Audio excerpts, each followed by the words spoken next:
I am Louis Van Meyer, and I encountered Draco Malfoy at Hogwarts, proud little peacock of a Slytherin prince. That I perceive that he bears an excessive burden, and I yearn to protect him. Herein lie the adventures at platform 9 3/4, the wins of the Quidditch pitch, the whimsical moments in potions class, along with the tender affections I discreetly extend towards him. That I do not wish for him to struggle alone, I merely desire for him to understand that with me, he can always find refuge. Chapter 1. A Letter from Hogwarts. Nestled in the quaint village of Cornwall, Brandenburg in northern Germany, stands a traditional Gothic architectural complex, a pure wizarding village severed from the Muggle world for centuries. At the heart of this village lies a grand church with a towering spire, housing a monumental statue of Tim. Surrounding it are edifices approximately 3 stories high, collectively known as the illustrious Tim Castle.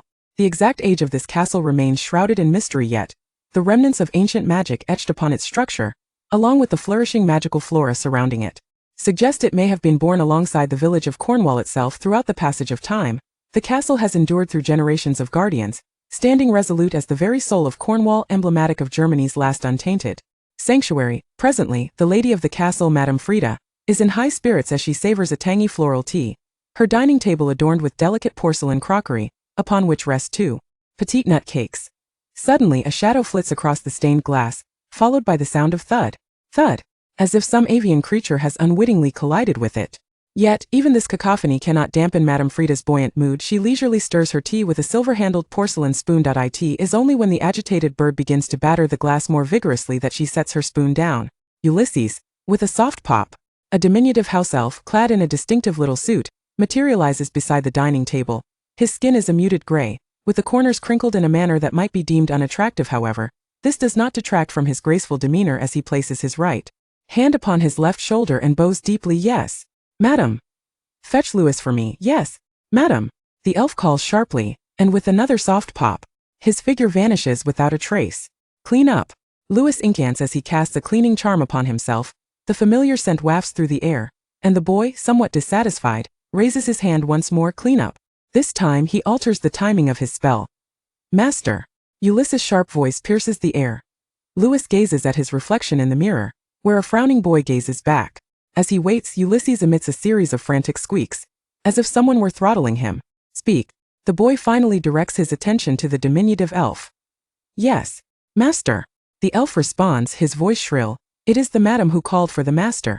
The madam instructed Ulysses to summon the master. Ulysses employed the disapparition charm to summon the young master.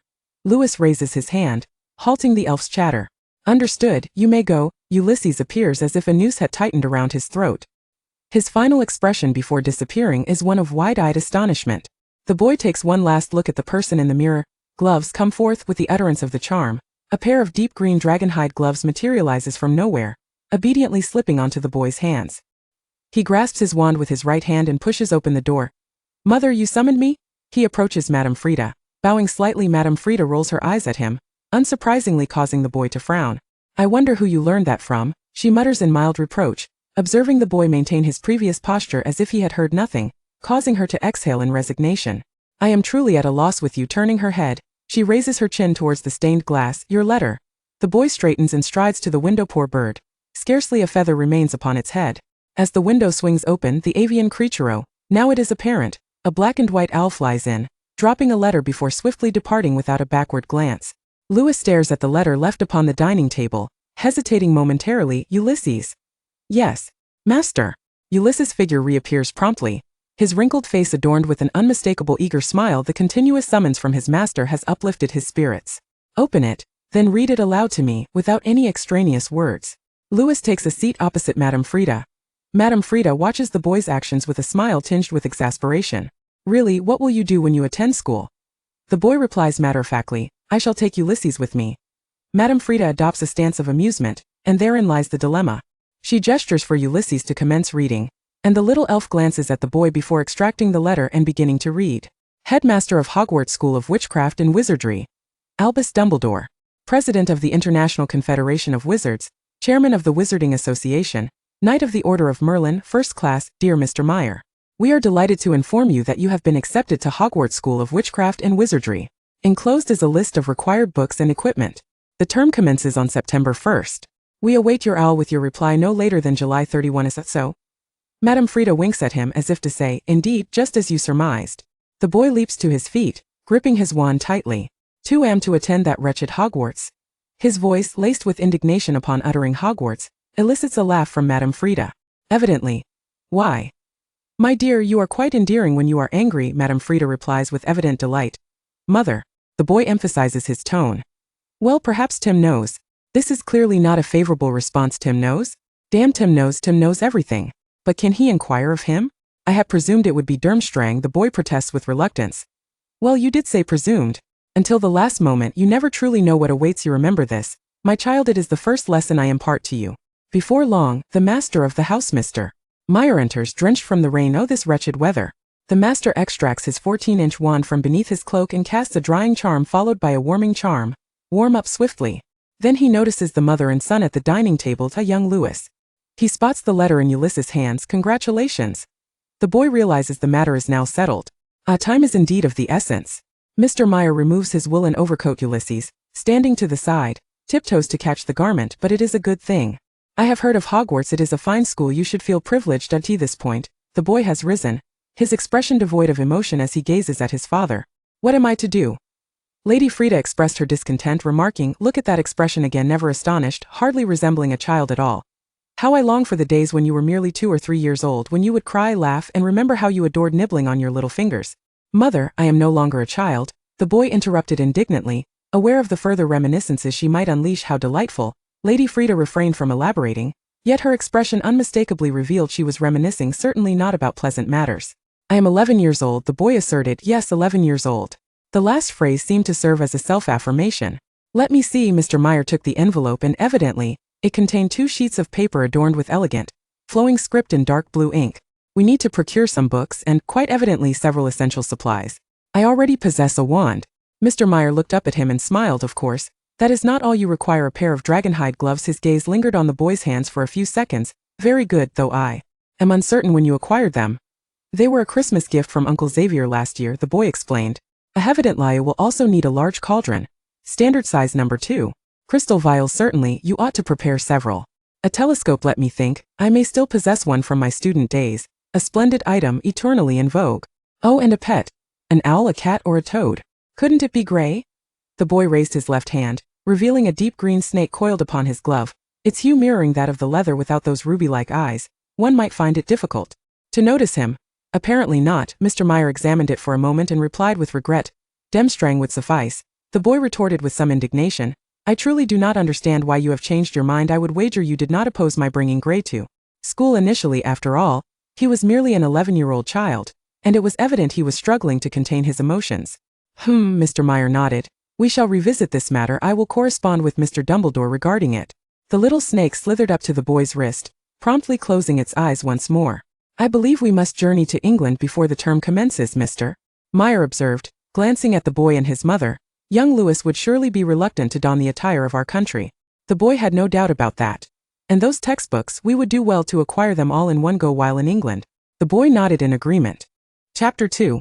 A fated encounter. With a newfound clarity regarding his circumstances, Louis instinctively unleashed a multitude of cleaning charms upon himself. Don't tell me you are unaware of the reasonable restrictions on underage sorcery, which stipulates that wizards under the age of 17 are prohibited from performing magic outside of school, Mr. Meyer reminded him. Well, what of it? Louis retorted, indifferent to the rules. Durmstrang had always permitted students to practice domestic magic prior to their studies. Mr. Meyer regarded Louis with an unusually cheerful smile. Do not forget, you are currently en route to procure your Hogwarts uniform. Clean and fresh. Louis declared. A resolute answer to his father's admonition. In truth, he seldom defied his father's wishes, but on this matter, he was resolute in his stance. It is simply too dark and filthy in here. A few elderly ladies huddled in a corner, sipping sherry from tiny glasses. One of them even puffing on a long pipe. 2 unkempt men sat shoulder to shoulder at the bar. A row of large glasses lined up beside them. Not far away, a plump woman perched on a small chair, casting furtive glances in their direction. A pallid young man hurriedly pushed the door open, and a wave of warm, foul air nearly overwhelmed Louis. Let us depart, he urged. Fortunately, Mr. Meyer, also somewhat perturbed, refrained from further comment. The moment Louis inhaled the fresh air outside, he felt revitalized. With the leaky cauldron behind him, Louis swore fervently to never again enter the Muggle world. I absolutely, positively, will never return to this place. Well then, welcome to Diagon Alley, Mr. Meyer consoled. Louis, skeptical, inquired, are you familiar with this place? Mr. Meyer shrugged, not particularly. But we can seek out someone who is. If I am not mistaken, he is right over there. Following his father's gaze, Louis read the sign for Madame Malkin's robes for all occasions. What a coincidence, he remarked. Indeed, quite serendipitous, though I was referring to the establishment next door, Morris's bookstore, Mr. Meyer replied with a nod. It seems our old friend may have matters to attend to. We can first have you fitted for a robe next door. As Louis and his father approached, they spotted a giant grinning foolishly at the window, while holding an ice cream cone. Louis abruptly halted in his tracks, sidestepping the giant with a sense of urgency, nearly brushing against the wall as he pushed open the door. In the meantime, a scruffy boy with black hair brushed past him. Louis felt a shiver run down his spine. To be fair, it was a bit of an exaggeration. The boy was not particularly dirty, but his unfortunate habits made the encounter quite unbearable. The doorbell chimed melodiously. Madame Malkin was busy making adjustments on a young man. When she looked up at the sound, the young man also turned to see what was happening. Are you here to purchase Hogwarts uniforms, dear? How fortuitous. Louis thought they were fortunate enough to not have to wait. Mr. Meyer produced the letter and handed it to Madame Malkin, specifying the need for 2 sets. As Louis observed the conversation between his father and Madame Malkin, a slow voice interrupted from behind, is he your father? Louis turned to find the same young man from earlier. His robe had been removed and neatly folded nearby. He had platinum blonde hair, a pale complexion and strikingly light-colored eyes, and most notably, he was a head shorter than Louis. This fact brought Louis a sense of joy, as he had always felt dwarfed by the older students at Durmstrang, though he would never show it. Yes, he replied. At that moment, Madame Malkin called for him, and he politely nodded to the boy before walking over and raising his arm for measurement. Out of the corner of his eye, he noticed the platinum-haired boy still standing there, seemingly lost in thought. Madame Malkin was swift in her actions, undoubtedly due to her well-practiced measuring tape. Ding! The doorbell rang again, and Madame Malkin looked up from her pile of fabric to see a tall, slender man with platinum hair entering. Father! The young boy exclaimed joyfully. He turned to boastfully glance at Louis, only to find him approaching alongside his father. If I am not mistaken, you must be Mr. Malfoy.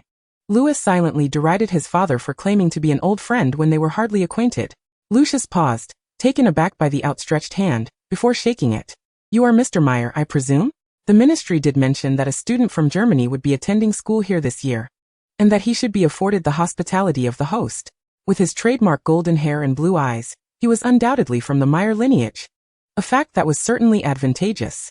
Mr. Meyer glanced at the boy who was notably shorter than Louis. Is this your son?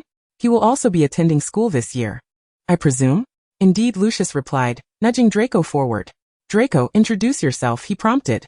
Reluctantly, Draco elongated his syllables. Uncle, my name is Draco. Mr. Meyer took no offense. After all, who would begrudge a child? Malfoy's insistence on calling him uncle was, in a way, an acknowledgement of the Meyer family. It was unexpected that he was somewhat familiar with the German wizarding world, for he certainly had little knowledge of the British one. He rummaged in his robe, revealing a small crystal ball containing a deep purple sky, with shimmering stars visible within. Upon seeing the crystal ball, Louis rolled his eyes internally. The Malfoys were a family of seers, and such crystal balls for astrological purposes were commonplace, albeit this one was a touch more unique, yet not particularly rare. Here you are, I hope you can see your constellation, Draco. Draco glanced at his father, and upon receiving permission, eagerly accepted the crystal ball. By this time, Madame Malkin had nearly completed the robes. The 4 of them waited a moment longer until she packaged the garments for the 2 young wizards. Together, they exited Madame Malkin's robes for all occasions shop. The 2 adults walked ahead, while the 2 young wizards followed behind. As Louis observed Draco lifting the crystal ball to his eyes in an attempt to discern the constellation, he felt a pang of exasperation. Did his father truly believe that everyone possessed the ability to perform such magic? How could someone so young possibly discern the stars within? He pursed his lips, recognizing it was his father's oversight, and felt compelled to offer a gentle reminder to the boy beside him. However, that was not the most pressing matter. I am Louis, he introduced himself. Draco, surprised by the sudden overture, returned his gaze from the crystal ball, intrigued. His previous encounters had led him to believe Louis was not one for conversation. Thus he lifted his chin defiantly, though it was evident that even with his chin raised high, he would not surpass Louis in height. This crystal ball is intended for divination, Louis explained. It requires a spell to reveal its contents. Draco nodded, his gray eyes glinting with evident eagerness. Do you know the spell? Draco regarded Lewis with an air of arrogance, declaring, though not at present, I am confident that upon entering Hogwarts, I shall master every spell. Lewis gazed at Draco with a blank expression. This was the first time he had encountered such haughty nobility, a demeanor suggestive of someone thoroughly spoiled. The nobles from Cornwall were either reserved or combative, existing at opposite ends of the spectrum. Can you? Draco retorted. Surprisingly, Lewis nodded in affirmation. Draco fixed his gaze intently on him, incredulous. It was forbidden for a young wizard under the age of 11 to learn spells. He smirked mischievously. For it was said such practices could be detrimental to one's health. Lewis nodded again. Indeed, but that is a regulation among your British wizards. In Germany, we can commence our studies at the age of 10. The first spell I learned was Scourgify. Lewis sighed in relief, finally having performed the spell. Tim was aware of how uncomfortable he felt beside Draco. As expected, the boy who had undergone the cleaning charm appeared much more agreeable. Draco was momentarily taken aback by Lewis's sudden action, but upon realizing it was merely a simple household spell, he exhaled, feeling somewhat foolish for his earlier reaction. Lewis, acknowledging his previous behavior as somewhat impolite, chastised himself internally, deciding it was indeed better to be alone. His expectations of friends were unreasonably high. He reflected on the dark-haired boy he had brushed past. If all his classmates were like him, he would surely be on the brink of a nervous breakdown.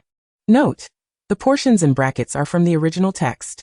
Chapter 3, Platform 9 3/4. A week before the start of term, Madame Frida began to prepare Lewis's luggage. Madame Frida was a true noblewoman, hailing from another city in Germany. In her youth, she was attended by house elves and had no responsibilities. Her days filled with the sole task of adorning herself for balls, or conversing with other ladies about the latest fashions. Perhaps during her student years, she made some effort to excel academically, but after her marriage, such pursuits lost their significance. Lewis had always been exceptionally well-behaved, perhaps inheriting this trait from his late grandfather, who exhibited a mild obsession with cleanliness, a quirk that had intensified over time. Lewis never required his mother's assistance. From the moment he became aware, he had little need of her. While this occasionally filled Madame Frida with pride in the presence of other ladies, at times, the child's excessive propriety also rendered her quite bored. Lewis learned his cleaning spell from the family portraits, prompted by his aversion to the dusty images, despite Ulysses cleaning them daily. Thus his ancestors, or perhaps their ancestors, imparted this charm to him, enabling a harmonious relationship. The Meyer family has existed since the Middle Ages, once the largest landowners in the village. The ingrained so-called noble etiquette was passed down to Lewis through those ancient portraits, which directly contributed to his aloof demeanor. Indeed, Lewis had never had friends. While other children engaged in playful banter and corresponded with one another, he would prop his chin on his hands, absorbed in the tomes on dark magic within Mr. Meyer's study. It is worth mentioning that Mr. Meyer currently serves in the German Ministry of Magic as an Auror, which explains why, upon deciding to send Lewis to Hogwarts, Mr. Malfoy was appointed as his guide. Oh. It has also been noted that the Meyer family is renowned for their divination skills. However, Mr. Meyer lacks any particular talent in this area, and Lewis, being young, has yet to exhibit any special aptitude. Unfortunately, divination in Germany has stagnated, which is precisely why Mr. Meyer chose to send Lewis to Hogwarts. Having heard of the esteemed Professor Trelawney, a descendant of the famous Trelawney family, if Lewis were aware that this was the reason for his forced relocation to another country, he might have felt indifferent about it. Perhaps he would feel nothing at all. The foremost principle of nobility is to maintain an appropriate distance from the outside world. Lewis has always remembered this clearly and adhered to it strictly. Ulysses struggled with 2 oversized trunks, a comical sight given his stature. His diminutive frame swayed precariously, as though he might topple at any moment. Madame Frida, rare in her presence, had postponed 3 soirees, one of which was hosted by the renowned fashion designer Miss Laura from the German wizarding world, to see Lewis off. Mother, Lewis embraced the quietly sobbing woman, nodding at Mr. Meyer standing nearby as he took the 2 large trunks from Ulysses, one in each hand, causing his tall figure to appear quite slender.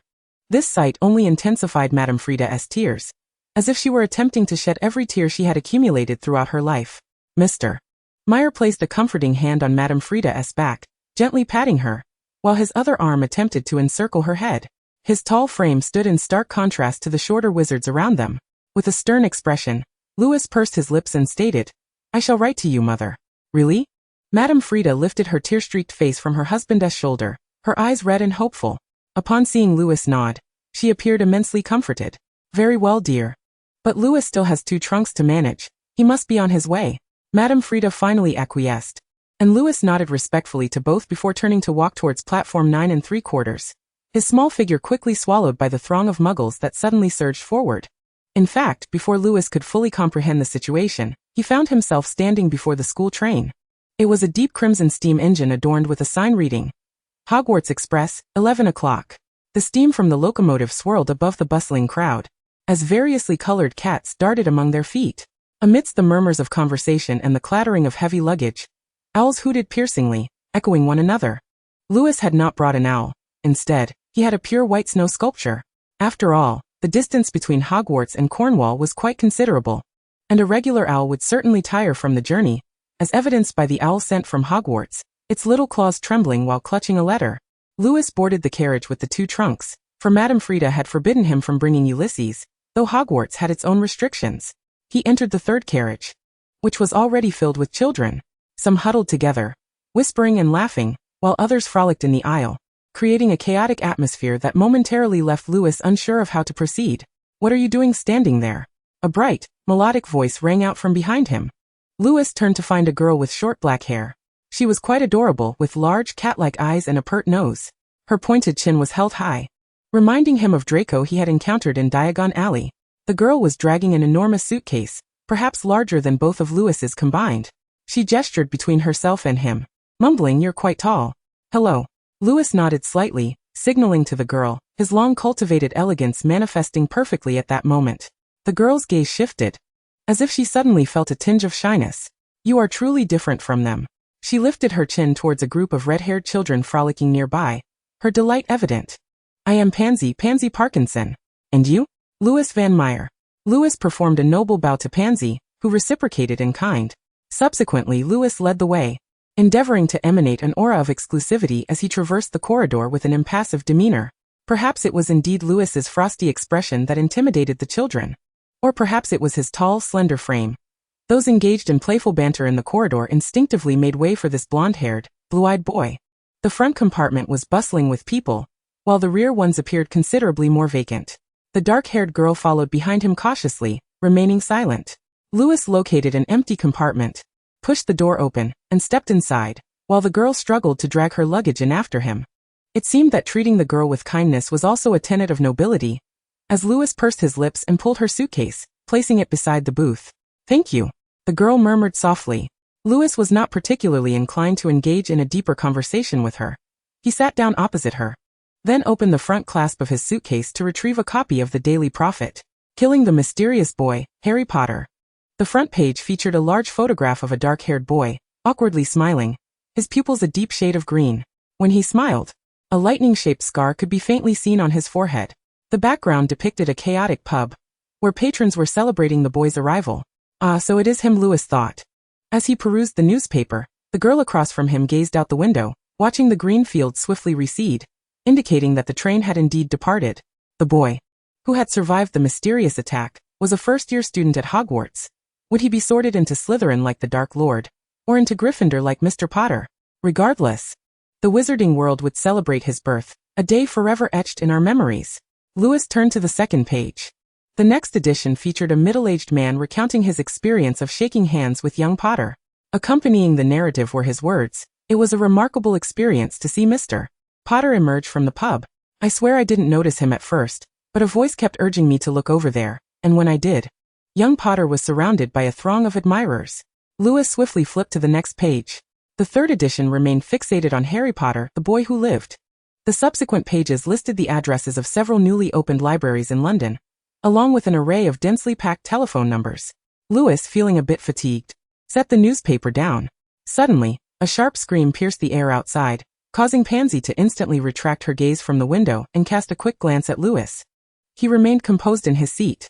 Soon after, a series of intermittent screams followed, their source too distant for clarity by the time they reached Louis's compartment. A moment later, heavy footsteps approached, perhaps belonging to the earlier screamers. The dark-haired girl glanced at Louis once more, noting his disinterest, and stood up, pulling open the compartment door. Almost simultaneously, she let out a scream. "Merlin! What on earth happened?" Louis heard muffled curses coming from outside. Pansy turned her head. Noticing Lewis looking in her direction without any intention to intervene, bit her lip, and fully opened the door. A disheveled trio appeared before Lewis. Chapter 4. Hogwarts Castle 1. Leading the group was Draco Malfoy. At that moment, his platinum hair hung limply over his eyebrows, and his robe was crumpled, marred by dark brown stains that Lewis suspected might be remnants of chocolate frog sneezes. The two large boys behind him appeared even worse, one of them sporting several red marks on his hands. Had they been in a brawl? Seeing Lewis in the compartment clearly startled Draco, who stammered, "What are you doing here?" Lewis found his frozen stance at the door amusing for some reason. Even the stain on his robe seemed somewhat endearing, though he still could not fully accept it. Was he truly a member of the Malfoy family? Lewis recalled that the Malfoys were the foremost family in England. How could their future heir be so utterly disheveled? Perhaps he hadn't gotten himself dirty like this since he was 5, Lewis mused. And perhaps he hadn't even done so before that age. The dark-haired girl evidently knew Draco quite well. She closed the door behind the trio and laughed. "Draco, you're quite the sight. How long has it been since Lewis has been able to be here?" As she spoke, she looked at Lewis. Her spirits lifted upon realizing he didn't mind her addressing him in such a familiar manner. Draco seemed to regain his composure and naturally sat beside Lewis. "What I meant was, I didn't know you two were acquainted." "We just met," the dark-haired girl replied. Draco's companions, Crabbe and Goyle, stood uneasily at the door, their large frames making the compartment feel cramped. Lewis subtly shifted away from Draco. "Your appearance is truly dreadful," Pansy remarked, scrutinizing Draco and delivering a merciless jab. "Did you poke a hornet's nest?" Draco's expression stiffened. The dark-haired girl chuckled, and just as Draco's face turned increasingly sour, she added, "All right, tell me where you're sitting, and I'll fetch your school robes. You wouldn't want anyone to see you looking like this." Draco's expression softened slightly. Pansy turned her attention to Crabbe and Goyle. "Your luggage must be with our little princes, right? I'll help you retrieve it. You two should sit and rest for a while." The two nodded and settled into Pansy's former seat. The dark-haired girl exited with a smile, leaving only the 4 boys in the compartment. Noticing Draco's subtle cue, Crabbe introduced himself first, followed by Goyle. Lee politely nodded in acknowledgement. "Louis von Meyer." An abrupt silence enveloped the compartment. Lewis adapted well to this stillness. He stowed away the Daily Prophet and retrieved a copy of A Brief History of Hogwarts. "What are you reading?" Draco leaned in closer. Lewis displayed the book to him, but leaned back slightly. All right, he thought. Though Draco bore no unpleasant odor, and even had a faint scent of cleanliness, his crumpled robe was quite unappealing. Just then, the dark-haired girl's footsteps approached, her cheerful voice ringing out from outside. "I want to go in. I'll check on my compartment first and return shortly." As she spoke, a few garments were passed through the door. Draco stood up, and together with Crabbe and Goyle, they began to shed the long robes they had been wearing outside. Louis, basking in the warm sunlight streaming through the window, perused his book. Once the 3 had changed their attire, with a simple wave of his wand, he effortlessly restored their garments to pristine condition. Crabbe appeared momentarily taken aback, perhaps struggling to comprehend how Louis wielded such magic. Goyle, in his usual deep voice, expressed his gratitude, remarking, "Had I known it would be this easy, I wouldn't have bothered changing at all. A single spell from you suffices." Louis remained silent, donning a gentle smile. Draco, with a hint of eagerness, sidled up to Louis and inquired, albeit hesitantly, "When will you teach me that spell you mentioned last time?" Their previous encounter in Diagon Alley had been far too brief, allowing Louis only a moment to demonstrate before he had to return to Germany. The boy's platinum hair shimmered under the sunlight, and his fair complexion radiated palpable anticipation. His pale gray eyes sparkled like 2 luminous glass beads, bright and glossy. As he leaned closer, a faint, refreshing fragrance wafted towards Louis. Unable to resist, Louis reached out with his right hand, affectionately ruffling the boy's platinum locks, revealing a genuine smile. The soft sunlight seemed to gild the boy's golden hair, while his emerald green eyes, often so indifferent to the world, now sparkled with mirth. Draco, momentarily taken aback, muttered, "Why the sudden affection for my hair?" Despite his words, he remained motionless, feeling rather childlike. Crabbe and Goyle erupted into laughter. "I will teach you," Louis assured, glancing at Draco, who wore a proud expression as he slowly declared, "You should feel honored to be teaching a great Malfoy." Louis regarded Draco with those mesmerizing eyes of his until Draco could no longer maintain his composure, conceding, all right. It is indeed an honor to be taught by you." Another wave of laughter erupted from Crabbe and Goyle. "Just 5 minutes until we arrive at Hogwarts. Please leave your luggage on the train. We will ensure it is delivered to the school," echoed a voice throughout the carriage. Draco rose, feeling somewhat anxious.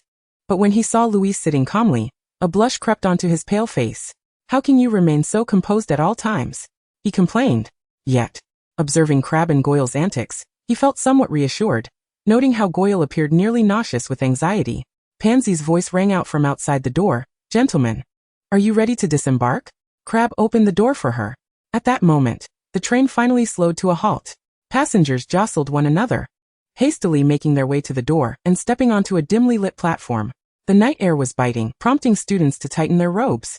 Louis's robe was thick and long, accentuating his tall stature, making him all the more conspicuous. Draco shivered, his complexion pale from the cold, his thin robe clearly inadequate against the night's chill and dampness. First-year students, gather here. Harry, come this way, how are you?" Louis lifted his gaze toward the distant horizon, where a giant, towering like a monument, stood amidst a throng of children. His bushy beard obscured his expression. Yet Louis sensed a certain joviality in him. What could possibly be so cheerful, he pondered, amidst such noise and crowding?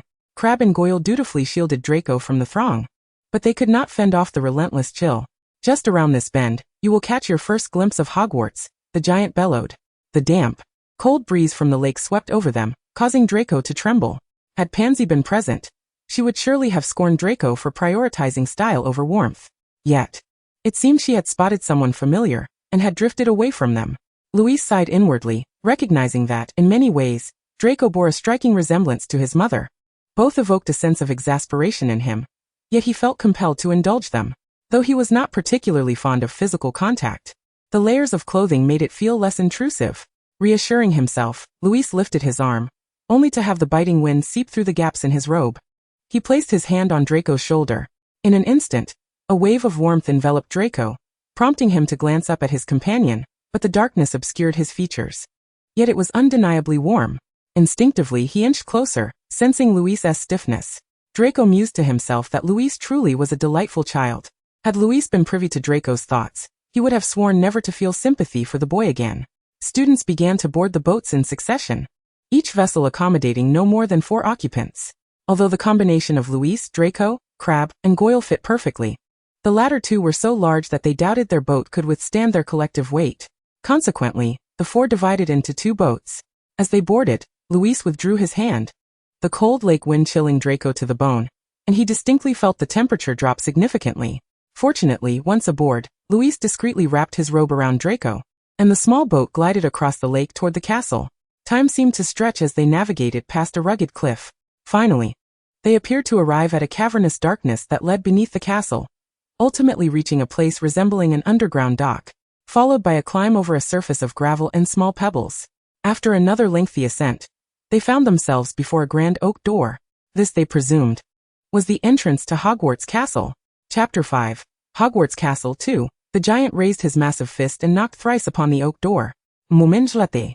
It swung open to reveal a tall witch, her demeanor stern, accentuated by her patterned glasses. "First-year students, Professor McGonagall," the giant announced. "Thank you, Hagrid. I will take it from here," she replied, swinging the door wide to usher the young witches and wizards inside. Draco leaned closer to Louise, whispering, "I've heard of her, Minerva McGonagall, head of Gryffindor House." He then glanced at Louise's unexpressive face, feeling a tinge of defeat. "Why are you not surprised by anything? If you had taken the time to read Hogwarts, a history, you would find this all quite familiar." Louis's voice chimed from above. Draco rolled his eyes. Who would bother with that? He shook his dark robe and adjusted his tie, his entire demeanor shifting. In the presence of light, Draco exuded an air of arrogance. His chin held high, perhaps Pansy would find common ground with him. His stunning pale gray eyes brimming with self-satisfaction, his entire being resembling a peacock displaying its unseen splendor. Such a demeanor was decidedly unappealing, Louis thought to himself. He walked alongside Draco, entirely distinct from the boy's haughty demeanor. His gaze was fixed steadily ahead, and his stride was remarkably consistent. Had anyone taken the measure, they would have been astonished to discover that each of Louis's steps was of identical length, compelling the young wizards trailing behind him to adjust their own paces. Professor McGonagall glanced back, but refrained from uttering a word. Even though Louis exhibited no superfluous movements, onlookers could easily discern his presence, perhaps not solely due to his height, which certainly contributed to his uniqueness. They followed Professor McGonagall through the lengthy corridor, where torches blazed upon the stone walls, their silver holders adorned with intricately carved patterns. and the ceiling soared so high it was nearly out of sight. They traversed a lengthy marble staircase and proceeded along the marble floor towards a narrow passage. Along the way, they glimpsed a hall with an open door. Yet Professor McGonagall did not lead them inside, but rather directed them into a small adjacent room. With so many young wizards attempting to crowd into this tiny space, it was bound to be a tight squeeze. Lewis, somewhat disdainfully, sidestepped a young wizard who nearly collided with him and subtly slowed his pace, unnoticed even by Draco. By the time Draco realized Lewis was no longer by his side, Lewis had already found a comfortable position by the door, leveraging his height to observe Professor McGonagall. Meanwhile, he found himself surrounded by a throng of boisterous young wizards. Look. Not far from him stood a nervous and excited red-haired boy. Who else could it be but the Weasley family's unfortunate little darling? Oh, and the savior, Potter, was also mingling with the Weasley misfortune, alongside a messy-haired, buck-toothed girl. Welcome to Hogwarts, Professor McGonagall announced. The sorting feast is about to commence. However, before you take your seats in the Great Hall, you must first determine to which house you each belong. What followed was a lengthy exposition on the 4 houses of Hogwarts. Draco listened with palpable boredom, his peripheral vision keenly attuned to Lewis's movements. A house. It was hardly a point of contention. Were he not destined for Slytherin, he would certainly withdraw. Hufflepuff was a haven for the inept, while the Ravenclaws were the most insipid lot, an assembly of stuffy old fogies. He had no desire to transform into such a creature. As for Gryffindor, he had no intention of attending that institution dedicated to nurturing little trolls, though Professor McGonagall appeared to be quite a clever woman. After all, he was of pure blood. Why should he suffer the indignity of being placed in another house? With this thought, he couldn't help but glance at Lewis, who seemed genuinely engrossed in Professor McGonagall's words, a realization that left him somewhat disheartened. He had always perceived Lewis as exceptional, seemingly more capable than the other young wizards surrounding him. He had learned the cleaning charm at the tender age of 10, though Lewis merely stated he began studying at that age. He could even endure the tedium of the school history book, remaining perpetually quiet and rational, as if harboring a hint of disdain for him. How could he disdain him? How dare he? Well, why wouldn't he? For the first time, Draco did not feel pride in his lineage, for according to his father, the Meyer family held a position of considerable prestige in Germany, having existed for several centuries. It was merely that the Meyer family had consistently maintained a low profile. If it were truly inconsequential, how could his father associate with that Mr. Meyer as an equal? Yet it mattered not. He was confident that Lewis would realize that befriending him was indeed the wisest choice. Perhaps he was thinking too far ahead. The real question was, why was Lewis listening to Professor McGonagall's words with such earnest attention, akin to those little trolls? At that moment, it seemed Lewis had noticed his furtive glances. Those striking green eyes swept over, and he felt as if he had forgotten everything. Lewis did not regard the boy's secretive thoughts with any seriousness. To him, the future heir of the Malfoy family appeared rather childish, prone to fanciful imaginings. However, that was of no concern to him. He merely needed to endure 7 years at Hogwarts, and then never set foot on British soil again. Truth be told, he was somewhat dissatisfied with the morning's Daily Prophet. He had not anticipated that this so-called authoritative newspaper of London would devote an entire page to gossip. To him, the coverage of the Potter family was nothing but pure sensationalism. By this time, Professor McGonagall had concluded her exposition, and instructed the young wizards to wait in the room. The children, upon her departure, could hardly contain their eagerness as they began to chatter animatedly amongst themselves. It was evident that each was fervently suppressing their excitement. Lewis stood by the door, not leaning against the frame. In his eyes, something that had existed for centuries hardly measured up to his standards of cleanliness. Who knew if the Hogwarts house elves had diligently cleaned? In fact, they had not. This question was later answered when he had to command a cloth to wipe the dust-laden armor. He was uncertain how Hogwarts would determine which house he would belong to. In his view, both Ravenclaw and Slytherin were commendable options. The descriptions of these 2 houses in the school history indicated they preferred a lifestyle free from meddling, where all could coexist peacefully. If he were sorted into either of those, he would be quite satisfied.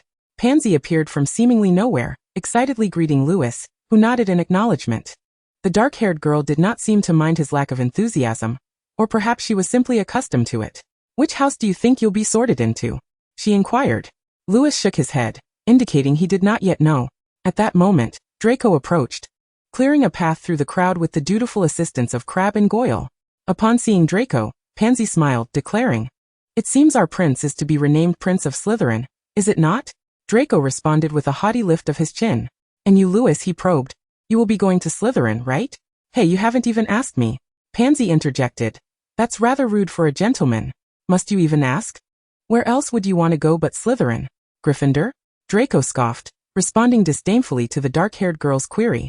Pansy twirled a lock of hair around her finger, contemplating the scenario. That's not a certainty. If Lewis wishes to go to Gryffindor, she began, imagining herself clad in Gryffindor's gold and crimson robes, only to be startled by her own fanciful vision. Lewis, you wouldn't want to go to Gryffindor, would you? Her urgency surpassed even Draco's. Lewis shook his head. Pansy sighed in relief. While she could hardly accept the colors of Hufflepuff or Ravenclaw, they were certainly preferable to Gryffindor. Draco, standing nearby, reminded Lewis, "You still haven't answered me." Lewis glanced down into the boy's pale gray eyes, filled with anticipation. And perhaps a hint of blush crept onto his cheeks as he inexplicably nodded, maybe. The boy appeared delighted, even somewhat smug. At that moment, a few shrill screams echoed from the crowd, followed by a wave of commotion. Draco felt a sense of relief at having reached the door. Relying on his considerable height, Lewis effortlessly discerned the source of their fright. Before them, a multitude of 20 or so pearlescent, translucent specters suddenly emerged from the left wall, gliding gracefully around the room. One particularly rotund ghost appeared to be engaged in a spirited debate with another specter beside him, yet Lewis and his companions were too distant to discern their conversation. "New student," the plump ghost suddenly exclaimed, his voice pleasantly melodic and far from grating. However, the young wizard seemed somewhat unnerved, rendered speechless by the apparition. In that moment, several ghosts had already passed through the wall opposite them and entered the adjoining hall. The plump ghost waved farewell to the young wizards, his demeanor somewhat amusing, prompting Lewis to notice a few girls stifling their laughter. Subsequently, the phantoms glided through the wall and vanished from sight. At that juncture, Professor McGonagall strode in beside Lewis, instructing them to form a single file and follow her. Chapter 6. The Sorting Hat. The young wizards obediently arranged themselves in a line, with Lewis naturally positioned at the forefront due to his earlier stance, followed closely by Draco, and then the dark-haired girl along with Crabbe and Goyle. Professor McGonagall led them out of the room, traversing the foyer before entering a grand hall. This hall had evidently been lavishly adorned. Enormous green pine branches hung from its corners, embellished with golden bells, while crimson ribbons interconnected these branches, adorned with wind chimes. The velvety black ceiling seemed to twinkle with stars, lending the hall the illusion of an open sky. Within the hall, 4 long tables were set, beneath which floated thousands of candles, their flickering flames casting a radiant glow upon the golden platters and goblets filled with wine below. As they entered, the wizards seated at the 4 long tables ceased their conversations, casting inquisitive glances in their direction. As the leading figure of the group, Lewis maintained a composed expression, while the young wizards behind him displayed excitement or astonishment. His fair visage remained unchanged, and even his emerald eyes bore no excess emotion. Paired with his towering stature, he appeared less like a first-year student, and more akin to an assistant accompanying Professor McGonagall. Professor McGonagall also noticed the scrutinizing gazes of the wizards, particularly the focus directed towards Lewis. She glanced back at him, evidently pleased with the boy's demeanor. Leading the group to the faculty's table, Lewis observed that the earlier giant was seated at the far left end of the professor's table. Some of the instructors appeared vaguely familiar, such as a pallid young man whom Lewis did not delve into further, as his attention was captivated by a tattered, filthy pointed hat resting upon a stool in front of them. The pointed wizardess hat was indeed in a deplorable state. McGonagall wore one as well, albeit hers appeared considerably newer, devoid of peculiar patches or dust, and seemed altogether more spirited than the ragged hat. At that moment, the hat began to sing, "You may make your top hats glossy and sleek, your high silk hats smooth and erect." Lewis mused that the hat possessed quite the self-awareness. It was unavoidable for the Sorting Hat's keen eyes to miss him. He would certainly have to try it on. The hat continued its melody, but Lewis could scarcely recall its words, his mind on the verge of overload. Wear it? That filthy hat? He mused, my goodness, couldn't it at least clean itself? Lewis began to contemplate the repercussions of deciding against attending school. The answer was glaringly evident. It was merely a fleeting thought, for no reason would suffice as an excuse to forego his education at Hogwarts. Before he realized it, the Sorting Hat song concluded, and thunderous applause erupted from the 4 long tables, with the loudest applause emanating from the farthest table on the left. In fact, Lewis spotted 2 familiar red-haired boys at that table, who stood up and laughed in his direction. He averted his gaze, focusing once more on the tattered hat, feeling as though this was the greatest challenge he had ever faced. "When I call your name, step forward, don the hat, and take a seat for your sorting." Professor McGonagall instructed, stepping forward with a roll of parchment inscribed with names in dark blue ink. Hannah Abbott, she announced. A rosy-cheeked girl with 2 golden braids stumbled out of the line, donning the oversized hat, which almost obscured her glasses. In that fleeting moment, Lewis thought he could hear the girl's golden hair emitting a soft whimper. Hufflepuff, the hat sharply declared. The first table on the right erupted in applause for the nervous girl, and the previously seen rotund ghost floated nearby, attempting to appear as though he were seated on a wooden high chair, despite the futility of the endeavor. Susan Bones, Hufflepuff, the hat again called out. Lewis distinctly heard Draco behind him emit a nasal sound. Professor McGonagall continued to read names, and before long, the young wizards were sorted into their respective houses. When the first Ravenclaw girl was called, the second table on the left could not contain themselves, rising to applaud, and several upperclassmen even shook hands with the girl. Soon after, the first Gryffindor student emerged, prompting an eruption of cheers from the Gryffindor table, accompanied by playful boos from the 2 red-haired boys. The first Slytherin student was then chosen, a rather somber boy, who quietly approached the Slytherin table, where applause erupted sparsely for a few seconds. The boy quietly pulled out a chair and sat down. This series of events left Lewis with a favorable impression. Perhaps choosing Slytherin was indeed a wise decision. He did not require an abundance of fervent friends, did he? He thought of the snowflakes in Germany, which blanketed the long winters, unlike in England, where one could only witness their fleeting presence. Yet in Germany, the winters were adorned with white snowflakes, which vanished without a trace under the warm embrace of spring sun. Most of the young wizards had been sorted into Gryffindor and Hufflepuff, leaving only a handful in their queue. Lewis sensed the boy behind him becoming increasingly anxious. Although he had always believed he would be placed in Slytherin, the anticipation was undeniably nerve-wracking, was it not? Draco Malfoy. Upon hearing his name, Draco promptly suppressed any inappropriate emotions, striding forward with an air of bravado, seemingly unperturbed. The moment the hat made contact with his head, it cried out, Slytherin. Lewis perceived a sigh of relief escape Draco's lips. It was quite amusing. Crabbe and Goyle had already been sorted into Slytherin, as had Pansy. Pansy and Draco exchanged a cheerful embrace, while Goyle pulled out a bench for Draco, and the 4 of them directed their gazes toward Lewis. At last, only the savior, and he remained. Lewis observed that the savior, Harry Potter, was so anxious that he appeared on the verge of tears, gripping his sleeves tightly. His complexion as pale as a ghost, perhaps his stomach was churning. Simultaneously, Harry noticed Lewis. Unlike his own trepidation, the golden-haired boy exhibited no signs of panic. Standing confidently at the front of the faculty table, as if addressing the podium of a student president, radiating an aura of self-assurance. This sparked a tinge of envy in Harry, leading him to speculate whether he was indeed the one who had been mistaken. As the disparity between him and this boy felt insurmountable, perhaps when he donned the sorting hat, it would shriek in alarm, mistaken. Mistaken. He envisioned Professor McGonagall's icy expression, and the immense disappointment etched on Hagrid's colossal face. He would be forced to return to the Dursleys, where Dudley, with his multitude of chins, would mock him mercilessly, Aunt Petunia would deliver sharp jibes, and Uncle Vernon would likely unleash his wrath, with Dudley snickering beside him. A shiver coursed through Harry. He was genuinely terrified at the thought of enduring the Dursleys' oppressive atmosphere after experiencing the enchanting world of Hogwarts. At that moment, Professor McGonagall finally called out his name. Harry Potter. Harry stepped forward and caught a glimpse of encouragement in the wrinkles of McGonagall's face, while the golden-haired boy remained expressionless. Did he truly feel no fear? Nevertheless, Harry felt a flicker of gratitude towards him. Thank Merlin he was not the last.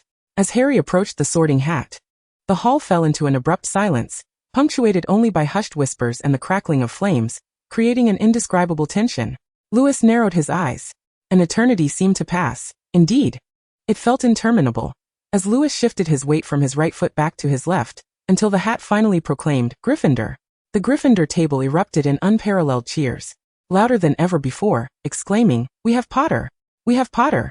While Gryffindor reveled in ecstatic jubilation, the remaining 3 houses turned their attention to the last tall boy at the faculty table, awaiting his decision so they could finally enjoy their dinner. At last, Professor McGonagall called out Lewis's name, her gaze lifting from the parchment to peer at him through her glasses, uttering, Louis Van Meyer. A brief silence enveloped the hall, even Gryffindor's excitement waning significantly. The palpable pressure of many gazes weighed heavily, yet the golden-haired boy, as unfazed as before, perhaps his expression had not changed since entering the hall, walked towards the sorting hat with a placid demeanor. At that moment a girl exclaimed, Ah, I remember who he is. Her voice shattered the hall's tranquility, prompting her companions to inquire curiously. After tantalizing the table with suspense, the girl explained, "I went to Germany over the holiday. The Meyer family is one of the oldest families in Germany." Her expression brimmed with pride. "This family is quite low-key. Had it not been for my aunt also being a German noble, I might never have known." The little eagles displayed looks of realization. She further elaborated, "You see? His name has Van in the middle, which is a title granted to nobility in the Middle Ages. Think about it, the nobility existing back then predates Hogwarts by several centuries." More little eagles revealed expressions of envy. Seated beside them, the Gryffindor lions also overheard, and Ron nudged Harry with his elbow, excitedly proclaiming, "A genuine foreigner." However, none of this mattered to Lewis. As he forced the sorting hat onto his head, all his focus was consumed in suppressing thoughts of the hat's grimy exterior. He wore his customary deep green dragon leather gloves, renowned not only for their exceptional magical resistance, but also for their seemingly trivial ability to repel dust and stains. It was this very trait that he valued. He heard the filthy hat say, "Hurry up, I need to touch your head to discern your thoughts." Professor McGonagall evidently heard this too. Reluctantly, Lewis pressed the hat down slightly. Perhaps by now, his golden hair had accumulated dust. There was no predicament worse than this. "Do you detest me?" A sharp voice echoed in his mind. The sorting hat incredulously retorted, "How can you be so superficial, judging by appearances?" Lewis felt devoid of strength to engage with the hat's words. He feared that he might inadvertently destroy it, though dismantling the wretched hat would surely prove a considerable challenge. "Hurry up," Lewis gritted his teeth, not wanting to be the center of attention while wearing a filthy, tattered hat atop his head. "Are you considering Ravenclaw or Slytherin? That choice does suit you. Let me ponder where you ought to go." "Anywhere, just say something quickly." Lewis was indifferent to which house he would join. Yet suddenly the image of the boy's pale gray glasses flickered in his mind, their beauty reminiscent of glass beads. Forgive him for not using crystal balls as a comparison. His home had always been filled with such trinkets, and he had grown weary of them. For a rare moment, he felt a twinge of self-doubt. "Slytherin. Are you certain?" The hat raised its voice. "You might not be entirely suited there. You lack the ambition. I must say, Ravenclaw is a better fit for you." "Slytherin," Lewis insisted internally. Well, this could yield an intriguing outcome. The sorting hat seemed to arrive at a conclusion, finally shouting, "Slytherin." A ripple of commotion surged at the Ravenclaw table, and the girl who recognized Lewis appeared somewhat disappointed. She had imagined the heir of the Meyer family, as described by her aunt, would align with Ravenclaw. Erudite, courteous, and disinclined to socialize. How does that align with the green peacocks of Slytherin? "Mandy." A girl beside her nudged her. "What is it?" Mandy snapped back to reality. "The feast has begun," her companion reminded her. Mandy regained her composure, realizing that her plate was now laden with an array of food. Roast beef, roasted chicken, pork chops, lamb chops, and even German sausages, presumably in honor of Mr. Lewis. She finally knew his name. At the Slytherin table, once the headmaster concluded his seemingly eccentric speech, the dinner commenced. Unlike the golden platters at other tables, Slytherin's table was adorned entirely with silver cutlery, save for the goblets. The little snakes elegantly served themselves from the communal dishes, transferring food to their own plates with a quiet grace, the only sounds being the faint clinking of cutlery against porcelain, testifying to their dining. Perhaps they preferred it this way? Yet Lewis undoubtedly possessed the most impeccable posture among them, his eating movements resembling a well-rehearsed performance, each slice of steak nearly identical in size. And with the same graceful arc, he lifted them to his mouth. Even without meticulous observation, one could scarcely perceive the act of Lewis chewing. Draco surmised that perhaps his mouth was a magical apparatus, akin to a fireplace, where food was simply deposited and then directly transported to his stomach. Bloodthirsty Barrow sat beside Malfoy, his eyes dull and hollow, his gaunt visage adorned with silver streaks of blood on his robe, prompting Malfoy to instinctively lean closer to Lewis. On Lewis's plate lay a small piece of sausage, and his goblet contained approximately 2 ounces of dark beer. Grateful for the headmaster's thoughtful provisions, Lewis was pleasantly surprised to find such a familiar taste here. Unbeknownst to him, as soon as he departed, his dear father had sent Ulysses to Hogwarts to work in the kitchens. Unlike the French, who favored red wine, the Germans had a penchant for beer, a habit that, despite its propensity to lead to weight gain in old age, was not necessarily detrimental to health, as evidenced by the well-preserved Madame Flitwick. A modest amount of dark beer was indeed beneficial. The rich malty flavor combined with a hint of spiciness always seemed to sharpen Lewis's mind. Draco watched with curiosity as Lewis savored the dark liquid, perhaps thinking it might be a potion. In any case, upon seeing its color, he was disinclined to sample it. even though the aroma of the malt was undeniably enticing. Lewis had a modest appetite, yet the entire table of Slytherins consciously restrained themselves, for they were aristocrats, pure-blooded nobility, and would never indulge like that impolite pack of Gryffindors. Just look at them. As the food on the table vanished, it was replaced by an array of desserts, or fruit salads. Draco took a piece of pudding, cutting into it, though it was clear these aesthetically pleasing desserts were more suited to the tastes of girls. Oh, Crabbe and Goyle were certainly an anomaly. As everyone paused, even Draco having consumed 2 puddings, those 2 lumbering oafs continued to stuff their faces, which was somewhat embarrassing for Draco. However, he could not concern himself with them. He knew those 2 simply loved to eat, and aside from that, they had no flaws. He needed such muscle. Thus, he chose to study the dragonhide gloves Lewis wore, which were far more attractive than the silver pair his father had procured for him. Perhaps German dragons were simply more aesthetically pleasing than their British counterparts? He pondered. Finally, only when all the desserts had disappeared did the 2 gluttons cease their actions, rudely taking up their silver plates to wipe their mouths with the deep green napkins. Draco comforted himself with the thought that at least they wiped their mouths. Trolls surely would not display such refinement.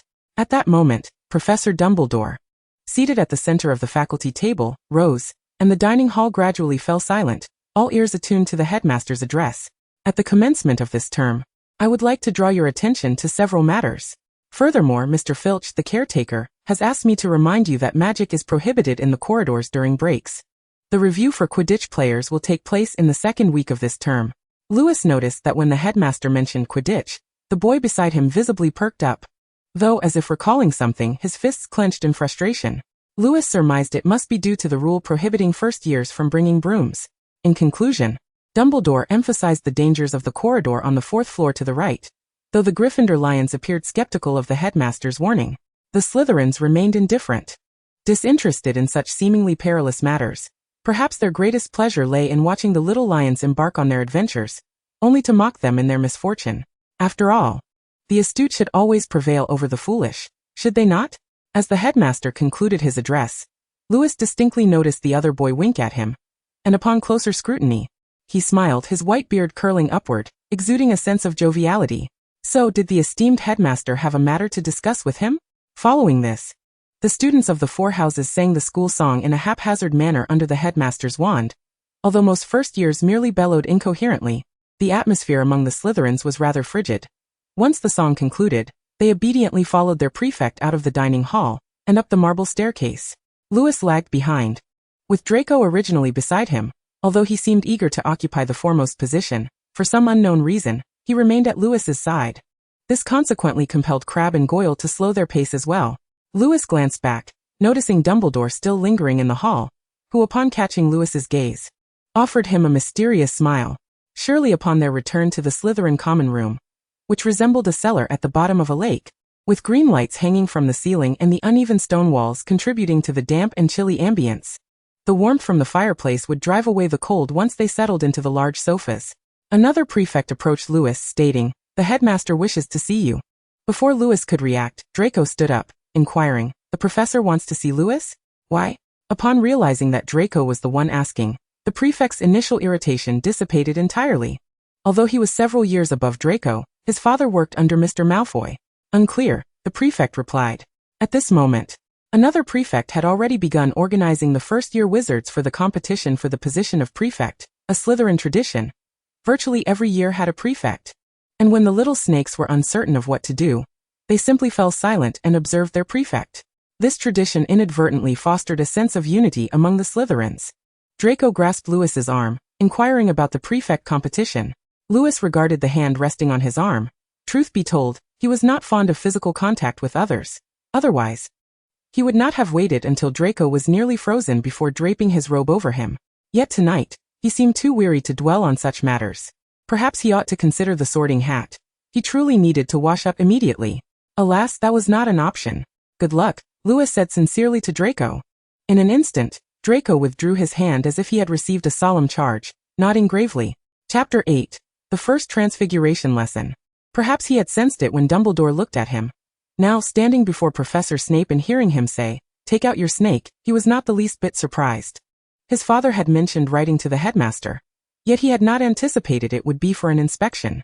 He pulled up his sleeve, revealing a small portion of his fair wrist, And after a moment, something began to stir at the junction between his skin and the dragonhide glove. It was not until the snake opened its ruby-like eyes that Snape located its head. "Gray?" Lewis inquired. The snake shook its head and flicked its bright red tongue at Lewis in a friendly manner. "Professor," Lewis said, extending Gray towards him. Gray looked at Lewis in confusion as he coaxed, "Be good." Gray turned its triangular head and obediently slithered onto Snape's white-gloved hand. Snape was quite pleased with Lewis's performance.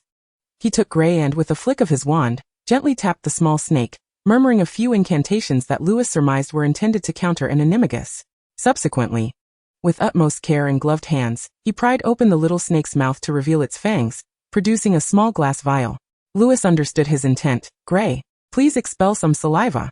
In an instant, a clear liquid sprayed forth from the snake's fangs, filling the vial to the brim. Given Gray's diminutive size, Lewis had to encourage the snake to produce more saliva several times to obtain the requisite amount for the professor. Snape secured the vial and retreated to a nearby table to commence his experiments, while Lewis patiently soothed the little serpent's nerves.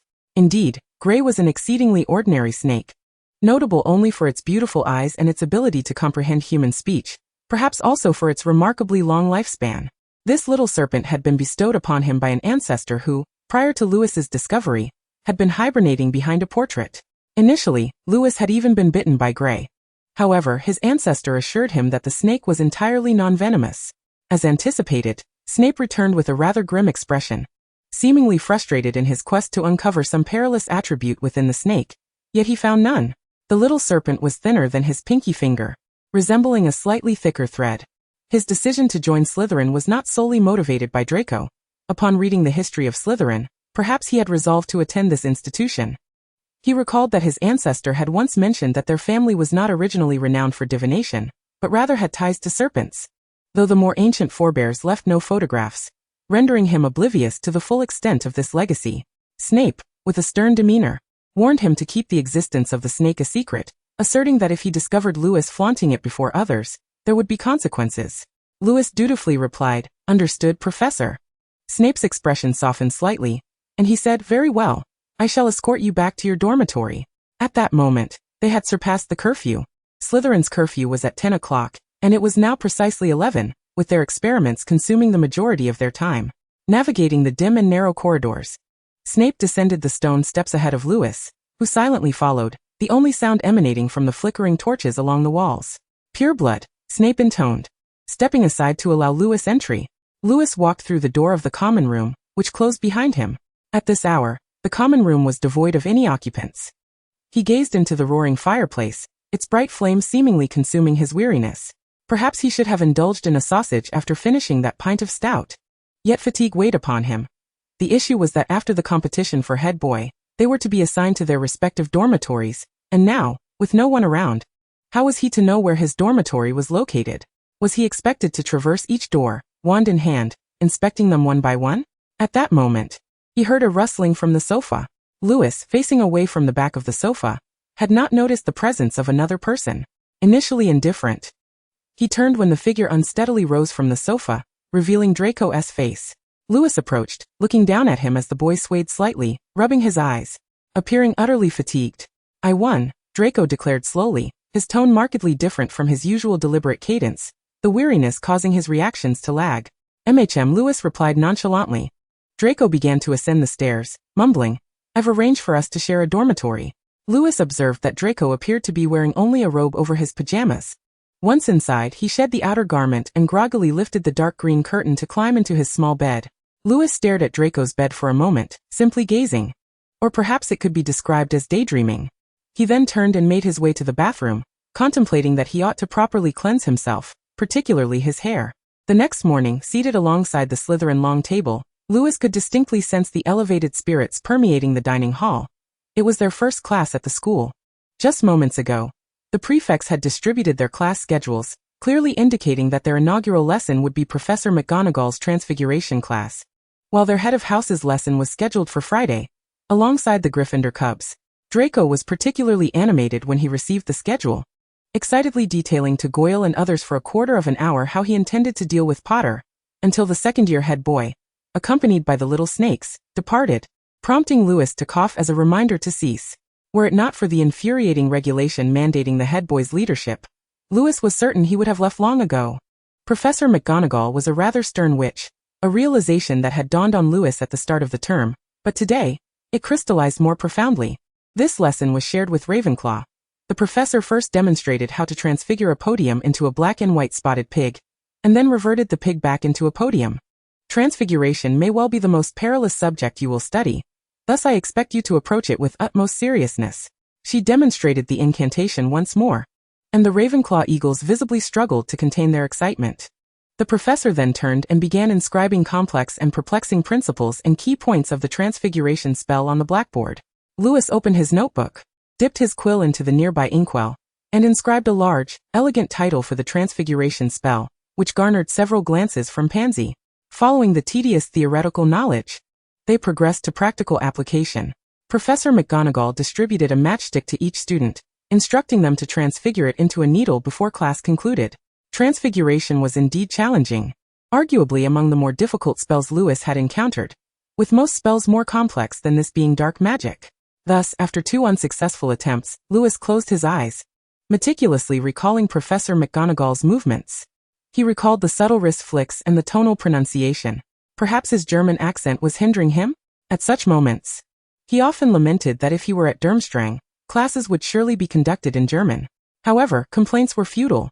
With his eyes shut, he concentrated on his memories, unconsciously mimicking the pronunciation, albeit slowly, striving to achieve precision in each tone.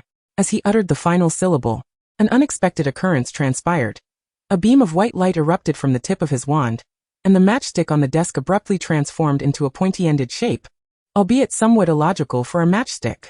Professor McGonagall noticed the commotion and approached, picking up the matchstick with its dual sharp ends, inspecting it closely before glancing at Lewis with approval through her glasses. You have successfully altered the shape of the matchstick. Maintain the sensation you just experienced. Now consider, what determines the material of an object? Professor McGonagall, truly deserving of her esteemed position as the head of the institution, even as the head of Gryffindor, quickly directed Lewis's thoughts towards the essence of transfiguration. It could be said that, at that moment, he finally grasped the intricate and perplexing notes scrawled upon the blackboard. Professor McGonagall stood before him, seemingly eager to witness his efforts once more, despite the considerable pressure this exerted on those around them. Draco, having faced countless failures, begrudgingly set aside his wand and turned his gaze towards Lewis, rationalizing that since he could not succeed, he might as well observe others.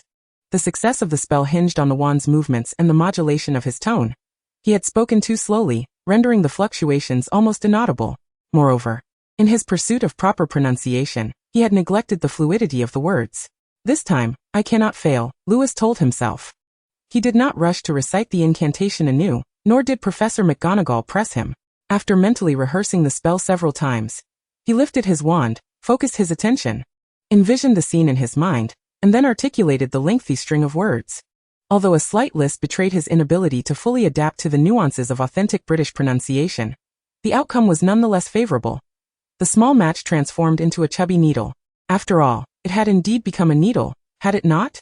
Despite his dissatisfaction, Lewis felt he ought to request his father to send him a German edition of 1,000 Common Spells. Slytherin gained 3 points. Professor McGonagall examined the needle before departing from Lewis's vicinity. Pansy and her classmate approached. Chapter 9. The Daily Life of Slytherin. This was the first encounter between Lewis and the boy, who extended a hand, introducing himself as Blaise Zabini. Louis Van Meyer, he replied, returning the handshake, albeit apologetically. If you don't mind my gloves. It was considered rather rude to shake hands while wearing gloves, yet Lewis had little choice. He could only tolerate the absence of gloves when touching his own belongings. As the class drew to a close, no other student succeeded in transforming the match into a needle, although Draco and a Ravenclaw girl managed to evoke some alterations in the match, earning Professor McGonagall's praise as well. Following lunch, a lengthy and tedious history of magic class commenced, where only Slytherin occupied the space, leaving at least 5 feet between Lewis and Draco. Their instructor was Professor Binns, the sole ghostly professor in all of Hogwarts. It was said that he had been so old that he forgot to bring his body to class. Professor Binns's pearlescent figure floated before the blackboard, clutching a hefty tome on the history of magic, far thicker than their own battered copy. As he wrote on the board, his monotonous, nearly inflectionless voice recited his words, prompting students to haphazardly jot down names and dates in their notes. An air of drowsiness enveloped the entire classroom. Hey, look at Draco. Seated to Lewis's left was a dark-haired Slytherin girl, who endeavored to find humor throughout the lesson to pass the time. Lewis copied the names the professor had just inscribed, following with a series of abbreviated symbols that he knew did not truly require recording. He had grown up surrounded by such information, even possessing a rough understanding of the history from the era when magic first emerged, before Christ. Draco was evidently asleep, perhaps having attempted to prop his head with his palm before succumbing to slumber, his head now crashing against the desk, nearly toppling an inkpot. Thankfully, the lid was securely fastened. The loud noise startled half the class, prompting them to glance back at him. Professor Binns remained unfazed, continuing his unchanging recitation. Draco shot a fierce glare at those who turned to look, thinking, poor little snakes. Who dares to provoke Malfoy? Draco glanced back and noticed Pansy and Lewis both looking in his direction, the dark-haired girl sporting an unmistakable smile, while Lewis remained expressionless, calmly returning to his notes. Draco seized his wand, leaving his notebook behind, and stealthily maneuvered between Pansy and Lewis, hunching down. Pansy, with a hint of consideration, requested the boy seated to her left to relinquish his chair, which was hardly considerate, leaving the unfortunate boy no choice but to offer his seat before retreating to the back of the classroom. Draco settled into the vacated chair. Although Lewis disapproved of such behavior, naturally, the thought of sitting in a chair recently occupied by someone else was quite unsettling. He opted not to comment. The hierarchical structure of Slytherin was unmistakable, with the broader divisions being head boy and prefect, and the divisions among ordinary students dictated by year, reflecting a synthesis of familial status and individual capability. In their first year, it was clear that the premier tier comprised Malfoy, Lewis, whose background most were unaware of, and Pansy. The Parkinson family, having made some strides in recent years, still fell short compared to the Malfoys. However, who could deny the advantageous connection of the girl to the heir of the Malfoy lineage? The second tier included Crabbe, Goyle and Blaise. Indeed, the entire first year of Slytherin seemed to revolve around Malfoy. How crucial it was to curry favor with the Malfoy. The boy had offered his chair to Draco, who likely would not remember him. Yet had he not done so, he would undoubtedly have been remembered. Such were the social rules among the aristocracy. If one aspired to ascend the ranks, one must strive to elevate their family. Draco appeared considerably more alert, even engaging in a minor debate with Pansy, who insisted it was Professor Binns's fault, while Draco contended it was Pansy who failed to uphold noble etiquette. A true aristocrat would maintain proper posture and demeanor under any circumstances, even during a history of magic class. She proclaimed this with an elevated chin, her gaze lingering on Lewis. Indeed, Lewis exhibited impeccable poise. An unknowing observer might even assume he harbored a fondness for the subject. How alarming, Draco mused. He shifted his chair closer to Lewis, peering at the latter's notes, neatly penned in an elegant cursive that seemed to be in German. Draco realized he could decipher only a handful of words. I must learn German, he resolved. He glanced back at Professor Binns, but within 5 minutes, his eyelids began to wage war against each other. He heard Pansy's suppressed laughter and thought, to hell with this. He seized Lewis's left arm, leaning against it, and promptly closed his eyes. His last recollection before succumbing to slumber was poking Lewis's arm and muttering, "Take it easy." Lewis, exasperated, observed the now slumbering Draco, then turned to Pansy, who bore an expression of amusement, realizing how clumsy it was to be so familiar with someone like Draco, who seemed oblivious to his evident discomfort with physical contact. Upon reflecting on their few instances of bodily interaction, Lewis noted he had never explicitly communicated his aversion to such closeness. In fact, there had been one occasion where he had initiated it. Seizing the moment when Pansy's attention wandered elsewhere, Lewis discreetly moved his wand beneath the desk and cast a silent spell. Clean slate.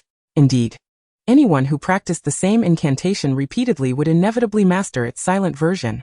At long last, the eagerly awaited Friday arrived for the young serpents. During breakfast, a multitude of owls, numbering over 100, swooped into the dining hall through the windows. Lewis's snow sculpture stood out prominently among the owls that were a size smaller than him, much like its master.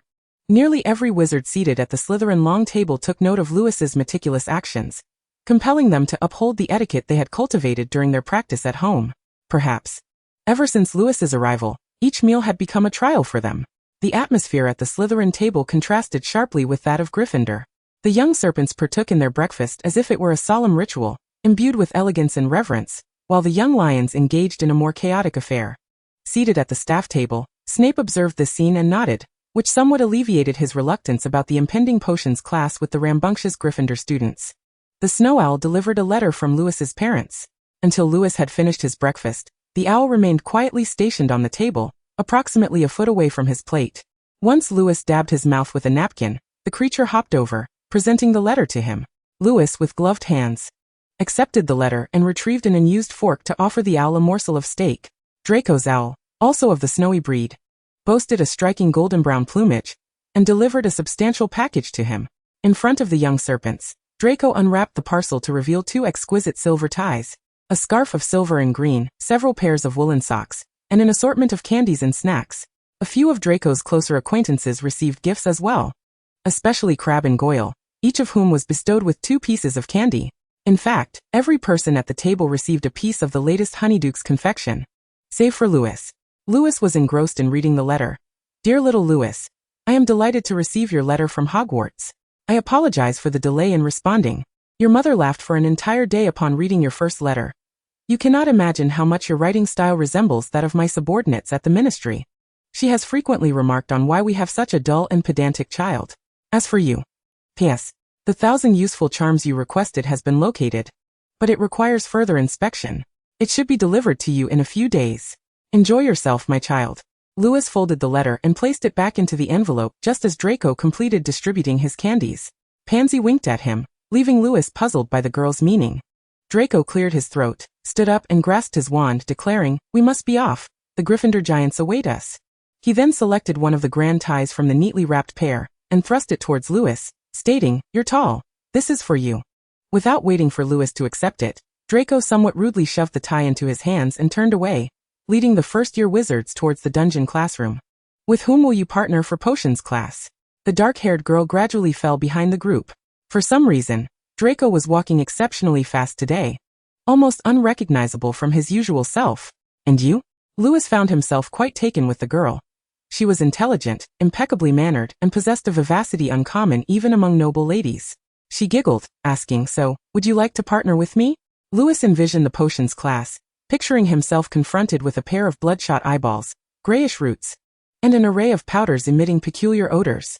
He felt certain he would inevitably create a mess in the classroom, and if that were the case, Snape would surely have him executed. "Actually, I'm not particularly skilled at potions," Lewis offered with a more tactful phrasing. Not skilled at potions? It could very well be fatal for him. Chapter 10. An unexpected incident in potions class. The girl looked at Lewis with surprise, saying, "I thought you excelled at everything." "Of course not," Lewis replied, slightly exasperated, though the girl's words did uplift his spirits. By now they had arrived at the underground classroom, which was as damp and cold as the Slytherin dungeons. To make matters worse, it lacked the grand fireplace found in the common room, prompting Lewis to raise his hand and cast a warming charm on both himself and the girl, despite having just learned it yesterday. The girl smiled and remarked, "Lewis, oh, you are such a gentleman." Following this, she accompanied him to a workstation towards the back of the classroom, where they arranged their cauldron, silver ladle, and glass bottles in an orderly fashion. At the front of the classroom, Draco stood flanked by Crabbe and Goyle, with the Gryffindor trio not far away. Lewis caught a glimpse of Draco looking back at him, appearing somewhat irate for reasons unknown, before turning away and ignoring him entirely. Sometimes Lewis felt Draco was quite juvenile, with every emotion plainly etched across his face. Pansy evidently noticed this exchange as well. Lewis inquired, intrigued by the girl's uncanny ability to discern emotions he could not. "Is he angry?" The girl's expression turned peculiar as she glanced at Lewis and replied with a chuckle, "Perhaps. One could say that, but I won't tell you. It's rather amusing." Lewis shook his head and redirected his attention to Professor Snape. Professor Snape held a stack of parchment, and was reading aloud each student's name in his silky voice, prompting those called to rise in acknowledgement. Upon hearing Harry Potter, Lewis discerned that Snape seemed to harbor some bias against him, though he couldn't quite fathom why. "Mr. Potter, the next time your name is called, you ought to rise promptly instead of delaying. As it stands, due to your lack of respect for the professor, I regret to inform you that I must deduct 3 points. Gryffindor, 3 points deducted." Harry Potter's face bore unmistakable anger, while the red-haired boy beside him appeared ready to leap up and challenge Professor Snape. Snape observed them with an air of calm amusement, and it was evident that if Potter were to retort, he would not hesitate to impose additional penalties upon Gryffindor, perhaps even more for his obstinacy. Lewis endeavored to divert his focus from the array of glass bottles lining the walls, knowing full well they contained cold, preserved animal specimens. Once he had finished calling names, Snape rolled up the parchment and lifted his gaze to the class. His eyes were as dark as obsidian, seemingly absorbing light, unfathomably deep. This made Lewis instinctively think of Draco's pale gray eyes, which always sparkled as if they contained the very essence of sunlight. "You are here to learn the intricate science and rigorous craft of potion making," he began, his voice low but resonant in the profound silence of the classroom. It seems that Professor Snape merely needs to stand at the podium, uttering not a single word, and he possesses an uncanny ability to render the mischievous children silent, captivated by the sight of those little lions. Except for a few, the rest of them would rather shrink beneath their desks, hoping to evade the professor's discerning gaze. In this realm devoid of foolish wand-waving, many among you would scarcely believe this to be sorcery. Upon concluding his opening remarks, the classroom was so profoundly quiet that one could hear a pin drop. "Potter," Snape suddenly called out.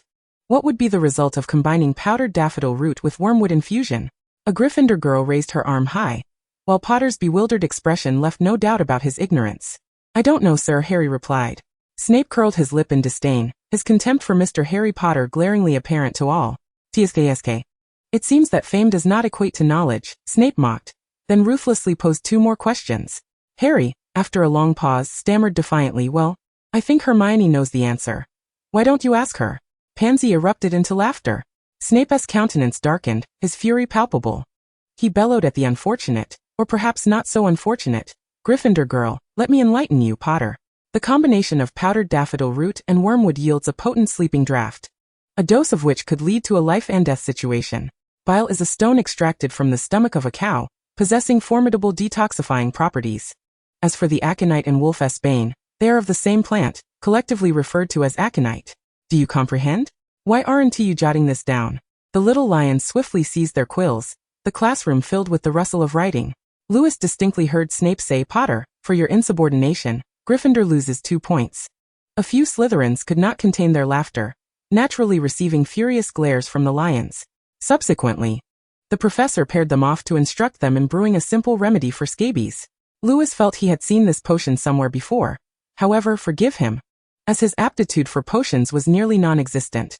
Thus he and Pansy swiftly divided their tasks, he handling the raw materials while Pansy managed the cauldron.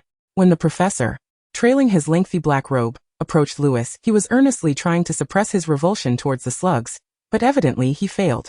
As he heard the professor snicker before bluntly stating, "What are you afraid of?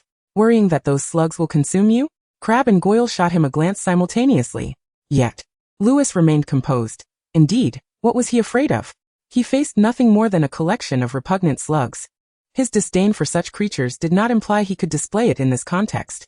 A true nobleman knows how to adapt to any environment, he mused. Besides, he had dragonhide gloves, that was the crux of the matter. All the young wizards received a reprimand from the professor. In truth, he was not particularly lenient with the little snakes either, though Malfoy received praise. Who would have thought the professor would commend anyone? "I believe you should observe how Mr. Malfoy handles the slugs, impeccable in his boiling technique." At that moment, a noxious green smoke, pungent with acidity, billowed from the underground classroom, followed by a tremendous explosion.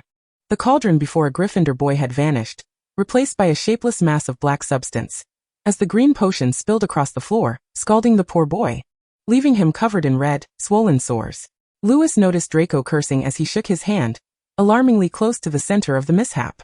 Lewis glanced at Harry Potter, who evidently relished Draco's misfortune, as he caught sight of Harry's silent grin.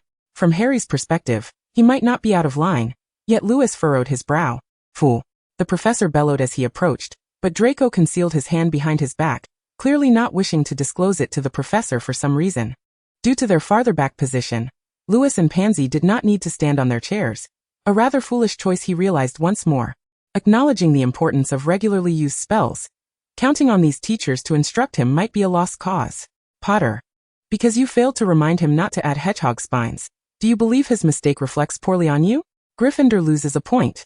The boy at the center of the incident was whisked away to the hospital, and potions class continued, though the enthusiasm had waned in light of the recent event. This was their final class of the day. They could choose to return to the common room or wander the castle, with dinner still over 2 hours away.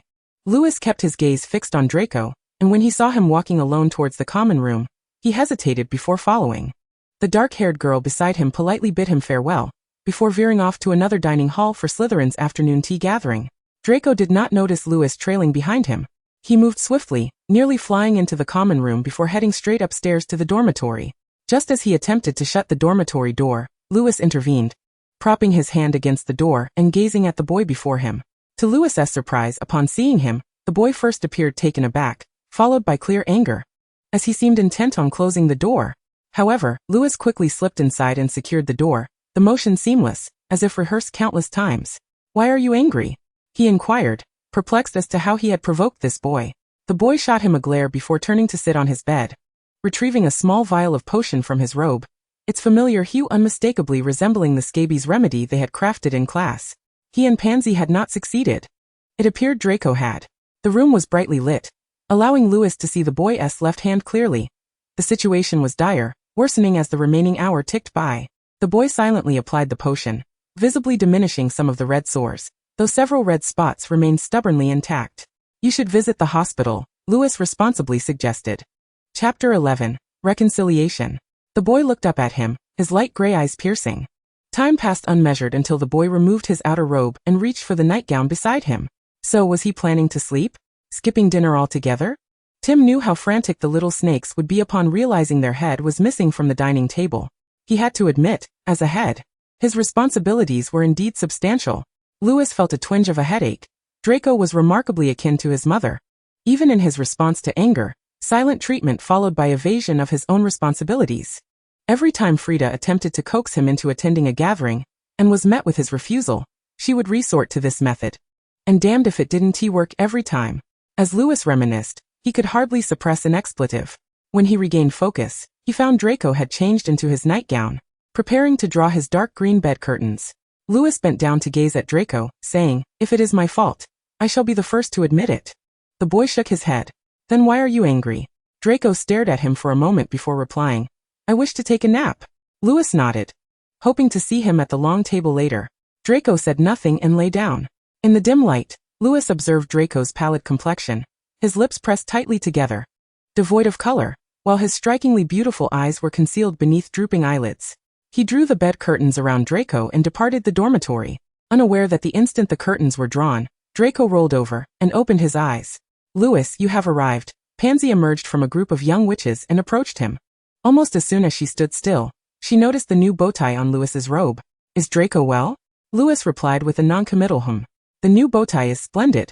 It must have been personally chosen by Aunt Narcissa."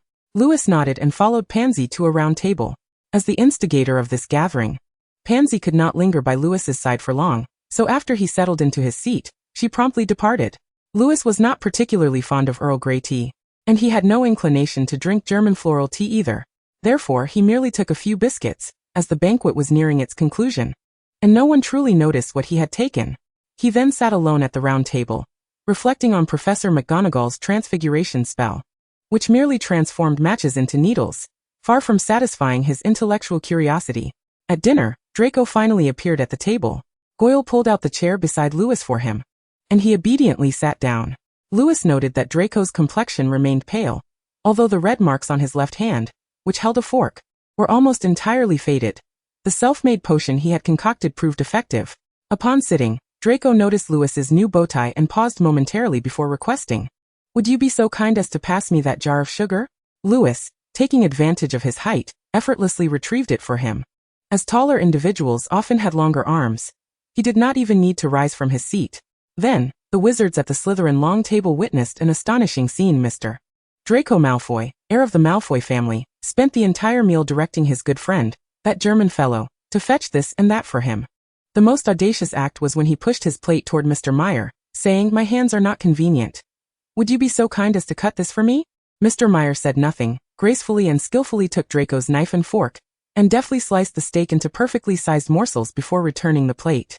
This spectacle left many at the table astonished, as the sound of cutlery against plates resonated loudly. In fact, when Louis handed Draco the sugar, he could not help but ask, "Not angry anymore?"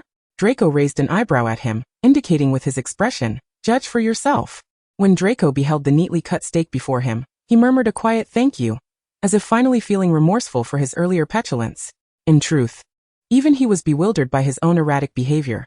His rational mind urged him to cultivate a good relationship with Louis, knowing it would benefit his family, and he had always adhered to this principle. However, the recent events led him to doubt whether he had acted sensibly. Everything unfolded naturally, and surprisingly. Lewis did not exhibit any signs of anger, even after Draco's unreasonable requests. Moreover, he did not demonstrate the previous discomfort or disdain that might have been expected. When he retrieved his fork, he did not even cast a cleaning charm. He was aware that Draco had learned the nonverbal version of the spell, and it would be odd if he were unaware of its application upon him. Realizing this, Draco felt a twinge of guilt, a sentiment that compelled him to follow Lewis to the library after dinner. Crabbe and Goyle did not accompany them, claiming they would surely fall asleep if they entered the library, and to avoid embarrassment, it was best that they stayed behind. Meanwhile, Lewis seemed to revert to his former demeanor, cold and fastidious. He observed Draco casting multiple cleaning charms on the newly acquired books, which elicited a sense of pity for those volumes. The 100 potions you need to know was related to their 2-foot-long essay assigned in class. Lewis lacked any natural talent for potions, and could only rely on extra study to secure a no by the end of term. The boy with a gift for potions, Draco, caught his attention as he rested his head on the table, lost in thought. Draco's platinum hair appeared remarkably soft, evoking an irresistible urge to touch it. However, Lewis merely turned the page. The subsequent days returned to their usual rhythm. Throughout the long weekend, Lewis spent his time in the library, during which he encountered a Ravenclaw girl named Mandy. After their first chance meeting, he found that whenever he visited the library, Mandy seemed to be there as if she had taken up residence. Their interactions were minimal. During their initial encounter, she introduced herself and excitedly mentioned having seen him at a certain event. He nodded in acknowledgement. The girl appeared to recall something, then happily departed. In addition to these girls, Draco visited the library once, lowering his voice to discuss Quidditch with Lewis. Next Thursday, the first-year flying lessons were scheduled. Draco had maintained this seemingly manic state, and as the time drew near, one could distinctly sense the blend of excitement and anxiety radiating from him. This emotion peaked on Thursday when Pansy, noting that Draco had spent over an hour at breakfast boasting about his exceptional flying skills, finally interjected, "Our prince, are you truly planning to fly on an empty stomach?" Draco, entirely oblivious to the sarcasm in her tone, perhaps too exhilarated to consider it, finally took some food from the table and hastily completed his breakfast. It is worth mentioning that as he passed the Gryffindor table with the first-year Slytherins, he casually snatched a memory ball from a small lion's hands. The chosen one and the unfortunate Weasley boy immediately stood up, their expressions filled with outrage as if poised to confront him. However, to their dismay, Professor McGonagall appeared out of nowhere, standing before them in an instant. "What is going on?" she inquired. "Malfoy stole my crystal ball, Professor," the Gryffindor boy protested. Draco, with a scowl, tossed the memory ball back, warning, "Just wait and see," as he bent down in a manner that shielded his threat from Professor McGonagall's view.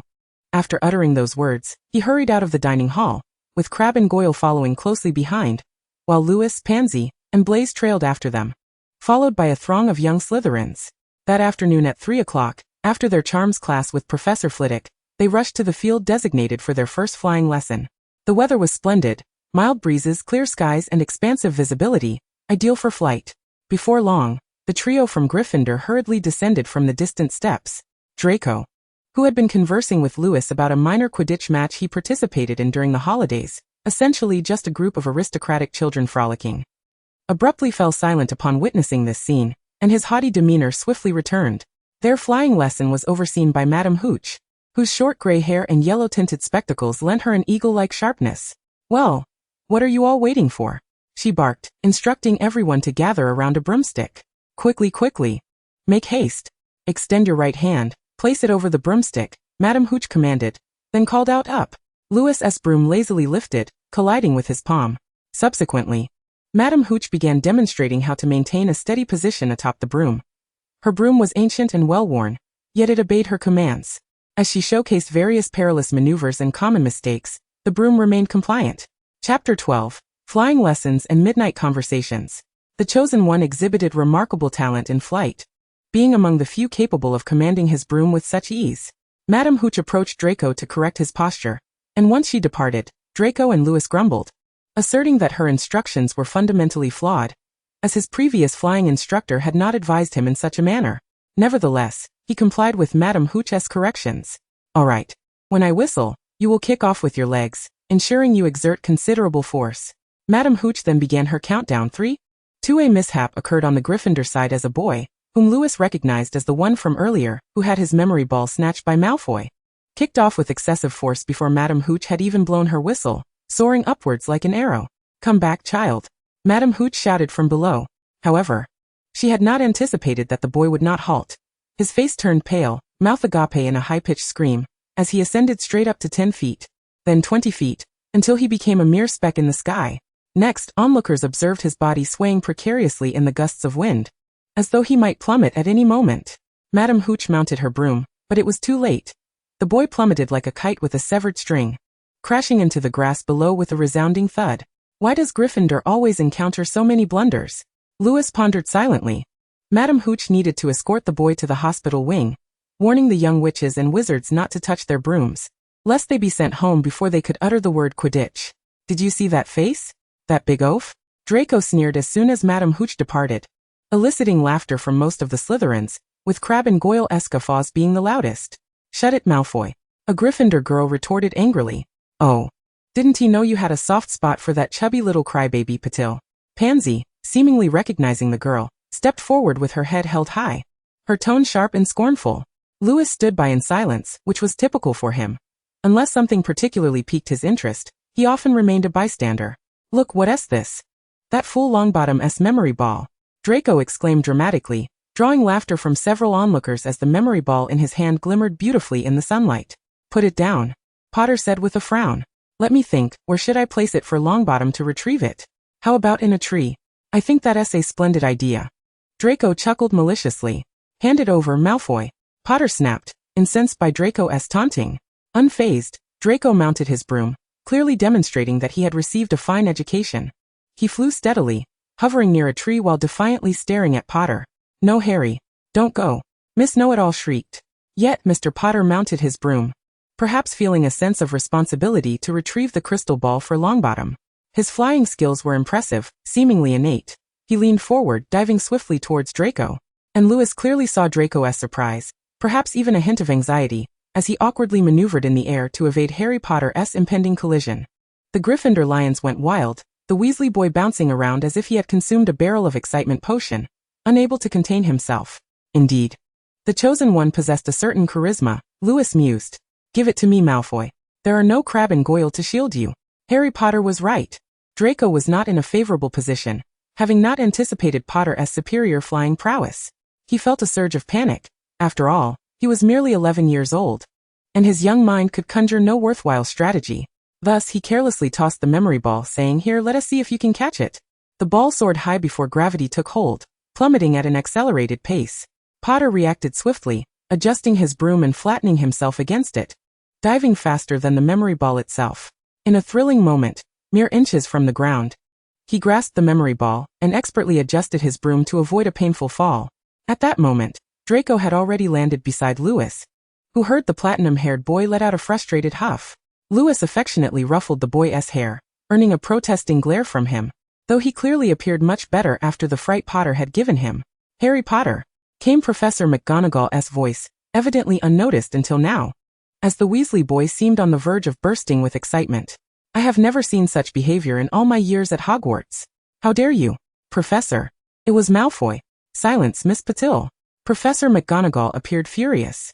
All right, Potter, come with me. Seeing Potter being led away, Draco's face involuntarily broke into a smug grin, while the remaining two Gryffindor members wore expressions of anger. The latter half of the flying lesson concluded rather hastily, dominated by tedious theoretical explanations. Regardless of what was said, Madame Hooch forbade them from mounting their brooms again. As they walked toward the dining hall, Lewis finally inquired about the question that had been nagging at him. Why do you dislike Potter so much? Draco reacted as though he had heard the most ludicrous joke, exclaiming, Why? Of course, he paused, then whispered, You'll find out. I'll tell you in the dormitory. So that evening after bathing, as Lewis dried his hair, he emerged to find Draco sitting on his bed, lost in thought, and immediately recalled the question from earlier. Go wash up, he said expressionlessly. The boy sitting on the bed stirred awake, gazing up at him with confusion. After a moment, he finally responded with a soft, oh, before rising from Lewis's bed to retrieve his own change of clothes. When Draco emerged from the shower, the lighting in the room had been adjusted by Lewis to a soothing, sleep-inducing warm yellow. Lewis was reclining against a large pillow, illuminated by the bedside lamp, engrossed in a book that Draco surmised was likely the one sent from home, 1,000 Practical Spells. As Draco approached, Lewis remained silent, shifting the enormous cushion behind him so that the boy could also lean against it. Draco hung up the towel, and Lewis observed as he climbed onto the bed and settled beside him, resting against the half of the pillow that had been left free. He extended his wand towards Draco's head and swiftly cast a drying charm. Having a comprehensive spellbook was indeed quite convenient. The boy seemed pleasantly surprised as he lifted his hand to touch his hair, the moisture dissipating rapidly. Lewis, sometimes I truly wish to visit Germany and see if everyone there is exceptionally skilled in magic, he mumbled. Lewis couldn't help but laugh. The boy's thought process was utterly amusing. Well, feel free to come. I can invite you this holiday. Really? Draco turned to look at him. Lewis nodded, and the boy's expression brightened, a blush coloring his pale cheeks, making him appear much more lively. Am I considered your friend, Lewis? He inquired. Do you honestly believe I would permit someone who is not my friend to sit on my bed? Lewis retorted. He bore no disdain for Draco. The boy was quite polite, at least towards those he deemed worthy. Although they had only known each other for a little over a month, and had truly spent time together for just 2 weeks, Lewis found himself quite fond of this boy, and well, also of Pansy. Moreover, the status of the Malfoy family was rather suitable. He held no prejudice against those minor aristocrats or half-blood wizards. It was merely the social etiquette among the nobility. Draco seemed eager to cultivate their friendship, so Lewis decided to give it a try. Friendship can be remarkably peculiar at times, don't you think? At times. You appear rather indifferent, as if you care little for anything, Draco remarked. You clearly don't care about the position of prefect, do you? Lewis nodded in response to Draco's gaze. Draco scoffed, and you also seem unconcerned with the professor's praise. Don't think I am unaware. You have certainly mastered the spells Professor Flitwick teaches. You seemed to despise me at first, didn't you? After saying this, he turned to scrutinize Lewis. Lewis could only nod. Explaining, I simply felt a bit, disdainful towards the boy who lived, as you always seemed to be with him. Was it inappropriate to speak ill of others behind their backs? Lewis mused internally. Draco appeared both pleased and slightly vexed. After a moment's contemplation, he gave Lewis a gentle shove, deciding to let it go. You never seem to want to assist other classmates when they're in need. To be fair, Draco was quite kind to the first-year Slytherins. He could always resolve their issues. If you sought Lewis's help, however, he would undoubtedly regard you with his emotionless emerald eyes until you gave up. Chapter 13, Midnight Duel. So, do you intend to complain about me all night while lying on my bed? Lewis closed his book and turned off the bedside lamp. In the dim light, he said, If you have nothing else to say, I shall retire for the night. He then slowly lay down, and Draco slid under the covers as well. Now, lying side by side, Draco finally spoke. You asked me why I dislike Harry Potter. To be honest, I'm not quite sure why, he confessed. Initially, I wanted to be good friends with him. He is quite famous, and I've heard stories about him since childhood. But he rejected me. Oh, and that time on the school bus I was going to approach him, but he and that traitor, the Weasley boy, mocked me instead. They would rather befriend a mudblood than associate with me. Lewis pulled the bed curtains down, the deep green fabric blocking out the yellow light, enveloping them in darkness. Am I too harsh towards him? Yet every time I see him, I can't help but wonder why. What is wrong with me? Draco finished, waiting for Lewis's response. However, much to his disappointment, Lewis offered no reply. Lewis, are you asleep? He whispered. After a moment, he felt something brush against his head. It was a bare hand, warm against his skin, causing his heart to flutter. Then he heard Lewis say, All right, lonely boy, it's time for you to sleep. Don't forget. You have a duel tonight. Draco's eyes lit up. I thought you wouldn't go. Earlier that afternoon, as Draco passed by the Gryffindor table, he couldn't resist taunting. Enjoying your last meal, Potter? When will you take the train back to the Muggles? Now that you're back on solid ground, with your little friends surrounding you, your courage has certainly grown. Potter replied coldly, I'm always willing to face you alone, Draco. If you don't mind, let us do it tonight. A wizardess duel just with wands, no contact allowed. What's wrong? I suspect you haven't heard of wizard dueling, have you? Of course he had. The red-nosed Weasley turned around suddenly. I am his second. Who is yours? Draco glanced back at Lewis, only to be disappointed when Lewis did not offer any words of encouragement, such as I can or I'll accompany you. Instead, he shifted his gaze between Crabbe and Goyle, who appeared quite excited, but Draco struggled to articulate which of the two he preferred as his second. You'll find out tonight, he finally declared. As the clock chimed again, Lewis abruptly opened his eyes. He generally slept little. If he wished, he could wake up every time the pendulum struck. With approximately half an hour until midnight, he lay in bed for a moment before turning to glance at Draco. Draco was sound asleep, the yellow glow of the dormitory's light long extinguished. As he lifted the bed curtains, moonlight streamed in, seemingly casting a silvery sheen upon the boy's hair, rendering it as beautiful as Mercury. He watched quietly for a moment before mischievously pinching Draco's nose with his fingers. Draco breathed softly against his palm, tickling him. Before long, the other boy's brow furrowed, and he raised his hand as if to swat something away. Just before Draco opened his eyes, Lewis withdrew his hand. "You're awake?" Draco looked genuinely pleased, but his expression quickly turned peculiar. "I just had a dream where someone was trying to suffocate me." Lewis nodded, solemnly hypothesizing. "Perhaps this indicates you are quite fearful of the duel later." Draco frowned, retorting, "Why would I be afraid of him?" Then, as if struck by an idea, he gazed at Lewis with eager eyes. "Harry Potter was able to defeat Voldemort. Perhaps he has some wicked tricks up his sleeve. You should accompany me." Lewis raised an eyebrow. He failed to discern where Draco's concern about not being able to defeat Harry Potter stemmed from. Please. Who was the one who provoked him this afternoon? And what about Crabbe and Goyle? Lewis leaned against the edge of the bed, exuding an air of languor that suggested a reluctance to move. At that moment, Draco had already risen from the bed and commenced changing his attire. "I let them sleep well," he replied casually. "So you schemed against me?" Lewis inquired. Draco leaned in closer. "Come on, mate, Potter has an assistant. Surely you wouldn't want to leave me to go alone, would you?" "I would," Lewis retorted. "We have potions class again tomorrow. I need my rest." Draco's eyes brightened. "Right. How about this? Accompany me, and tomorrow you'll be in my group. You'll absolutely learn something. What do you say?" Draco's assertion was not an exaggeration. He was indeed a favorite of Snape, capable of executing every demand flawlessly. The potions class was practically a venue designed to bestow points upon Slytherin. Not really. Lewis clearly did not wish to be in Draco's group, as he was at a loss regarding how to decline Pansy's invitation. Draco appeared somewhat disheartened, but he soon rallied. Come on. What's wrong with the trio? Do you wish to be alone with Pansy?" "Not at all." Lewis pushed his head aside. "All right, I'll go with you."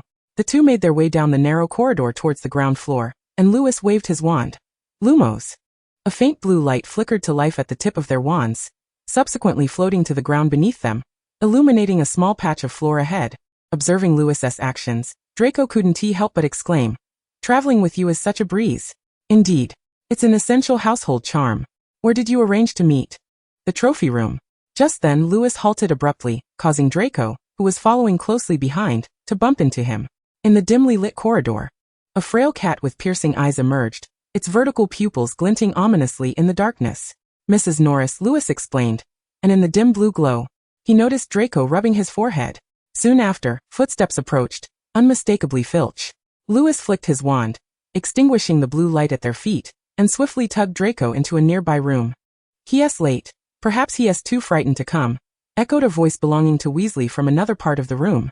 Before Lewis and Draco could react, Filch's soft voice sounded alarmingly close, sniffing around. "My dear, they must be hiding in some corner." Draco was ready to retort, insisting that he was no coward. "Yeah." Lewis covered his mouth with a scaled dragonhide glove, silencing him instantly. At that moment, Filch paused by the door.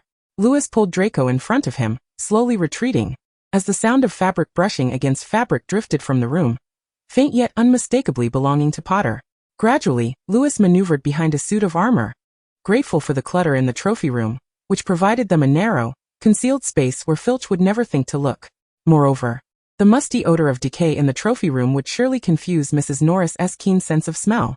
Decay? Suddenly, he realized the predicament, consumed with tension. He had overlooked the fact that they were in a dust-laden environment.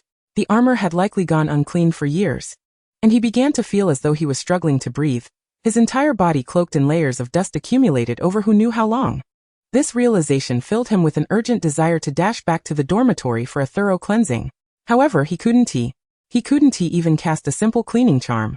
If Filch discovered them, Snape's wrath would be catastrophic. Just then, Filch entered the trophy room, not even casting a glance in Lewis's direction. They say the most dangerous places are often the safest, and it seemed that adage held true. Mrs. Norris, however, lingered nearby, and Lewis sensed Draco in front of him holding his breath. Filch advanced toward another door, turning back as if he had noticed something. "Did he find out?" he muttered, moving closer. Just as Lewis contemplated which spell could alleviate their current situation, he heard a terrifying scream piercing the night, followed by rapid footsteps. Perhaps they had tripped over something, creating a cacophony loud enough to awaken the entire castle. Filch dismissed the sound, now fixating on a new target, one unmistakably clear. He hurried through the door, with Mrs. Norris trailing behind him, swiftly exiting the trophy room. As the footsteps faded into the distance, Lewis and Draco finally emerged. The moonlight filtering through the windows allowed Lewis to clearly see the fury etched on Draco's face. How dare he? How dare he? That was the sound of 4 footsteps. I absolutely did not miss here. It wasn't he just 2. Lewis ignored Draco, his own expression icy as he emerged from behind the armor. The first thing he did was cast a dozen cleaning charms. A soft white glow emanated from various parts of his body. By the time Draco came to his senses, Lewis was already intent on leaving this place he wished to escape from immediately. Had he lost his mind? Why had he agreed to accompany Draco to this so-called wizard duel? Involving Gryffindors could only lead to trouble. He had come to this realization with clarity. Draco seemed to sense that Lewis was in a foul mood. He understood why, yet he was at a loss for how to explain anything. In fact, he felt a twinge of guilt. Upon exiting, all he could think of was Harry Potter's betrayal, oblivious to Lewis's intense fixation on cleanliness. Chapter 14, An Anonymous Letter at Long Last. Draco found himself in the desired position of being grouped with Lewis and Pansy. When Harry Potter and the others raised objections, Snape disdainfully remarked, "Mr. Malfoy requires 2 assistants. Do you also need 2 assistants, Mr. Potter?" It was common knowledge that Draco's prowess in potions was unparalleled throughout the school.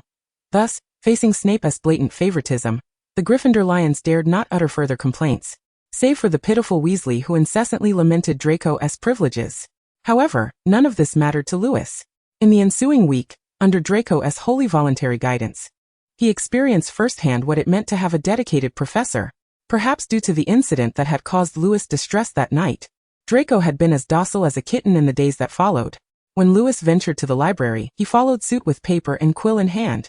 While Lewis composed his potions essay, Draco even presented his own work for Lewis's reference, diligently teaching him numerous potion-making techniques. One cannot deny that should Draco ever take up the role of potions professor, Lewis would wholeheartedly welcome him. He was infinitely superior to Snape. That morning, as the owls flocked into the great hall as usual, every pair of eyes was drawn to a slender package carried by 6 long-eared owls. Even the diminutive serpents of Slytherin were no exception. Draco stared at the package for a considerable time, deducing that it must surely contain a Nimbus broomstick. They watched as the parcel glided past the Hufflepuff and Ravenclaw tables, directly delivering the Nimbus to the savior, Potter. What on earth is happening? Draco sprang to his feet, momentarily forgetting to dab at the minuscule crumbs at the corners of his mouth with his napkin. Lewis, taking his time to compose himself, suggested, "Well, why not go take a look?" Draco regarded Lewis with a degree of astonishment. "You want me to stir up trouble with Harry Potter? I thought you disapproved of my meddling with them." "Whether or not I do is of no concern to you," Lewis replied, then arranged his knife and fork neatly before accepting the letter handed to him by the snow sculpture. "But I do hope you return swiftly," he added in a hushed tone, "as we're counting on you to take us to class." With that, he turned his attention back to the letter, ignoring Draco entirely. It was an unsigned missive, merely bearing a recipient's name and address scrawled hastily in green ink. The envelope crafted from exceptionally thick parchment. Lewis tapped the letter with his wand, discerning no traces of magic upon it. Witnessing this, Draco sat back down, wiping his mouth with his napkin. "Boring, I shan't go. Besides, I already know it's a broomstick. I am, however, quite intrigued by your letter. Who is the sender?" "I have no idea." Lewis tilted the envelope slightly, allowing Draco a clearer view. "Are you planning to open it now?" Lewis shook his head. Breakfast would soon be over, and he did not wish to hastily unravel the contents of a letter that could merely be a harmless prank. Wednesday classes were always a headache. Unfortunately, their 2 most loathed subjects were scheduled back-to-back. However, the first lesson in charms was a welcome reprieve. Professor Flitwick, in charge of their charms class, was a diminutive figure who had to stand atop a stack of hefty tomes to reach the blackboard. Nonetheless, as the head of Ravenclaw, Professor Flitwick commanded the respect of the Slytherin students. Perhaps the only group in the entire school capable of coexisting amicably with Slytherin was that peculiar little band from Ravenclaw. Flitwick's most distinguished pupils were none other than the Slytherin Knight and the Gryffindor Know-It-All.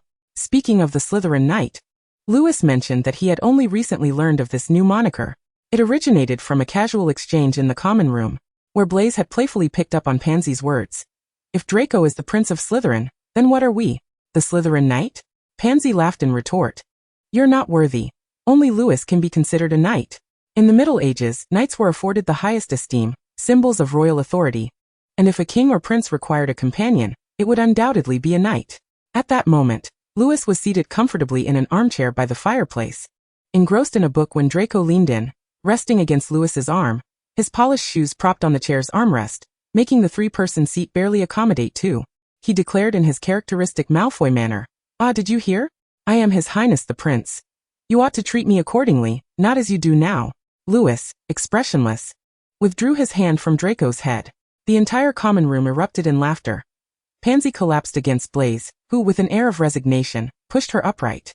"Listen, Lewis," Draco exclaimed, leaping from the chair and brandishing his wand. "I challenge you to a duel." Lewis finally tore his attention away from his book, casting a glance at Draco. "Are you certain?" "I am quite certain." Draco, being the sole heir of the Malfoy lineage, could not possibly back down. "Really? Then I shall officiate," Pansy urged, eagerly relishing the spectacle. Crabbe and Goyle, seated on the opposite armchair, munched away while observing the unfolding drama. Thus, the duel was hastily arranged. Pansy glanced between the two adversaries, declaring, "Begin." "Disarm." Lewis, acting decisively, pointed his wand, emitting a red light that collided directly with Draco's wand, sending it careening away uncontrollably. Wand away. Before Draco could react, Lewis cast another spell, causing Draco's wand to wobble in the air before obediently landing in Lewis's grasp. The display of magic left many in the common room dumbfounded. Surely they hadn't misjudged. Were they not first-year students? Yet. Witnessing Lewis made them feel as though he was a seasoned second or third year. Even some upperclassmen silently questioned, was this German truly a first year? He appeared far too tall and confident. They would never admit to having just learned the spell themselves. Well, as the saying goes, comparison is the thief of joy. That's not fair.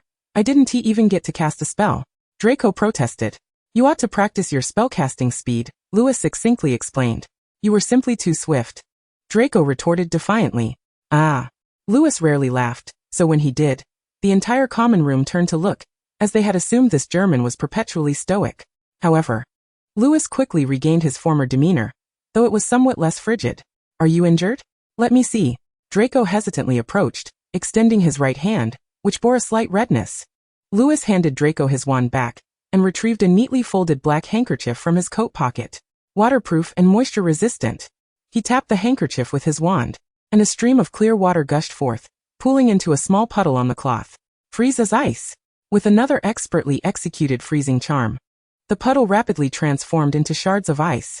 Lewis carefully wrapped the handkerchief and placed it in Draco's palm. Hold it against the injury for a while. Oh. Draco obediently cradled the handkerchief with his left hand. You must teach me that first spell you just cast. Lewis nodded in agreement. By the way, you mentioned teaching me that spell involving the crystal ball. Draco recalled another matter, clumsily retrieving a small crystal ball from his pocket with his uninjured left hand. Lewis did not decline. He believed that promises made should be honored. However, I must first ensure that your swelling subsides before you can use it. All right, Draco readily acquiesced. Lewis lifted his wand once more, casting a long string of Latin incantations with a melodic tone, reminiscent of some ancient music. How lengthy? Was the unanimous reaction from the observing Slytherins. A beautiful beam of light emanated from the tip of his wand. Its color was difficult to discern, yet it was unexpectedly bright. The crystal ball began to swell gradually. Lewis took the crystal ball from Draco's grasp and placed it on the table, watching as it continued to expand, ultimately reaching a diameter of nearly a foot. Draco, intrigued, leaned closer as Lewis's voice whispered in his ear, "Now concentrate. Focus on the crystal ball, and envision the constellation you wish to see." In an instant, the vast expanse of the sky unfurled in Draco's mind, each star twinkling incessantly. He focused intently on the constellation of Draco, as instructed by Lewis, and soon the heavens began to whirl around him.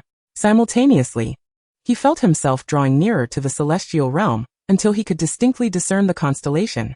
From that moment forth, the entire Slytherin house became aware of the remarkable aptitude for charms possessed by the sole heir of the illustrious Meyer family, as if he had been practicing spells since the moment of his birth. Professor Flitwick consistently praised Mr. Slytherin Knight, which resulted in the majority of the little snakes regarding him with considerable warmth. However, once the charms class concluded, their time became increasingly arduous. Each time, Lewis felt a deep-seated reluctance as he entered the Defense Against the Dark Arts classroom, for Professor Quirrell was perpetually enveloped in an overwhelming stench of garlic. The Slytherin students reveled in mocking him, referring to him as Professor Garlic. Ah, another class with Professor Garlic, how tiresome, lamented a Slytherin boy, slumping over his desk. Having just exited Charm's class, he wished he could remain there for eternity rather than face Professor Quirrell. Lewis always wore a frightfully cold expression during defense against the dark arts. Unless absolutely necessary, he would remain silent throughout the lesson. Thus, the following scene unfolded. As they filed into the classroom, almost all the students gravitated towards the backmost seats, the last row being reserved for those of the highest pedigree. Even the knowledge-loving little eagles showed little enthusiasm for this class. Professor Quirrell was a timid and cowardly individual. When faced with the mockery of the young witches and wizards, he would stammer a few words yet never deduct points, which only emboldened the little snakes further. Chapter 15. The Room of Requirement. Lewis had intended to wait for the class to finish as he had in the past, but he realized that today was different. He was deeply concerned about that letter. The one without a signature, which suggested he should not be so impatient. Oddly enough, it felt as if something were constantly reminding him. He had thoroughly examined the letter, and found no traces of magic. Although he was merely a first-year student, he did not believe that a child from an Auror family could fail to discern the presence of magical energy. Furthermore, it was peculiar that as he left the defense against the dark arts classroom, that inexplicable feeling began to fade away. Was it mere coincidence? He glanced back at the classroom, where only Professor Quirrell and his large scarf remained. What is it? Draco noticed Lewis's actions. Lewis initially intended to shake his head and dismiss it, but he hesitated and leaned closer to Draco, whispering, I suspect Professor Quirrell is hiding something. Hiding something? Draco lowered his voice as well. Since it was lunchtime, Draco was not required to accompany the little snakes, granting him the opportunity for a private conversation with Lewis. Lewis nodded, I trust my instincts. I also believe he is connected to that letter. The letter? If not for Lewis's mention, Draco would have nearly forgotten about the unsigned correspondence. Well, I feel the need to find a place to open it. Just then, they arrived at the staircase leading down from the 8th floor. Lewis observed the other young witches and wizards descending the stairs and abruptly halted. He began to retrace his steps. We cannot stray too far from Professor Quirrell. We need a location close to the classroom. Not too close, though. He took a few steps back, pondering whether there might be an empty classroom nearby, ideally with a desk and ample space. I think I need to conduct some experiments, he muttered to himself, then looked up to find Draco gazing at him in astonishment. What's wrong?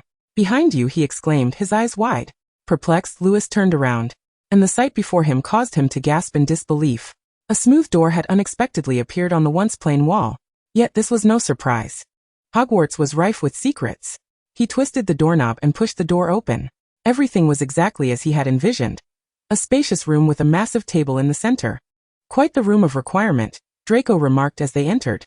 Lewis closed the door behind them, feeling a slight urgency to unveil the letter. It'll be soon, he reassured himself. He placed the letter, wrapped in thick parchment, on the table and watched as Draco approached. Are you sure? You can still back out. No one knows what this letter signifies. Draco lifted his chin defiantly. There should be nothing in Slytherin that I am unaware of. His slow, arrogant tone made Lewis want to deliver a playful punch. Nevertheless, he found Draco's demeanor endearing. It was the hallmark of someone overly pampered. Draco must have had a flawless childhood, though he himself had spent most of his early years in the company of books. Charms were his sole passion. Lewis rolled up his sleeves slightly, revealing a hint of pale skin before stopping. Only then did Draco notice how long his dragonhide gloves were. Oh Merlin, what is that? A small snake was slowly slithering up Lewis's wrist, its ruby-like eyes fixed intently on Draco. This is Gray, a very docile little snake. Lewis extended his arm so that Gray could climb into his palm. You can pet his head. He has a gentle temperament. Draco appeared apprehensive. How can he obey you? Are you a descendant of Salazar? That's impossible. I don't recall him having any offspring in Germany. What are you thinking? It's just an ordinary little snake. And it has nothing to do with Salazar. Why does it listen to me? He is quite intelligent. Can you speak Parseltongue? Draco inquired. Lewis shook his head. How could I? My ancestors have no connection to Slytherin. I don't possess any skill in Parseltongue. I communicate with Gray in German. Draco seemed somewhat reassured, though he was still astonished. This is the first time I've seen someone become friends with a snake. Lewis playfully teased Gray with his fingertips. Look at him. He is adorable.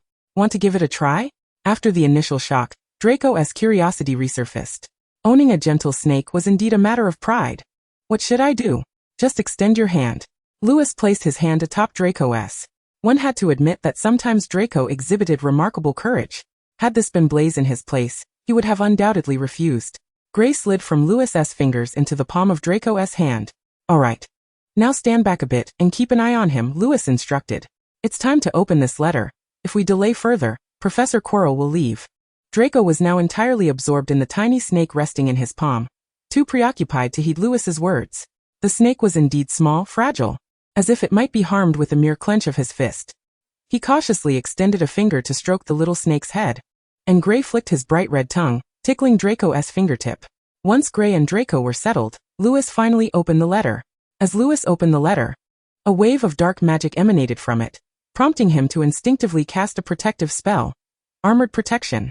A transparent barrier enveloped both him and Draco, its presence only discernible through the distortion of light above. Draco, clearly aware of the gravity of the situation, pondered why an anonymous letter steeped in dark magic would be addressed to Lewis. In contrast, Lewis appeared remarkably composed, even taking a moment to glance at Draco. Draco. I need to inquire about something.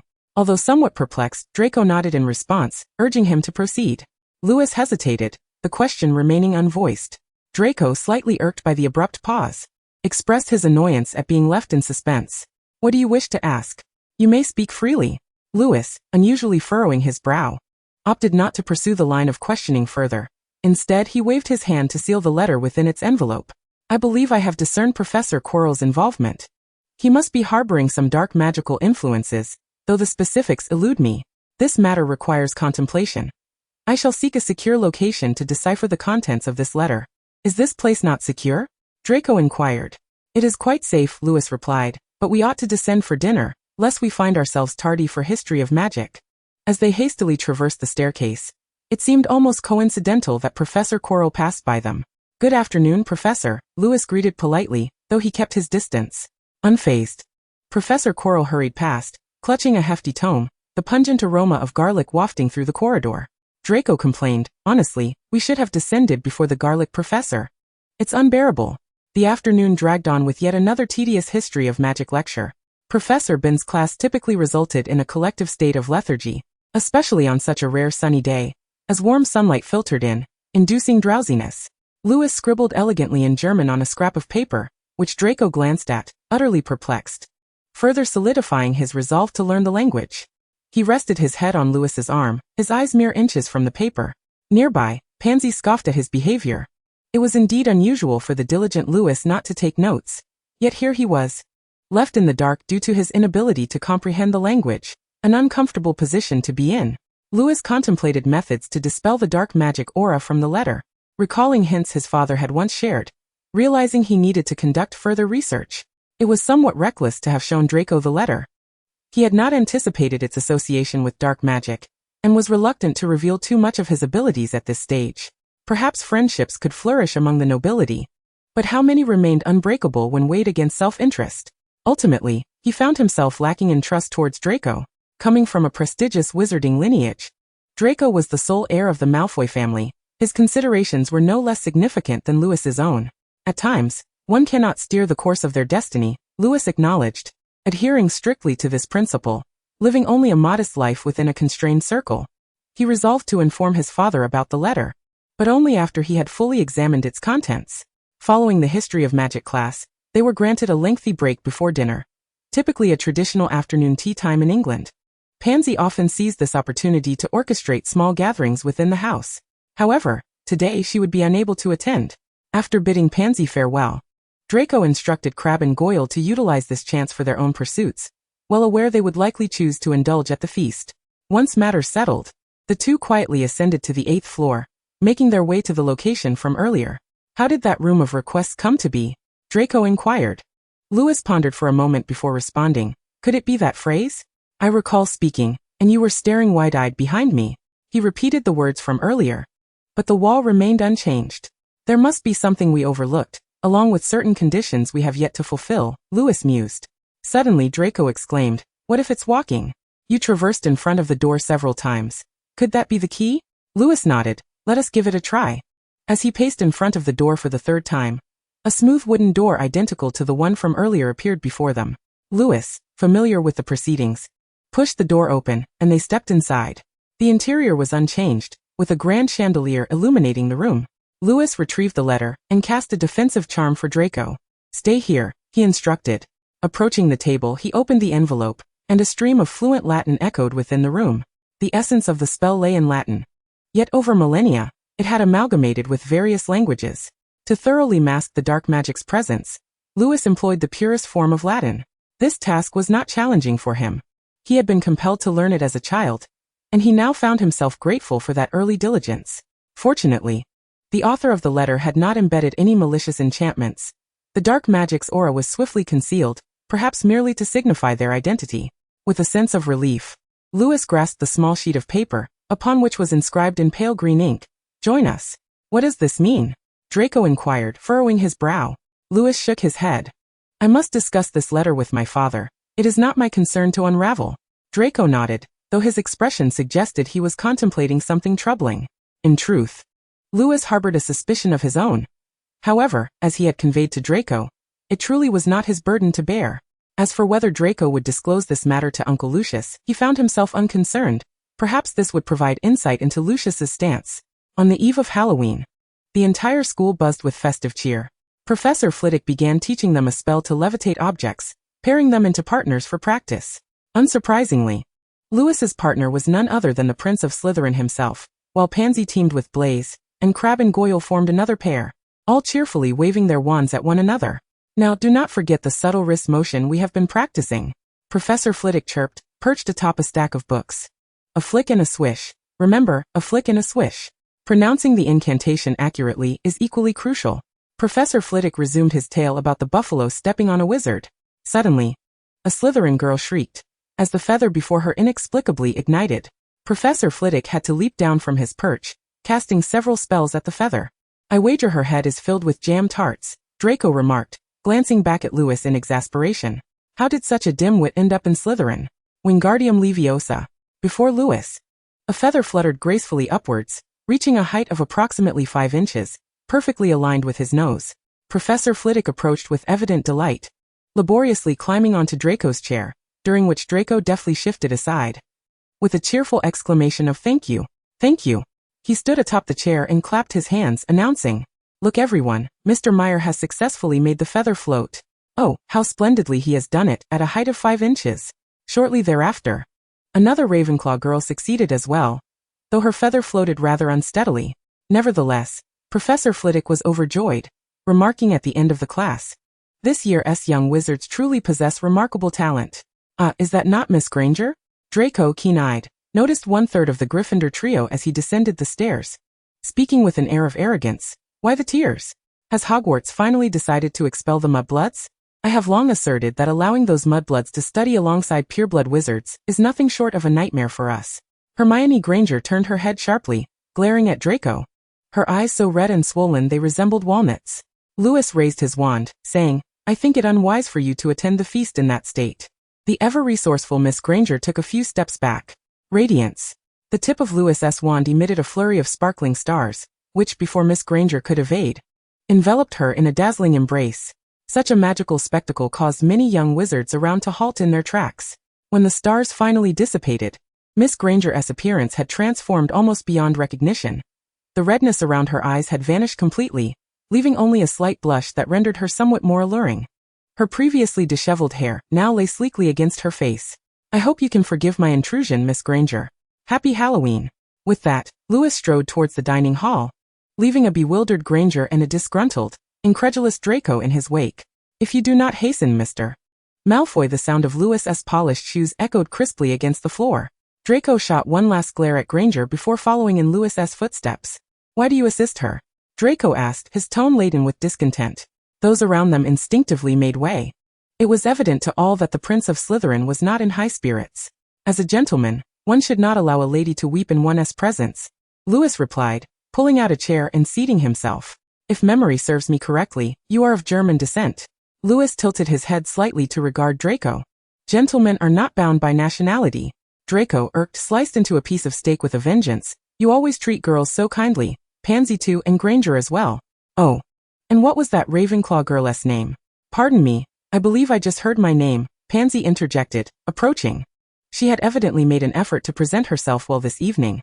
Her short black hair was neatly styled, tucked behind her ears, with a playful strand cascading down. "Oh. It's nothing, Miss Parkinson." I was merely complimenting your beauty, Draco emphasized with a smirk, elongating his syllables. Pansy shot him a disingenuous smile before turning to Lewis. You look quite splendid tonight. So do you, Lewis replied. What does this mean? Pansy, you should have seen that he and I are wearing identical bow ties. How can you only praise him? Oh, my dear prince, you look utterly magnificent tonight. Crabbe and Goyle snickered from the side, clearly amused by Pansy's compliment, which suited her style. Just then, Professor Quirrell burst into the dining hall, his scarf askew and a look of sheer terror on his face, causing the entire hall to fall silent. He staggered to Professor Dumbledore's chair, leaning heavily on the table, gasping, a troll in the dungeon. You should have known. With that, he collapsed onto the floor, unconscious. Chaos erupted in the dining hall as nearly all the young wizards processed Professor Quirrell's words. A troll. A troll has appeared in Hogwarts. I must write to father about this, Draco said angrily. Dumbledore is far too old. He is simply unfit for the position of headmaster. Just imagine a troll. How could he allow such a creature to remain at the school? At that moment, Professor Dumbledore finally spoke, the tip of his wand emitting a sharp crack that restored order to the hall. Heads of houses, he instructed, immediately escort your students to their dormitories. The two heads from Slytherin rose from the table without hesitation, and the little snakes obediently formed a line, led by the 7th-year prefect and the wizards, followed by the 6th-year prefect and wizards, flanked by the heads of houses. Look, what does the savior intend to do? Draco nudged Lewis, gesturing towards Gryffindor. Lewis turned to see the chaos unfolding there. Hufflepuff badgers and Gryffindor lions were thoroughly mixed, while Harry and the unfortunate redhead Ron Weasley appeared lost among the Hufflepuff ranks. Miss Granger was nowhere to be seen. Lewis turned back, his interest in what the Savior Potter wished to do entirely absent. His sole desire was to continue the feast or perhaps read in the dormitory for a while. Fortunately, he managed to accomplish both. Upon returning to the common room, they were met with a small Halloween celebration hastily arranged. The soft chairs had been pushed aside to make way for a long Slytherin table adorned with exquisite food. Lewis took a glass of dark ale and walked directly to his usual corner chair. Due to the troll incident, the ambience at the feast felt somewhat distracted, and it concluded swiftly.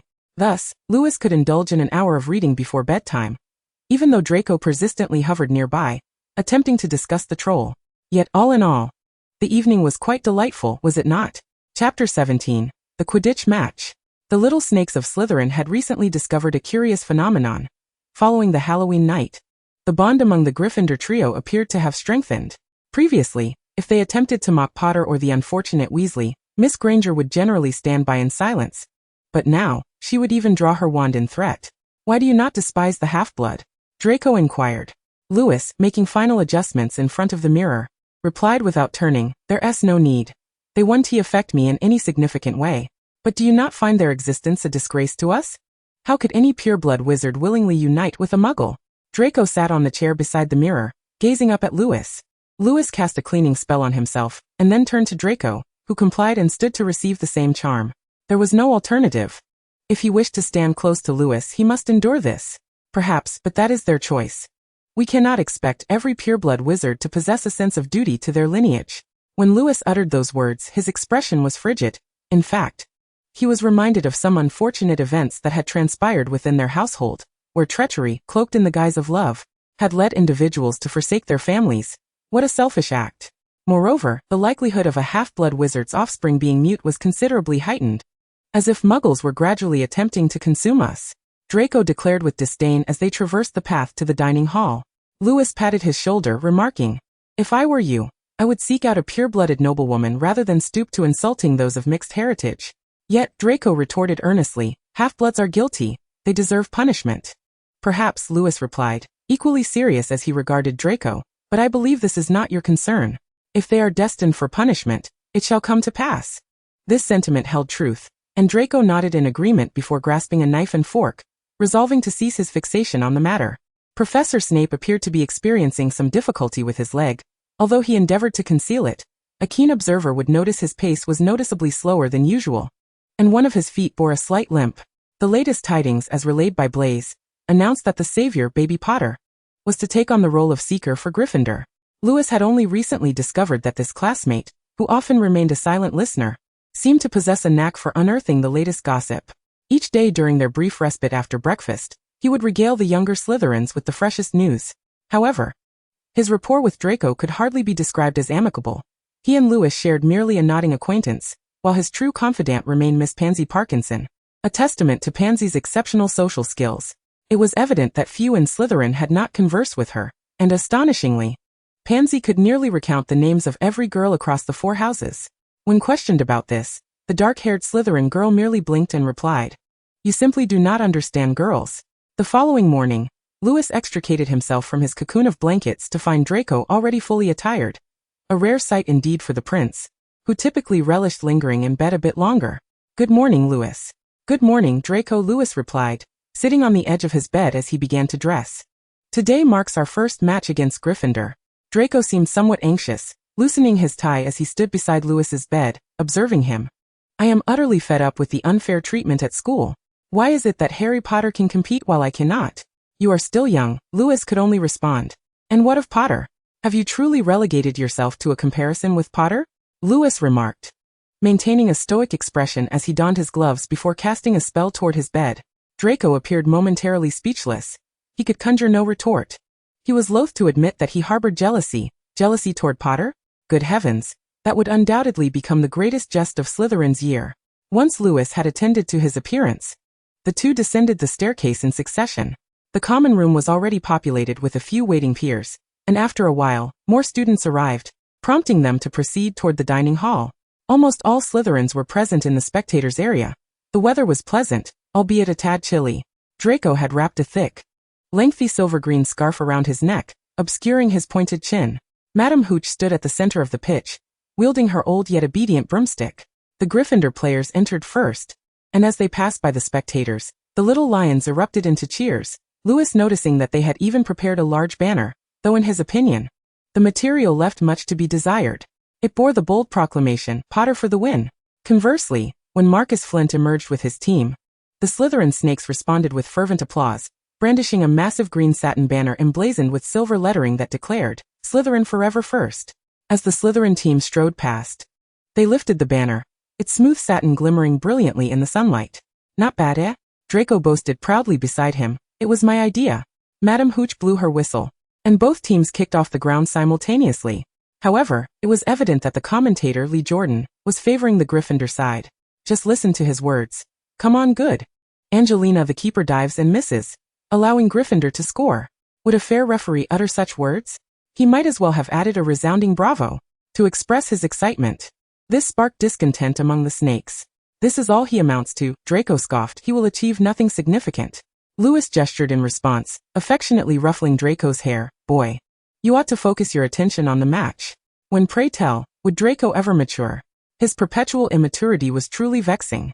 The Weasley brothers coordinated exceptionally well on the field, akin to 2 agile talking bludgers, while the newly introduced savior, Potter, displayed remarkable talent in Quidditch. Lewis had to concede that Slytherin was, indeed, on the verge of defeat. He turned to observe Draco, who had grown quiet and was intently watching the match since Lewis had tousled his hair. Perhaps the boy would excel on the field after all. Yet Draco was correct. It was undeniably unfair. At that moment, the dynamics of the match shifted unexpectedly as Marcus Flint collided with the savior, Potter, causing his broomstick to veer off course. "Foul." The little lions cried out. "This is nothing.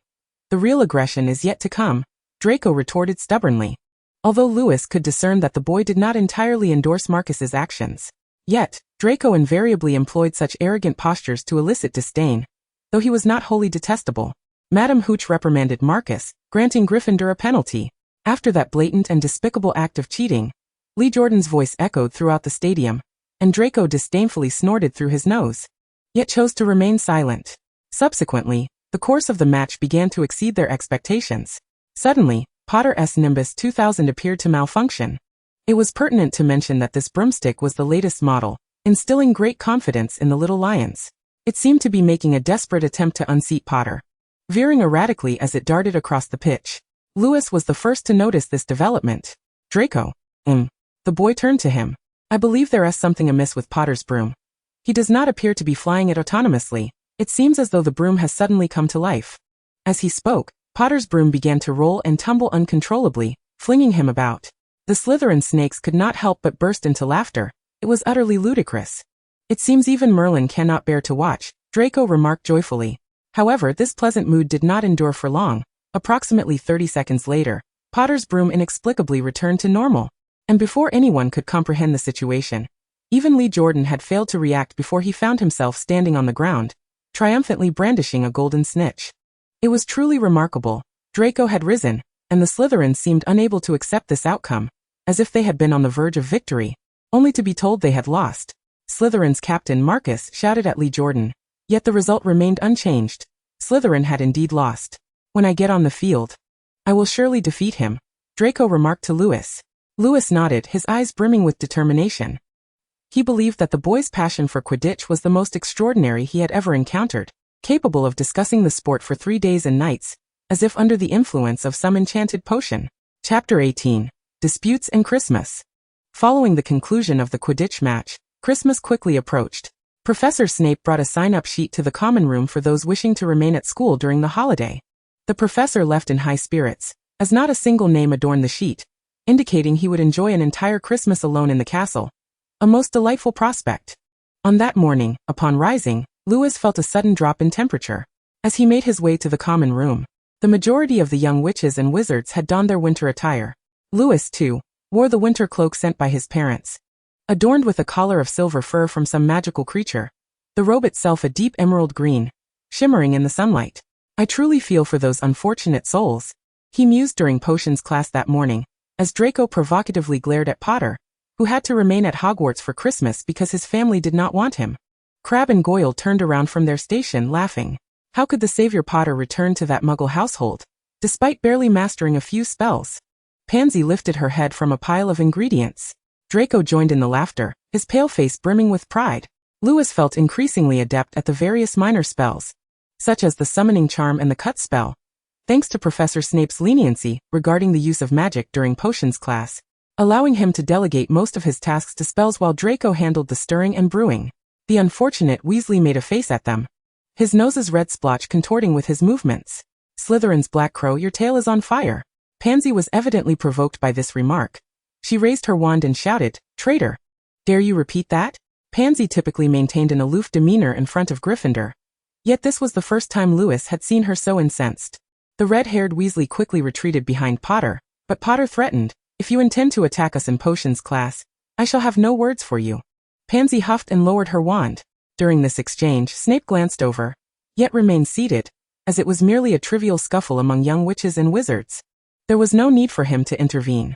After potions class, Potter and Weasley were the first to exit, while Lewis slowly guided his wand to gather the remnants of potions and neatly stacked the unused slices into their boxes. Draco, Crabbe, and Goyle waited beside him, and once everything was tidied up, the classroom was devoid of any other students. As they stepped into the corridor, they found a massive fir tree blocking their path, behind which stood a familiar giant, Hagrid, the one who had come to greet them on their first day. Meanwhile, the Savior Potter and the unfortunate Weasley were engaged in conversation with the giant. Could you step aside? You're blocking the way, Draco said coldly, his elongated tone dripping with arrogance. Yet Lewis surprisingly felt no aversion. Are you looking to earn some pocket money, Weasley? The Weasleys' impoverished status was notorious throughout the wizarding community, rumored to live in a dwelling so dismal that even goblins would scorn it, with several children crammed into a single room. Hagrid's hut must seem like a palace compared to your home. The red-haired Weasley flushed crimson and charged at Draco, his raised fist predicting a violent collision. Obstacles abound. In that moment, Lewis raised his wand. The red-haired Weasley collided with an invisible wall, his face contorted in surprise. With another spell, a comical scene unfolded. Weasley sat on the ground, his expression surprisingly pleasant, aside from a hint of confusion. Even the redness on his nose had diminished. Just then, Professor Snape appeared at the top of the stairs. Weasley. The Weasley jumped up from the floor, engaging in physical altercations, 5 points from Gryffindor. But he provoked me first. Professor Snape, Hagrid interjected, peering over the tree. Malfoy was insulting his family. Regardless, physical altercations are against Hogwarts regulations, Hagrid, Snape replied smoothly. Weasley. You should consider yourself fortunate that it wasn't more severe. But Meyer also attacked Ron, Potter protested from the side. I did not observe any injuries on Weasley, in fact, he appears quite well, Snape said, looking at Potter with deliberation. Potter glanced back at Hagrid, hoping for him to say something. However, to his dismay, Hagrid seemed lost in thought, and did not meet Potter's gaze. If that is the case, Snape suddenly added, then I shall award 3 points to Meyer for saving Malfoy, and preventing a malicious attack. Draco's chin nearly reached the ceiling at this statement. Honestly, Professor Snape was the finest instructor he had ever encountered. Professor, wishing you a Merry Christmas. Lewis bowed respectfully to Snape, who glanced at him and replied, very well. Off you go, all of you. Draco and the others exchanged pleasantries with the professor, before passing through a narrow gap beside the tree. Notably, when Lewis realized he could not pass without brushing against both the wall and the fir tree, he discreetly raised his wand, causing a small section of the fir to vanish without Hagrid noticing. Once again aboard the red Hogwarts Express, Lewis settled into a window seat, resting his chin in his hand as he gazed outside. This compartment was the governor's suite, significantly larger than the one they had occupied on the way there. Naturally, it was now filled predominantly with Slytherin students, along with a few Ravenclaws and a single Hufflepuff. No Gryffindors in sight. The journey home always seemed interminable. Draco leaned against him, his eyes half closed, attempting to catch up on sleep. The prince had spent the previous night discussing all the things they would do once they returned home, and heaven knows, this holiday would not be long. To make matters worse, the prince seemed to think that the two beds were too far apart for comfortable conversation, and had once contemplated moving them closer together, a notion he thankfully managed to thwart just in time. Thus, the two individuals had only just fallen asleep a few hours before boarding the train that morning, which explained why Lewis, unusually, had not indulged in his reading. Even with a lack of sleep, having nearly gone an entire night without rest, he still felt quite weary. Pansy was engrossed in Bubble Witch, while Crabbe and Goyle, the two hefty lads, were uncharacteristically not munching on anything. Instead, they huddled together, murmuring about how to spend the holiday. The temperature dropped swiftly, as if overnight, the earth had been cloaked in white. Lewis sat drowsily for a moment until the train's whistle signaled their arrival at the station. Are we there?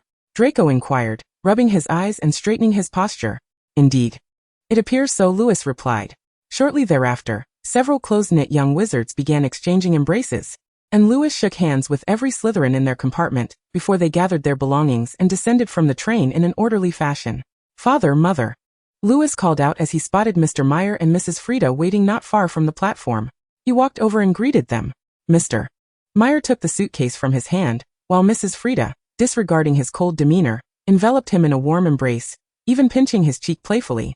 Mother, he sighed helplessly. Next, Lewis followed his parents to a nearby telephone booth, where Mr. Meyer opened the door and stepped inside, his figure promptly vanishing. Has little Lewis mastered apparition yet? Mrs. Frida turned to him, raising an eyebrow. Lewis nodded. Heaven knows how much he detested Floo powder. Ever since attempting it once at the Leaky Cauldron, he had spent the entire holiday fervently practicing apparition, thanks in no small part to the numerous portraits lining his home-esque corridors. Mrs. Frida nodded, showing no sign of concern, despite the fact that misfiring apparition could be fatal. It was said that a wizard in England once severed himself into 10 pieces while attempting it, 5 successfully apparat, while the other 5 remained behind in a rather gruesome scene. However, as the son of an Orr, if Lewis couldn't master apparition, he might as well not return home at all. After all, his father dealt with enough criminals escaping from prison daily. Although it may not sound pleasant, learning to escape was paramount. Soon after, Mrs.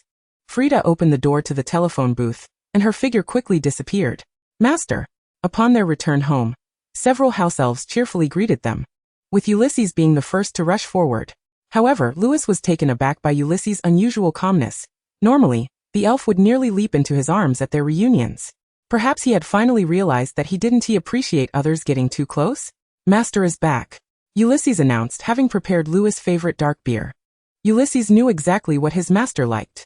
Ulysses' exuberant chatter abruptly halted as he sighed in exasperation, raised his right hand, and slapped himself soundly across the face, though his gray skin bore no mark. After the self-inflicted reprimand, he felt considerably better and hurried to catch up with Lewis, who had already entered the ground floor hall. Father. A letter, Lewis reminded. Chapter 19, Christmas 1. Follow me to my study, Mr. Meyer instructed, clearly regarding the matter with utmost seriousness. To prevent anyone else from acquiring the letter, Lewis had waited until the Christmas holiday to bring it home personally. The dark magical aura emanating from it had merely been masked, and he trusted that his father would uncover the truth behind it. If they truly didn't know who sent it, then the letter was indeed a futile endeavor. After Mr. Meyer cast a series of spells upon the letter, his expression grew grave. There's an unknown dark magic at play here, perhaps something akin to a contract. I'm uncertain of the triggering conditions, but I need to isolate it for thorough examination. Lewis nodded, urging, do let me know if you discover anything. Mr. Meyer adeptly placed several sealing charms on the letter, and breathed a sigh of relief. Let us not allow this letter to dampen our spirits. Tomorrow is Christmas. Your mother is hosting a grand Christmas gala. After all, you've finally started school, and this marks the official reawakening of the Meyer family. This event is significant. Your presence is essential. Your mother has invited all the prominent families from the German wizarding community. By the way, do you have anyone in mind to invite? Mr. Meyer inquired as he walked out. A good friend, perhaps? I recall you mentioned the heir of the Malfoy family in your letter. Will they be hosting one as well? Louis speculated. Actually, your mother has already sent an invitation, Mr. Meyer replied with a comical wink. So early? Louis exclaimed in surprise. It's not too early, my boy. Invitations are typically sent out a month in advance, Mr. Meyer remarked, placing a hand on Louis' shoulder. Louis glanced at the hand, but chose not to comment. He was well aware that Mr. Meyer's wand was not merely for show. However, you needn't concern yourself with such matters just yet. These are responsibilities for your future wife, Mr. Meyer teased. Louis felt an overwhelming urge to roll his eyes at his parents' antics. As they entered the ground floor hall, a flurry of house elves scurried about, setting up decorations alongside several magical maids, each brandishing wands from which golden bubbles and silver bells continuously emerged. Mrs. Frida bestowed a kiss upon both father and son before exclaiming in delight, "Oh, little Louis, it seems you're not resisting as much anymore. You allowed me to kiss you. Heaven knows such opportunities were rare when you were younger. Oh, you might want to thank Draco, that extrovert," Louis thought to himself. The following morning, Louis was roused by the cacophony of owls relentlessly battering against the stained glass windows. Expressionless, he approached the window, and in an instant, he was enveloped by the unique sound of flapping wings. He didn't need to look to know how disheveled he appeared. A golden brown owl caught his attention. Unlike its companions who merely dropped their gift-wrapped parcels beneath the Christmas tree before flitting away, this lively owl hopped onto Louis' arm, pecking at his palm before freezing in place. The hawk and the serpent stared at each other, locked in a silent standoff. "Gray be good," Louis coaxed, grateful for his habit of wearing gloves upon waking. He grasped the owl's talon and set it down on an owl perch indoors, a spot originally meant for a snow sculpture, but later deemed unsatisfactory due to shedding, leading Louis to relocate it to the dedicated owl house. What was Draco's owl called again? Salazar? Or was it Slytherin? He pondered as he searched for something to feed it. Never mind, it's not important, he concluded, finally discovering a small bag of premium pet food. He opened it and poured some into a silver tray nearby, prompting the owl to bow its head obediently and start pecking. With that task accomplished, Louis finally had a moment to tidy himself up. At home, the responsibility for cleaning his room fell to Ulysses. While Louis wouldn't mind taking care of it himself, after all, he was accustomed to doing so at Hogwarts. He shuddered at the thought of what Tim would do if he stole Ulysses' task. Subsequently, he made his way to the small study adjacent to his bedroom, where he began to unwrap the gift that Draco had bestowed upon him. As he tore away the silver and green wrapping paper, a letter and a small box tumbled out. He set the letter aside and opened the box, revealing a pair of silver and black cufflinks that Louis contemplated wearing for the evening. He then proceeded to open the letter. "Dear Louis, though the holiday has only just begun, it feels like an eternity has passed. It has been a genuine pleasure to have met you at Hogwarts. Home is dreadfully dull. I am constantly besieged by my multitude of relatives, and I find myself yearning for the days at Hogwarts. By the way, I was delighted to receive your invitation. Regrettably, I may not be able to attend, as my mother is hosting a grand soirée, attended by nearly all the prominent figures of the British wizarding world." At this point, Louis could already envision Draco's boastful expression. "The cufflinks are from my family's collection. They are said to be the creations of a certain master alchemist, though I cannot speak to their authenticity. My father mentioned they possess defensive properties. I hope you will find them to your liking. P.S. I have instructed Snape to await your reply. Yours, Draco Malfoy." Louis glanced back at Snape, who was quietly grooming his fur in the bedroom, now aware of the creature's name. He dipped a quill into the ink, pondering for a moment before extracting a sheet of parchment and inscribing, "Dear Draco Malfoy, your letter has been received. Thank you for the cufflinks, which I believe I shall wear. Merry Christmas. P.S. I can imagine the expression on your face as you pen this letter. Yours, Louis Van Meyer." Having completed his response, he retrieved a wax seal and stamp, impressing a grand letter L upon it. He then made his way to the bedroom, fastening the letter to Snape's small claw. Snape pecked gently at his palm once more before soaring through the open window into the flurry of falling snowflakes, quickly disappearing from sight. After attending to these matters, He changed into a fresh outfit and descended for dinner. Following a night of meticulous preparations, the dining hall had undergone a remarkable transformation.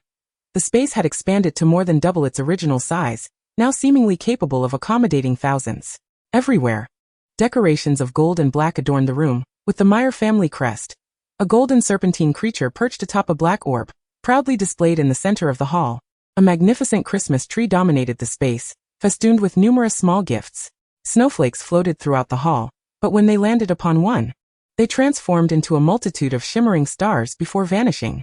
The once wooden floors had disappeared, replaced by a vast expanse resembling a colossal sheet of ice, reflecting a dazzling light.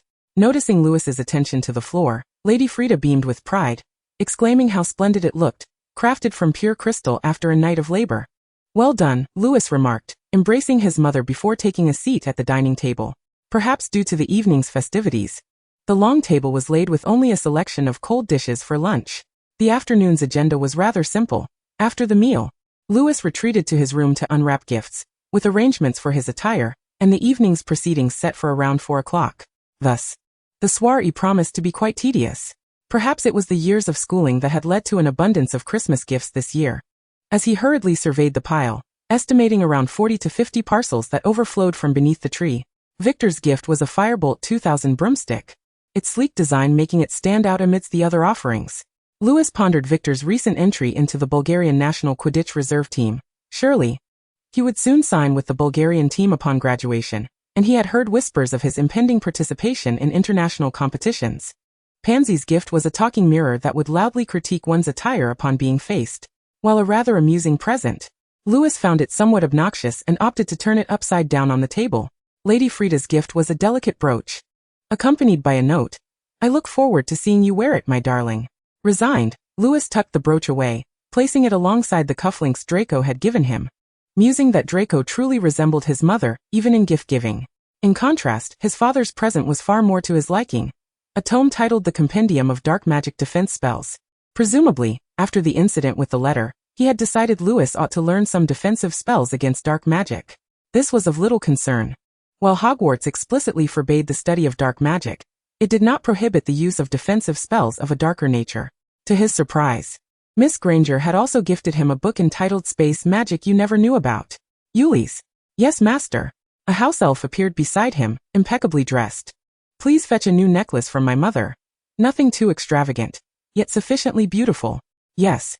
The elf vanished from sight. Next he unwrapped gifts from Crabbe and Goyle.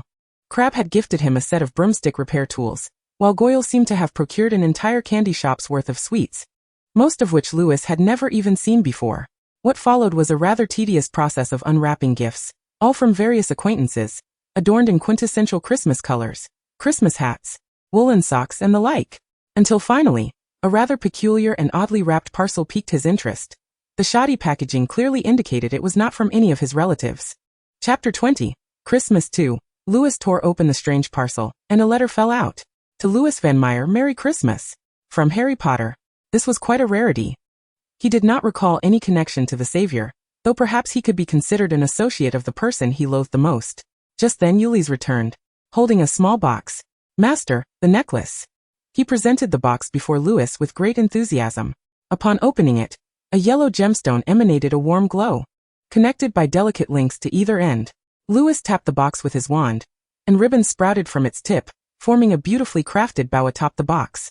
"Deliver this to Snow Sculpture, and then fetch Miss Granger's address," he instructed, handing Ulysses the small note with the written address.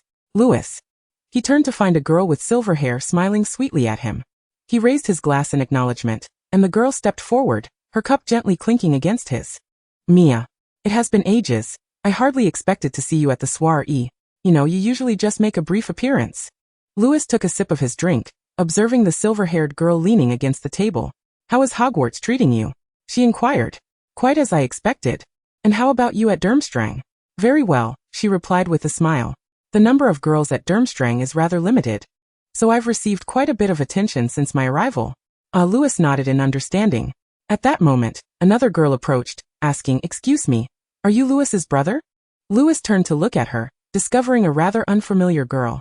However, Mia, ever perceptive, introduced her as the youngest daughter of the Michel family, who would be starting school next year. "Louis, can I call you Brother Louis?" the girl asked, her eyes sparkling with innocence. Louis could only glance at Mia. He had always been somewhat at a loss when it came to engaging with ladies. He could embody the essence of a perfect gentleman. Yet he found himself utterly at a loss with such playful affection. Mia gestured towards the center of the banquet, where more girls were casting furtive glances in his direction. Louis, he said with a hint of exasperation, if you hadn't brought her over. All right, Mia stood, my fault. I'll take this young lady away. And you can find somewhere quiet. I want to seek you out again, okay? Louis observed Mia, sensing her irritation. Perhaps the situation truly wasn't her fault. She had done nothing wrong. Still, he felt no desire to explain anything further. In truth, he was quite fatigued. He had been standing since shortly after 8 in the evening, enduring the company of various ladies and young misses for over 3 hours, which was precisely why he loathed such gatherings. He understood the purpose of these soirees all too well, and he felt trapped. Once he turned 14, he would be deemed an adult, compelled to start contemplating his future Mrs. Meyer. These gatherings were undoubtedly the prime avenue for such choices. Thus he simply murmured, Merry Christmas. Mia, I'm feeling a bit weary. The girl's expression brightened considerably, and she returned his greeting before taking Juliana Michel by the hand and departing. Louis then navigated to the rear of a dining table, settling into a corner, propped up on his chin as he stared at the grand clock suspended in the hall. The hands were nearing midnight, with approximately 3 minutes remaining until the chimes would sound. A sudden wave of loneliness washed over him. This was a sentiment every noble must endure, he reminded himself. However, the self-reassurance bore little effect. He could not convince himself to dismiss that feeling of solitude. The minute hand advanced once more. The murmur of conversation in the hall began to dwindle as people turned their attention towards the clock. Louis surmised that Lady Frida was likely searching for him. Yet he had no inclination to move. Oh, let him remain here. He had no desire to amuse the little girl, or pretend to be agreeable before the ladies. He set down his glass of wine, his hands elegantly folded upon his lap. With 1 minute and 50 seconds left, the doors to the banquet swung open, admitting 2 figures, one tall and slender, with a cascade of platinum hair that captured the gaze of most. The one trailing behind cast a cursory glance around, and Louis's surprised expression caught his eye. He flashed Louis a triumphant smile before quickly making his way over, enveloping him in a warm embrace. I hope I'm not late. Merry Christmas, Louis. Simultaneously, the clock chimed. The Christmas break, neither overly long nor too brief, soon approached the day they would return to school. Throughout the holiday, Louis and Draco had only managed to meet for a mere 5 minutes. That evening, Draco was to be whisked away by his father to attend their family's soiree, and Louis could hardly fathom the significance of Draco's efforts to fly all the way from England to Germany, only to return again. Nevertheless, he admitted he was quite pleased. Upon returning to school, they were greeted with delightful news. Professor Snape would be officiating the Quidditch matches. Oh my goodness! Is there any better news than this? I look forward to seeing Potter submit his resignation from the competition. Draco remarked while slicing into a piece of German sausage. Heaven knows it was his first encounter with such a delicacy. Mind your knife, Louis cautioned, nonchalantly helping himself to a piece of cornbread. Soon, the monotonous rhythm of campus life would resume. For the first time, Louis found himself admiring those little lions. They always seemed to be in a hurry, brimming with energy as if they were ever prepared for adventure. Several times, he encountered that ever-curious Gryffindor girl in the library. The first time, she approached him to express her gratitude for the gem necklace he had gifted her for Christmas. He merely nodded, saying nothing. Perhaps she deemed him somewhat arrogant, for afterward, Miss Granger never sought him out again. This rendered his subsequent days rather dreary, revolving mostly around Draco and Pansy's quarrels, or listening to Blaze's gossip. But one notable incident did arise. After the Christmas holiday, Draco boasted to everyone in the common room about the Christmas gift he received from Louis. A wand holster, a piece of equipment typically reserved for Aurors. The Ministry must have vetted it. A fine wand holster can enhance a spellcaster's speed by several seconds, Mr. Malfoy, Pansy interjected, flipping through her copy of Witch Weekly, seamlessly picking up Draco's train of thought. Draco, somewhat disgruntled, plopped down beside Louis and noticed his cufflinks. Louis, what about those cufflinks? I brought them with me to the dormitory, Louis replied, turning a page of his book. Oh, the boy elongated the vowel. You should wear them. I can help you put them on. Louis could only turn to the boy who insisted on squeezing into the single armchair beside him. His soft gray eyes were half closed. Exuding agent Laura. The worst part was that he realized he had no way to refuse. Those eyes conveyed how disappointed their owner would be if he declined. Damn it, Louis thought to himself. I'll wear them tomorrow, he acquiesced. The boy gleefully patted his arm. Good lad. Perhaps Draco had also grown somewhat bored lately. The Gryffindor trio he usually entertained himself with seemed to be preoccupied with something mysterious, leaving him to irritate the Slytherin snakes daily. Pansy and Blaze had recently taken to avoiding him, and even Crabbe and Goyle appeared somewhat listless around him, lacking their usual enthusiasm. With all his pent-up energy unspent during the day, the boy continued to pester Lewis at night. After all, they were roommates. Oh heavens! How Lewis wished he had a single dormitory. He had grown accustomed to discovering Draco, that little rascal, already clad in his pajamas, sitting on his bed, grinning smugly at him. What a dreadful routine to have settled into. Back to your own bed, he commanded after casting a drying charm on the boy's hair. Oh, that platinum head always bowed low, revealing only the crown of his head. Each time he spoke those words, the boy would look at him with wounded eyes, glimmering as if speckled with tears.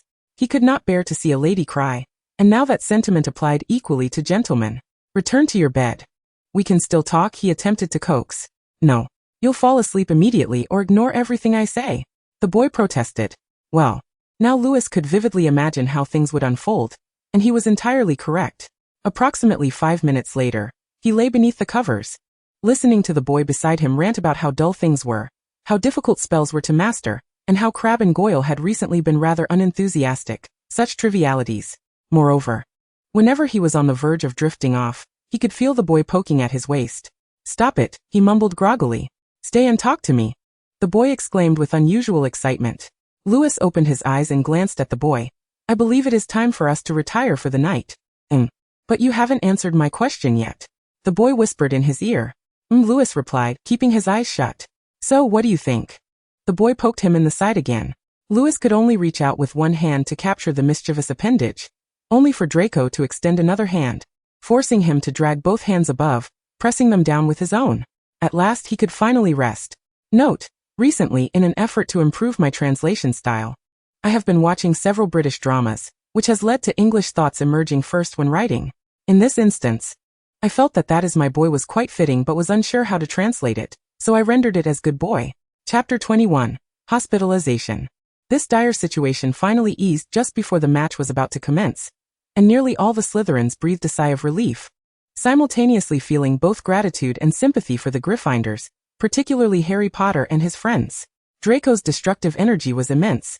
One could never ascertain where he derived such vigor. Akin to a wound-up automaton. Perhaps it was typical for a boy of his tender years to be so vivacious.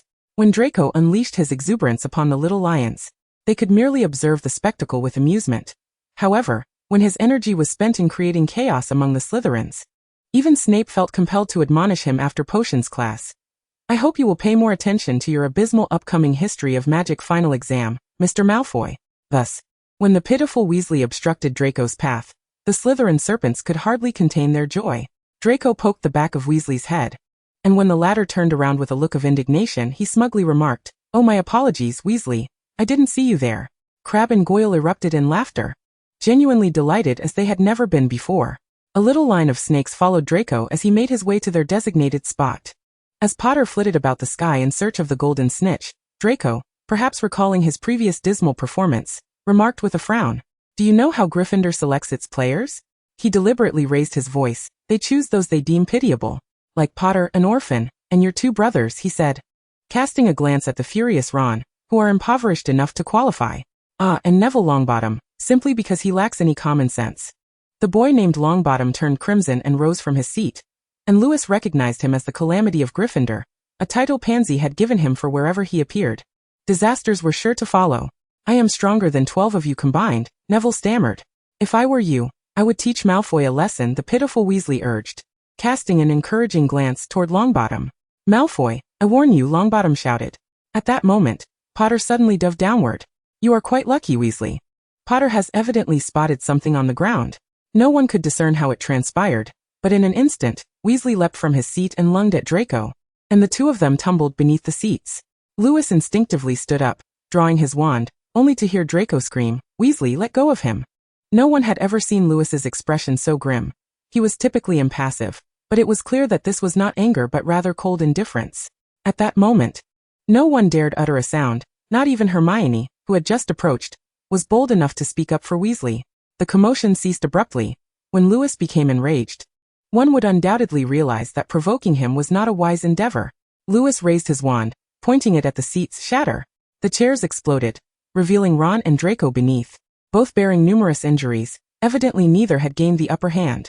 However, Weasley was sprawled atop Draco, the boy gasping in pain, his platinum hair now coated in dust, rendering him quite disheveled. Weasley silently got to his feet, seemingly afraid to make even the slightest eye contact with Lewis. Draco too sensed that Lewis's state was far from favorable. He shrank back in fear, apprehensive that Lewis might punish him for his earlier remarks. As Lewis had always been kind to the Gryffindors, or so he believed. Thus, when Lewis crouched down to inquire if he could stand, Draco feigned agony and shook his head. What? Lewis cast a glance at Weasley, successfully silencing the boy. He then furrowed his brow and hoisted Draco up by the waist. Draco evidently found the position somewhat embarrassing, burying himself in Lewis's embrace, thereby ensuring his dusty hair brushed against the boy's robes. Lewis glanced down at him, saying nothing. Draco, are you all right? Pansy inquired, concern etching her features. Draco kept his eyes closed, nodding erratically in Lewis's arms. It was apparent to all that he was in considerable pain. I will take him to Madame Pomfrey, Lewis declared, then carried the boy away from the Quidditch pitch. Why didn't you cast a cleaning charm? Draco raised his head from Lewis's arms. Lewis maintained a stoic expression. I have no hands available. In truth, he regretted having lifted Draco without first casting a cleaning charm. Yet he knew that even if given another chance, he would still choose to embrace Draco. Friendship was far more important than cleanliness. Though friend was a term often preferred by the Gryffindor pride of Little Lions. Today, Madame Pomfrey was absent from the Quidditch match, so Lewis carried Draco to the infirmary, which was filled with beds for the ailing. He found a single room and laid Draco down on the bed. Madame Pomfrey entered shortly after. Good morning, Madame, Lewis greeted, taking a step back, finally finding a moment to cast a cleaning charm on himself. Just some scrapes, Madame Pomfrey said after a thorough examination, retreating from the bedside to retrieve some potions from her small box, and then turned back to carefully apply them to Draco. What about his leg? Lewis was particularly concerned about this, remembering the boy had claimed he could not stand. His leg? Madame Pomfrey replied without looking up. Well, it seems Draco's leg is injured as well, Lewis stated.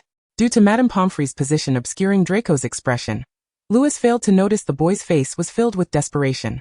Oh, Merlin. He could not let Lewis discover that he was deceiving him. Although he had no idea why he had claimed he could not stand, it was clear now was not the time to ponder the reasoning. He could only plead with Madame Pomfrey, hoping she would cover for him. Madame Pomfrey shot Draco a stern look, while he silently mouthed please. She shook her head in refusal, and Draco appeared on the verge of tears. Just for one night. Madame Pomfrey relented, turning to Lewis and stating, Malfoy needs to stay here overnight for observation. If tomorrow she turned back to glare at Draco, he is well. He must be discharged. Draco agreed, playing along. Having concluded her tasks, Madame Pomfrey exited, leaving Lewis standing by Draco's bedside. Throughout the afternoon, Lewis remained at Draco's side, engaging him in conversation. When Draco expressed a hint of fatigue, Lewis rose to depart. Stay, accompany me, the boy implored, tugging at his sleeve, his eyes glistening with unshed tears, his voice tinged with a plaintive appeal. Lewis, unable to refuse, settled back down. I'll remain until you fall asleep, he promised. Draco nodded, closing his eyes, and Lewis gazed at him, momentarily lost in thought. As Draco's breathing steadied, Lewis contemplated slipping away quietly, but the boy suddenly opened his eyes. I'm afraid. What are you afraid of? Lewis inquired, resuming his seat. Will Weasley hit me again? A question both absurd and amusing. Was Draco truly afraid of Weasley? The thought alone would leave the Slytherins in fits of laughter. You fear Weasley? Lewis asked incredulously, his astonishment deepening upon seeing Draco nod. The surprise left him momentarily speechless. I can't sleep. Every time I close my eyes, I see Weasley waving his fists at me, Draco lamented. Lewis glanced out the window, calculating that if he left now, he would just make it back to the common room before curfew. Yet it was evident that the boy was not inclined to let him go. He was restless, tossing and turning. Weasley won't harm you again, Lewis reassured him. I promise. But I still can't sleep, Draco replied, lying on the hospital bed, the white sheets accentuating his delicate features, appearing frail and fragile. They locked eyes for a few seconds, and Lewis's heart softened. All right. I will ask Madame Pomfrey if I can bring in an extra bed. You can't, Draco countered. She won't allow you to stay here. In truth, she had a point. Lewis conceded, fine, there are no classes tomorrow. I shall sit here and keep you company all night. Draco's face brightened with a smile, and he grasped Lewis's sleeve. closing his eyes. However, after a short while, he opened them again. My hands are cold, he remarked. Put them under the covers, Lewis suggested, withdrawing his sleeve. The boy shook his head. I'm afraid without holding on to you. They exchanged glances for several seconds until Lewis finally said, I am right beside you. What is there to fear? Draco gazed at him with his large, watery eyes, then softly murmured, I was wrong. Lewis looked at him. Now sleep. Will you be angry with me? Draco asked nervously. He understood that Lewis had never been fond of him causing trouble with Gryffindor, yet he couldn't help himself. Every time he saw them laughing and talking together, he recalled how they had once humiliated him in the train compartment. He envied their friendship. But this afternoon, as he lay in bed, a realization struck him. Why should he envy Potter? Weasley and Granger combined could not compare to the friendship he already had with Lewis. Why should he feel jealousy towards anyone else? Sighing, he heard Lewis exhale softly, which inexplicably made him anxious. Then he felt the cool touch of dragonhide gloves on his forehead. Lewis gently brushed the hair from the boy's eyes. Now sleep, he repeated. He then stood and, just as his mother had done countless times before, leaned down to plant a goodnight kiss on Draco's forehead. Chapter 22. A Dragon Won, Once Again. The Quidditch match concluded with Harry Potter's victory. Barely 5 minutes after their departure, the Savior Potter had caught the golden snitch, ending the game. Following the match, the library saw an influx of Ravenclaws. Draco, however, seemed to have undergone a transformation of sorts. He no longer sought trouble with Gryffindor. Even when accompanying Lewis to the library for research, he refrained from mocking Miss Granger, who was less than 5 feet away. This surprised Lewis, who cast a glance at him. Draco feigned ignorance, returning the look. Lewis placed the book he was reading, Magical Herbs and Fungi, before Draco and pointed to an illustration. This herb, I recall the professor mentioning it briefly. It is used in burn salves. When added, it can rapidly lower temperature and act as a catalyst. At times, it can also isolate the properties of herbs, delaying their reactions. You know that sometimes certain needs arise. Sitting not far from them, Madame Pants looked up, furrowing her brow in Draco's direction. Apologies, Lewis said, prompting Madame Pants to lower her head once more. Before long, Hagrid's enormous form loomed into view from behind the library shelves. As he passed Potter's table, both parties appeared momentarily startled. Hagrid? What brings you here? Inquired the ever-curious Miss Granger. Hagrid scratched his shaggy head, appearing slightly embarrassed. Oh, nothing much. By the way, come by my hut this afternoon. With that, he hurriedly departed. Lewis noticed the Gryffindor trio seemed to be engaged in a heated discussion. Soon after, Weasley stood up and wandered behind the shelves, seemingly searching for something. Approximately 10 minutes later, Weasley emerged excitedly, whispering something to Potter and Granger, while casting a wary glance in Lewis's direction. Lewis met his gaze openly, while Draco promptly looked down. Weasley led the other two behind the shelf, where they spent an extended period, only emerging when Lewis had nearly completed his potions essay. Granger wore a sullen expression, while the two boys appeared exuberant. They seemed to be arguing about something, when were they not arguing? Clutching their bags as they exited the library. Once the trio departed, Draco sprang to his feet. I'll go see. Lewis nodded. After Lewis turned a page, Draco hurriedly returned, cradling a large stack of books.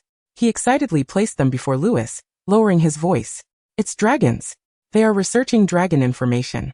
Look at these. Species of dragons in Great Britain and Ireland. From egg to hatchling, the guide to dragon care. The Gryffindors are so careless, they didn't even return these books properly. The boy elevated his chin, wearing an expression of pride, seeking praise. Lewis spread the books out on the table, tapping the hard covers with his fingertips. So, they might have gotten hold of a baby dragon, or a dragon egg. Draco nodded eagerly, though unsure how they managed it. My father says the ministry has strict regulations against the illegal trade of dragon eggs.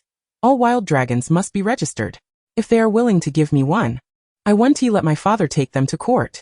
After that, Draco sat down closer to Lewis. I dream of riding a dragon through the sky. Just imagine. It would feel entirely different from flying on a broomstick. What's a Firebolt 2000 compared to a dragon? A dragon is the ultimate mode of transportation. Lewis chuckled at the boy's imaginative aspirations. And once Draco concluded his enthusiastic soliloquy with, if only I had a dragon, he finally interjected. Do you know where this dragon egg or baby dragon is? If it were indeed a dragon, it would surely be hidden away in the Forbidden Forest. There is no place within the Gryffindor Tower that could conceal such a creature. And if it were an egg, we might have to wait until it hatches to discover its whereabouts. Draco sat in his chair, feeling rather desolate, as though doused with a bucket of cold water. What are we to do? Observing the boy's lackluster gray eyes, dulled by disappointment, Lewis could only suggest, this matter may be related to Hagrid. We could pay a visit to his hut this evening. Yes, Draco exclaimed joyfully, enveloping Lewis in an embrace. You're the best. After lunch. The entire afternoon was free due to the Easter holiday.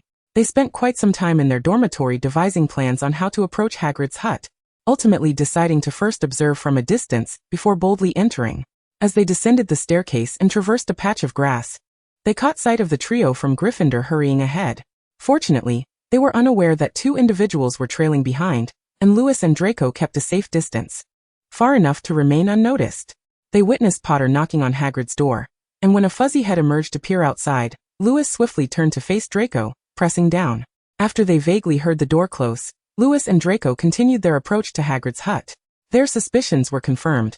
All the windows were drawn with white curtains, and the glass was fogged up, indicating the warmth within. After circling Hagrid's hut, Lewis arrived at the door and, donning dragonhide gloves, knocked upon it. A cacophony of sounds emanated from inside, as though the occupant was taken aback by the unexpected visitor.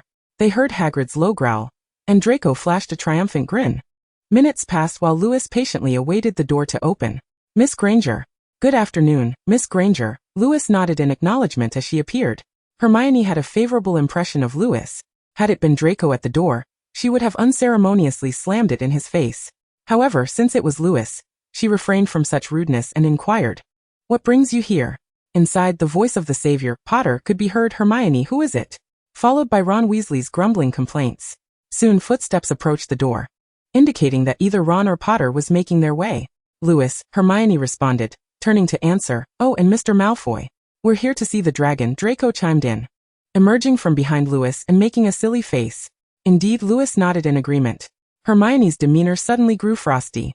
"There is no dragon here. How could you think that?" "Oh, please use your head." Hagrid's voice could be heard all the way to the library. "How could we not know? You're talking nonsense." Ron had finally arrived. "We never mentioned a dragon." Draco seemed poised to retort, but retreated behind Lewis, an action that only served to darken Lewis's expression further. "Weasley," he said, "do not provoke Draco any further." Under the icy gaze of Lewis's piercing green eyes, Ron found himself at a loss for words to counter. "But that's not fair. It was Malfoy who instigated us." At that moment, Potter and Hagrid emerged, Hagrid's large head drooping, looking somewhat dejected. Lewis noticed that ever since the incident in the hallway where he had hexed Weasley, the professor had appeared rather deflated in his presence. "Ron, Hermione, let them in." Hagrid sighed, especially disheartened upon seeing Lewis's inscrutable expression. Draco, unusually, refrained from mocking. He did not call Hermione a mudblood nor Hagrid a stupid giant. Though his disdain for the group was evident, his passion for dragons outweighed his loathing, and he followed Hagrid inside. The interior was stifling. A roaring fire blazed in the hearth, prompting Draco to tug impatiently at his collar, seemingly considering shedding the robe enveloping him. Upon entering Hagrid's hut, Lewis felt the cramped quarters. Hagrid's massive frame occupied nearly half the space, while a jumble of wizarding robes lay scattered on the bed, which Lewis recognized as belonging to Potter and his companions. This environment made him instinctively want to leave, but he realized he could not abandon Draco in such a setting. Frowning, he began casting cleaning charms around the room. Before long, it appeared as though the entire space had been freshly renovated, with Lewis directing his wand to cast levitation spells, causing objects to soar about in the air. He was careful not to let any of them come in contact with the bewildered Hagrid.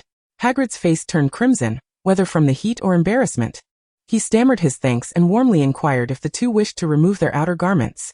Lewis shook his head, declining the offer, and cast a cooling charm upon himself.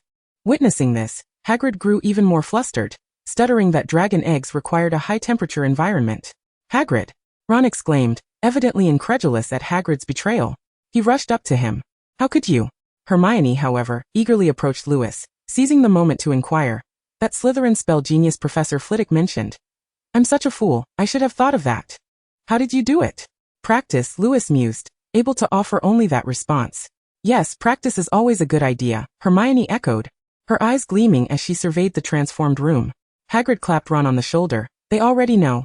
They're good folks, and won't tell anyone." Ron felt an urge to pry open Hagrid's head and question him. "Good folks? Malfoy. Even the tiles in Gryffindor Tower know of Malfoy's misdeeds, right? Has he forgotten the leglocker curse he cast on Neville last time?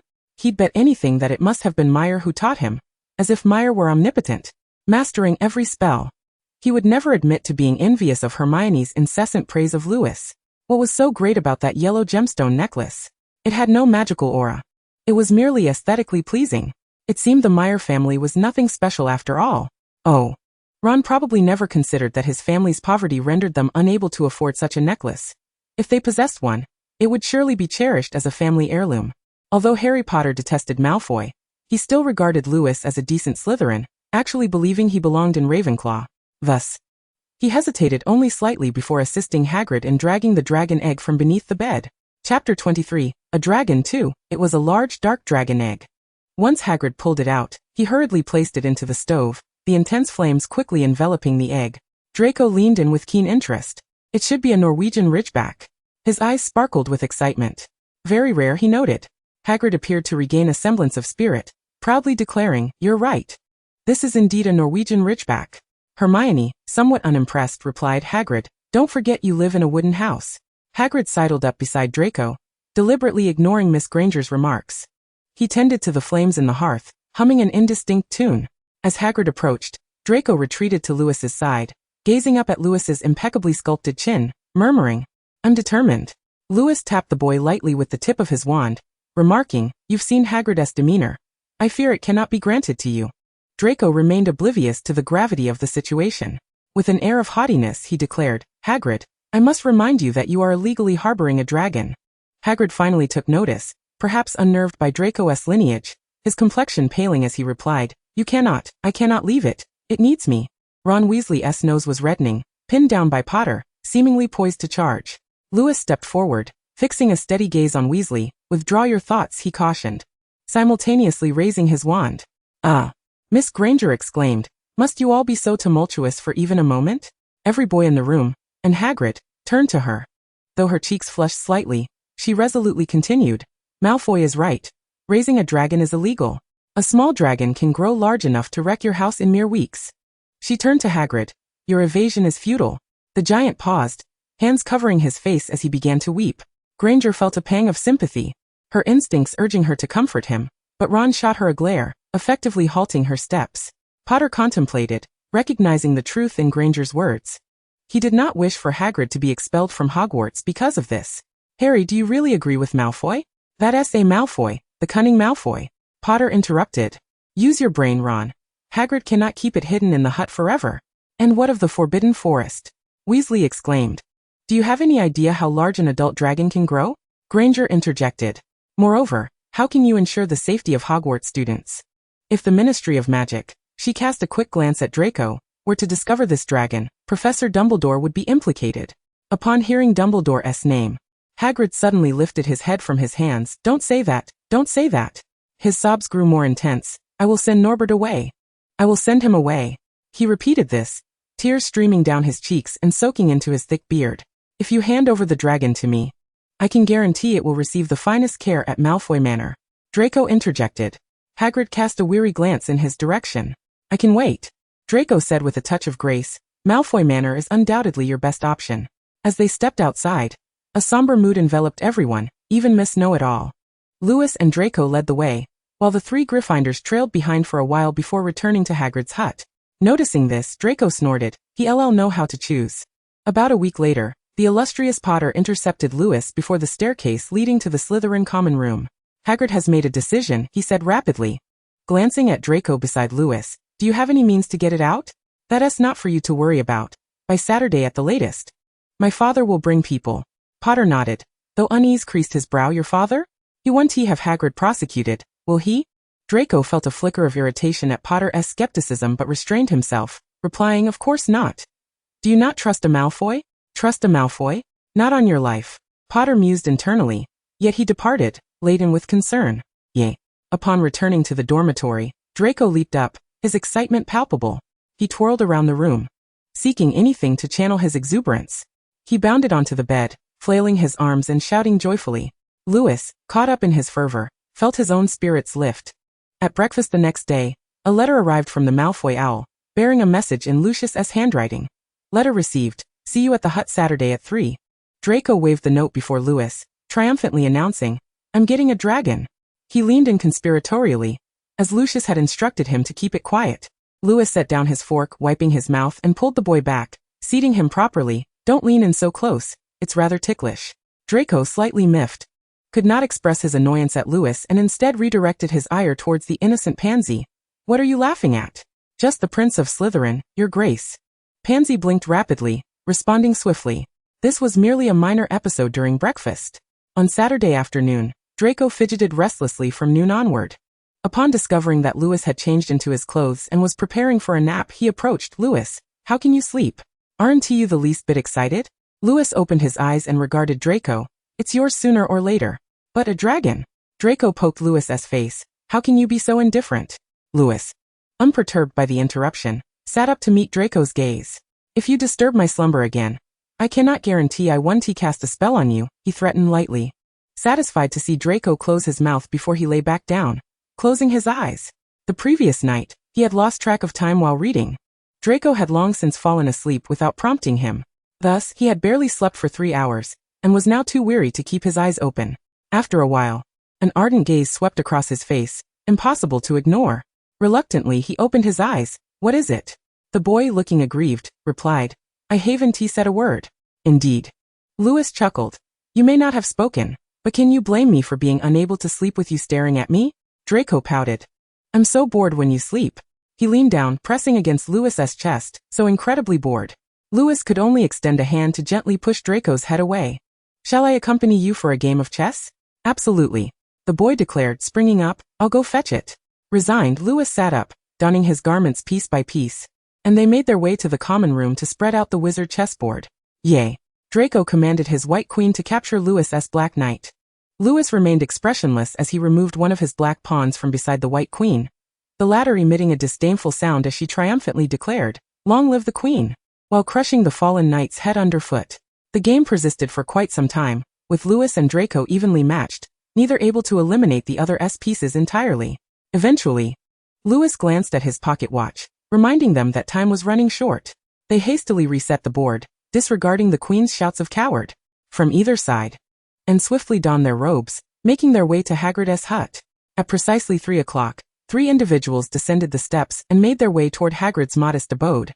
The burly Hagrid had spent the day in tears, his enormous handkerchief thoroughly soaked. Lewis discreetly distanced himself from him, wary of being splattered by the tears and mucus. Both Potter and Granger appeared equally disheartened, unusually refraining from their typical bickering, while Weasley, resembling a defeated rooster, sulked behind Hagrid, his head bowed in contemplation. As the trio entered the cabin, Lewis caught sight of their appearances. A tall, slender man with long hair stood on the left, clearly Lucius Malfoy, as indicated by the striking similarity in their hair color. In the center was a portly middle-aged gentleman whom Lewis did not recognize. To the right was their esteemed headmaster, who, with a beaming smile, conversed amiably with the man in the middle. That's the Minister of Magic, Draco explained beside him. The proceedings unfolded smoothly, with the minister and Uncle Lucius escorting away Norbert, the Norwegian Ridgeback dragon, whose size was nearly that of Hagrid's cabin. Lewis noted that the headmaster seemed in good spirits, even casting a satisfied glance at Draco, who was fixated on the dragon being carried out. Several officials from the Ministry of Magic approached, placing the dragon into a specially designed iron cage. Throughout this, Hagrid continued to weep, his booming voice urging, Be gentle. Be gentle. He is still quite timid. After this, he leaned closer to the cage, advising the ministry employees on dragon-rearing techniques, such as the peculiar mix of brandy and chicken blood. Upon witnessing Norbert desperately thrashing and hissing within the cage, Hagrid's sobs intensified. He reached out a hand, gently touching Norbert's nose through the bars, and began softly singing a lullaby. Lucius, the minister, and Dumbledore observed his actions with a tacit understanding. Yet when the cage collided with the carriage, Hagrid's sudden embrace of the cage startled them all. I'm sorry, Hagrid repeatedly murmured as he gradually released his grip. Little dragon, come with me. Lucius approached, and upon noticing Lewis beside Draco, offered him a serious smile. Lewis, you too shall come. Chapter 24. End of term examinations. Lewis and Draco exchanged glances, neither finding the answers they sought reflected in the other's eyes.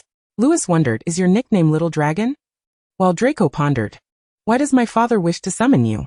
It was evident that the two, operating on entirely different wavelengths, failed to grasp each other's signals. Lucius led the way, with Lewis and Draco following closely behind. Once they had distanced themselves sufficiently from the cabin to ensure that Dumbledore and the others could not overhear their conversation, he stopped. turning to regard the two boys with a serious expression. How have you been lately? Quite well, father, Draco replied, stepping forward to embrace his father warmly. All is well. Lucius nodded in relief, saying, if anything arises, write home. If that proves difficult, you may seek Severus. Understood, father. Louis, you too, if you cannot reach home. Feel free to seek me. After attending to Draco, Lucius turned his concern toward Louis, instructing, have Snape send a message. Yes, sir, Draco reminded Snape. Indeed. Have Snape convey your messages. Lucius fixed his pale gray eyes, mirroring Draco's, upon Louis, prompting a subconscious nod from him. Good boy, Lucius continued. There is one more important matter. He glanced at Draco, stating, Louis will be spending the holiday at Malfoy Manor. You must not bully him. What? Draco exclaimed in surprise, his face quickly blooming into a broad smile. Is this truly happening? Lucius nodded. However, Louis did not share Draco's exuberance. He was more concerned about why he could not return home. Uncle Lucius, my family, your father and mother are visiting some old friends, Lucius explained tersely, clearly reluctant to elaborate. He patted both boys on the shoulder, saying, very well, my children, it is time for you to return. In unison, the two bid their farewells and made their way toward the Slytherin dungeon. I can hardly believe it, Draco exclaimed as they walked. You'll be spending the entire holiday with me.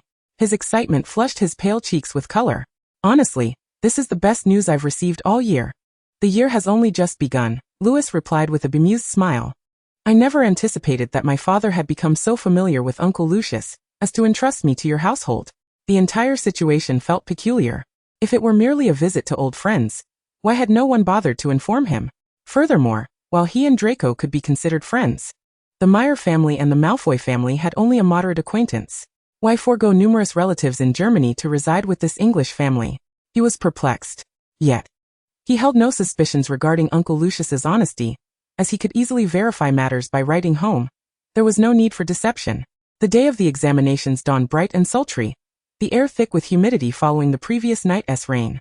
Draco could not resist loosening the top button of his uniform, only to turn and discover Louis impeccably buttoned up, his fair complexion devoid of sweat, and his golden hair neatly tucked behind his ears. The first examination was the tedious subject of herbology. Thanks to countless hours spent in the library, Louis filled in all the blanks, despite his utter disinterest in the subject. The classroom was filled with the scratch of quills against parchment, a sound that set his nerves on edge. Next came Professor Flitwick's examination, wherein each young wizard was given a pair, and the task was to make the pair perform a tap dance across a matchbox. Make a pair tap dance? The examination was conducted one by one, overseen by Professor Flitwick and the summoned Professor McGonagall. Each student emerged dejected. Even Granger, upon her exit, seemed less than enthusiastic, offering Louis a quick good luck as she hurried past, clutching her books. Draco huffed in discontent, remarking, why does she always try to get close to you? Louis typically disregarded such boyish grievances, knowing Draco would soon forget and redirect his attention elsewhere. Before long, it was Louis's turn. Only after acquiring the pair did he realize the difficulty of the task. He thought of Granger and pondered how she managed to make a pair dance. It was beyond his capabilities. However, upon seeing the encouragement in Professor McGonagall's expression, an idea struck him. Excuse me, Professor, is there a specific spell we must use? There are no restrictions, Professor Flitwick winked from behind his desk. Louis raised his wand, hesitating momentarily before a spell shot forth from its tip, causing the pair to elongate rapidly before their eyes, sprouting two legs. Oh, now the pair resembles a person. It is a transfiguration spell. Louis cast a glance at the two professors, noting their lack of intent to intervene. It seemed that a little transformation was indeed permissible. He raised his wand once more, and the pair effortlessly performed a tap dance over a matchbox, even tipping its hat as it leaped before Professor McGonagall. Louis exhaled softly in relief. Splendidly done, my dear child. As he pushed the door to depart, Professor McGonagall remarked from behind him, and he turned to see Professor Flitwick beaming with admiration. He nodded respectfully to the two professors before exiting the room. How was it? Draco inquired eagerly as Louis stepped out, clearly anxious for his turn. I used the transfiguration spell, Louis whispered hurriedly into Draco's ear. In his haste, he inadvertently brushed against Draco's ear, causing the boy's cheeks to flush a bright red, his face warming as well. Louis couldn't quite catch what he mumbled before he entered the room. The final subject was a tedious history of magic, and Louis had no complaints regarding the exam, only that the time felt excessively long. He completed the 2-hour paper in approximately half an hour, leaving him momentarily suspicious that he had answered the wrong questions. The atmosphere during the History of Magic exam mirrored that of the class itself, inducing a drowsy stupor. Outside, snowflakes fell gracefully, while the fireplace in the classroom diligently radiated warmth. Some young wizards even abandoned their papers halfway through, opting to rest their heads on their desks and succumb to slumber. Upon finishing the last exam, a week-long holiday awaited them, during which they could revel in the delights of Hogwarts. After the results were released, they would set forth on their journey home. On the first day of the short break, Draco insisted on dragging him out for a snowball fight. Lewis, rarely indulging in his youthful spirit, joined Draco and several other Slytherins in their playful snowball skirmish. However, after that day's frolic, while showering in the dormitory, Lewis suddenly pondered whether his obsession with cleanliness had lessened. He could now tolerate a game that was so undignified and left him covered in snow. This is absolutely the last time, he resolved. Thus, when Draco attempted to entice him for another snowball fight the following day, he firmly declined. Instead, Crabbe and Goyle accompanied Draco for a day of merriment. Lewis sat on a wooden bench beside the grass, leaning against the backrest while watching Draco frolic with Crabbe and the others. As noon approached, the sun warmed the air, and he gently closed his eyes, savoring the tranquil beauty of the moment. He lost track of time until Draco placed his icy, cold hands on Lewis's face, abruptly ending the serene interlude. Lewis swiftly pulled Draco's hands away, brushing off the remnants of snow that clung to his hair, defying gravity as they drifted to the ground. Then, he enclosed Draco's hands within his own. The boy's glasses sparkled, as if merging with the swirling white snow, poised to melt at any moment. "Let us proceed," he declared. Taking hold of Draco's hand, Crabbe and Goyle followed behind, giggling heartily after receiving warming spells. In the following days, the weather cleared, and the gentle sun melted the snow on the ground. Draco nestled in the common room with Lewis for a game of chess. During these moments, Pansy and Blaze would often draw near to observe, while Crabbe and Goyle seemed to wander off elsewhere. Lewis and Draco's skills were evenly matched. After an entire day of play, their score was a mere 5-5. Approaching dinner, Draco, in frustration, tossed aside a chess piece, which cried out in protest before dramatically removing its helmet, wiping it clean before placing it back on its head. "I refuse to continue. I cannot win against you," he pouted. "Let us eat instead." Pansy set down her teacup and, chuckling, assisted Lewis in clearing the chessboard. On the final day of the holiday, Lewis and Draco finally received their report cards. As expected, Lewis's was a flawless record of OS. "What about yours?" Draco leaned closer. Upon seeing the row of green OS on his report card, Draco's mouth dropped in astonishment. Good heavens! He showcased his own, revealing a string of OS, save for a single dark green E in History of Magic. "Why did I fall asleep during that?" he lamented, glaring at the report card before leaning toward Lewis. "Thanks for your help with the charms exam." Lewis reached out to ruffle Draco's soft hair. "I shall need your assistance during the holiday as well." Chapter 25. The Isle of St. Helena. 1. Dear little Lewis, I sincerely apologize that we cannot spend this winter break together. Your mother and I must visit some old friends. I hope you enjoy a delightful holiday at Malfoy Manor. P.S. I suspect you are curious as to why we are going to Malfoy Manor. The truth is, no one is available to fetch you back to Germany. However, if you truly wish to return, you may stay with Barbara, and I look forward to hearing delightful news about you and her daughter. Yours affectionately, Victor von Meyer. What are you reading? Draco entered the room. It had been nearly a week since their arrival at Malfoy Manor. Aunt Narcissa was a kind-hearted woman, always inquiring about his well-being. Uncle Lucius appeared quite busy with his work at the Ministry of Magic, having seen him only twice that week. Naturally, most of his time was spent in the company of the ever-persistent Draco. "Just a letter from my parents," Lewis replied, folding the letter and returning it to its envelope. "Is it new?" Lewis shook his head. "It's the same one from before." Draco pulled a chair next to Lewis and sat down. "Are you worried about your parents?" Lewis gazed into Draco's concerned light gray eyes and nodded involuntarily. "My father says your father is quite a remarkable man. I suppose he must be the most exceptional orar in Germany. Surely he is fine?" Draco clumsily attempted to reassure him. "One can only hope." Lewis looked at the boy before him, reaching out to flatten Draco's unruly tuft of hair. "I haven't seen you using hair gel today." Draco's face scrunched up in dismay. "We are at home. You can't expect me to maintain the perfection of a ball at all times. You should allow me to be like you," Lewis retorted. "Nobility should uphold impeccable decorum under any circumstances." Draco scoffed, then reluctantly leaned over to straighten Lewis's collar. "Very well, Lord Lewis. You are always right." Lewis chuckled at the boy's expression. "What brings you here?" "Oh." Draco quickly shifted focus. My father said he is free today and can take us to the Isle of St. Helena to see dragons. Is St. Helena also part of the Malfoy family's estate? Lewis inquired, intrigued by these overseas islands. Being a landlocked country, Germany had far fewer islands compared to England, and the Meyer family had none. Thus, he had never experienced the sea. Indeed, we can stay there for a few days, and there will be Malfoy family guards with us. Besides, Draco chuckled mischievously. My father has been quite busy these days and hardly has time to supervise us. Just imagine, just the two of us on an entire little island. How delightful that would be. Upon uttering those words, he eagerly pulled Lewis up, exclaiming, I knew you'd be interested. Hurry, pack your things for the cruise this afternoon. Lewis complied, intrigued indeed, for such rare opportunities for leisure were not to be squandered. He certainly did not wish to remain cooped up at home poring over books every day. However, must we travel by Muggle transportation? He bore no disdain for Muggles. Yet as one raised by an ancient wizarding aristocracy, he found himself inexplicably resistant to Muggle contraptions. Those metal vessels that could soar through the skies without magic, as well as the towering edifices that scraped the heavens, were daunting to him. Draco frowned, acknowledging the inevitability of the situation. St. Helena lay across the Atlantic, and eschewing Muggle means of transport would complicate matters for the Ministry of Magic.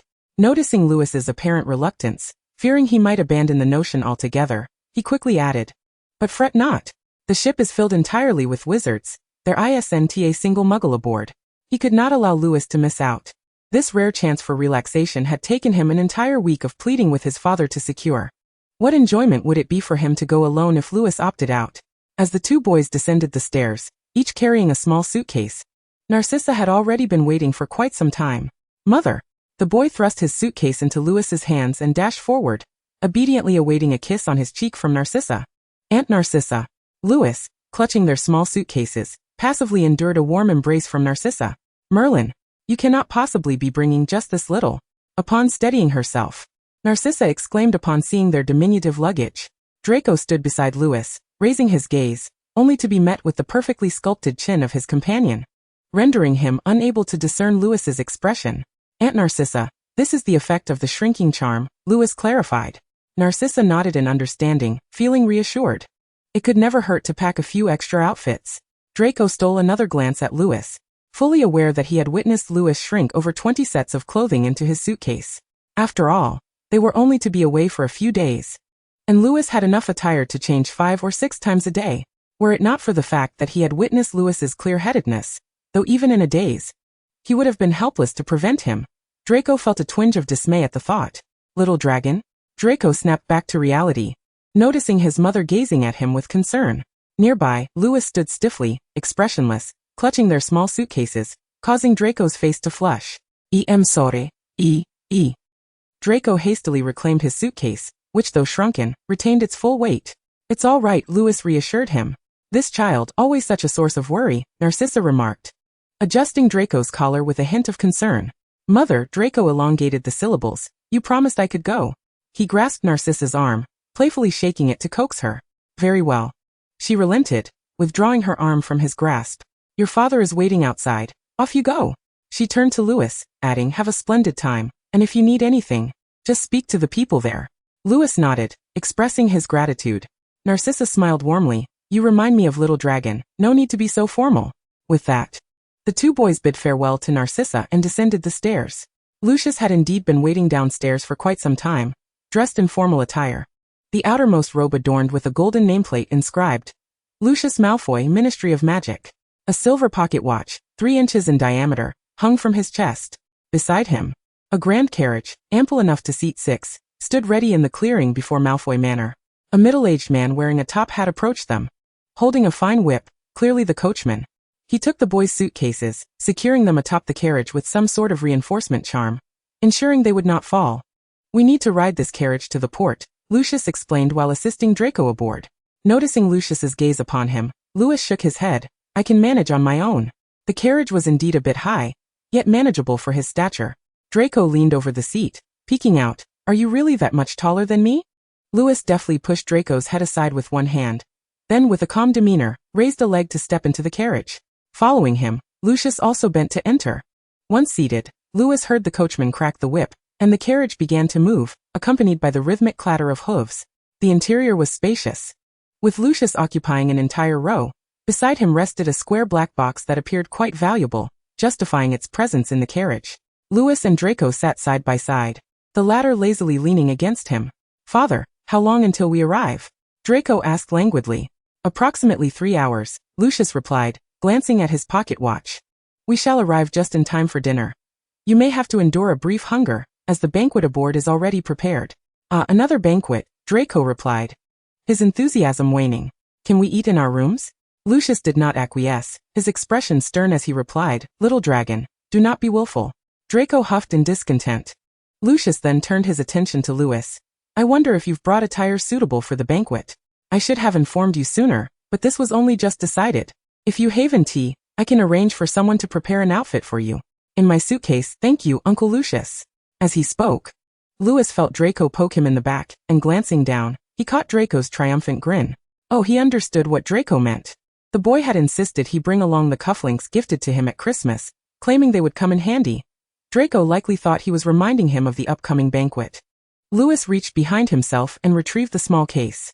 Lucius, oblivious to their small exchange, donned a pair of gold-rimmed glasses with a slender chain, while holding a worn notebook. "Father, what are you reading?" Draco inquired, noticing the notebook. "Nothing of consequence," Lucius replied, removing his glasses and folding them before placing them in his coat pocket. He opened the black box and somewhat brusquely shoved the notebook inside. "Think about how you wish to spend your time on the island, little dragon," Lucius instructed. Chapter 26. St. Helena Island 2. Although the carriage was enchanted to mitigate jolting, it still experienced slight swaying, and Draco had already dozed off against Lewis. At that moment, he gazed out the window at the throngs of pedestrians. Being winter, the streets were populated with individuals clad in heavy woolen coats. However, the pleasant weather had attracted a significant number of people. Draco leaned closer to the window, exhaling a puff of breath that quickly dissipated into a cloud of white mist, feeling somewhat disheartened as he watched it vanish. At this moment, the carriage came to a halt. "We have arrived, children." Lucius appeared to be in good spirits. The 3-hour carriage journey was undoubtedly an ordeal for wizards accustomed to the convenience of flue powder or apparition, and even for Lewis, who typically enjoyed quietly reading, it proved somewhat tedious. The carriage ride was not particularly smooth. If he attempted to read, his eyes would soon protest. Thus, in most instances, he chose to gaze blankly at Draco, who was dozing off. The driver opened the carriage door from the outside, and when Lewis leapt out, he was unexpectedly struck by the fact that carriages similar to the Malfoy families were not uncommon. Wasn't it said that the Muggle world relied solely on metallic rectangular boxes for transportation? He looked around in astonishment. This was a wizarding port, with scant traces of the Muggle realm. As if sensing his confusion, Lucius kindly offered an explanation. He then approached the driver, seemingly to relay some instructions. Lewis nodded, only to discover Draco squatting in the carriage, looking quite troubled. "What's the matter?" he inquired, extending his hand. Draco frowned. "Who knows if jumping down will lead to a fall? I'd rather not get dirty." Lewis chuckled helplessly, not wanting to point out that the boy often got himself filthy anyway. He grasped Draco's hand and, with a firm tug, Draco jumped down from the carriage. "Quick, cast a cleaning charm for me." Draco spread his arms wide, eyes closed, facing Lewis. Lewis could only raise his wand and tap it against Draco's robe. "When did you become so tidy? There are many things you've yet to discover." The boy cheekily winked at him. At that moment, Lucius returned, holding 3 sheets of paper made of coarse material akin to papyrus, inscribed with a series of letters in black ink. Lewis discerned that these were likely codes for the ships. "What a bother," Draco complained. Yet he obediently tucked the paper away. The 3 of them began to weave through the crowd towards a building that appeared to be a single story. A man stood at the entrance, requesting identification. They presented the papers, and upon inspection, the man opened a narrow gate behind him, requiring them to raise their hands to avoid brushing against the metal walls on either side. They soon entered a grand hall, where a man wearing a sailor's hat came forth to greet them. They walked along a lengthy wooden plank towards a ship, and Lewis noticed it bore the elegant golden inscription, Manticore.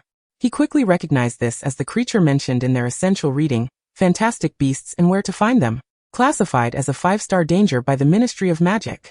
The Manticore skin repels all known spells, symbolizing that this vessel was invincible upon the seas. As the crew member who had brought them remarked, "This is a cruise ship converted from a liner.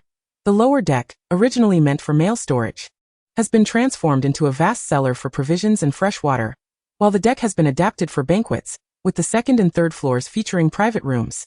Most of the individuals aboard seemed to be familiar with Lucius. Some approached him warmly, removing their hats and shaking his hand, while others observed coldly from a distance. Lucius, undeterred, graciously led the two youngsters down the lengthy corridor to the innermost private room on the second floor. He then produced 2 brass keys from his pocket. Handing one to Louis, "You two will stay here tonight. Shortly, your luggage will be delivered, and I will return to knock on the door around 7 for the banquet." "All right, father."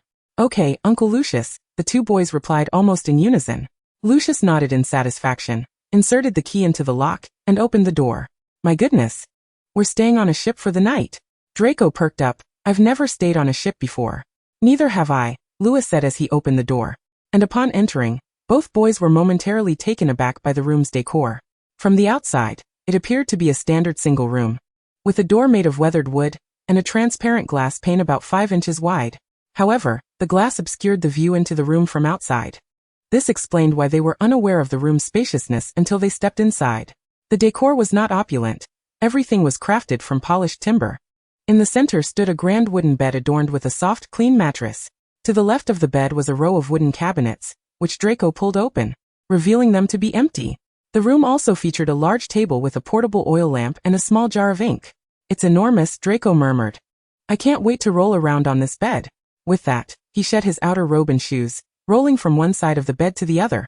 Then back before Louis, giggling. Louis, looking down at him, mischievously poked the boy in the side.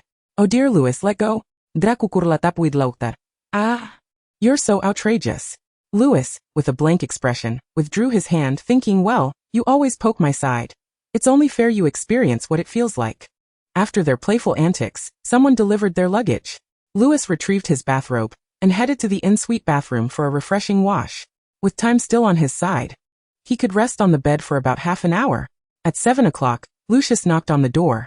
"My father has arrived," Draco exclaimed, only to despair as he discovered his bow tie was completely askew.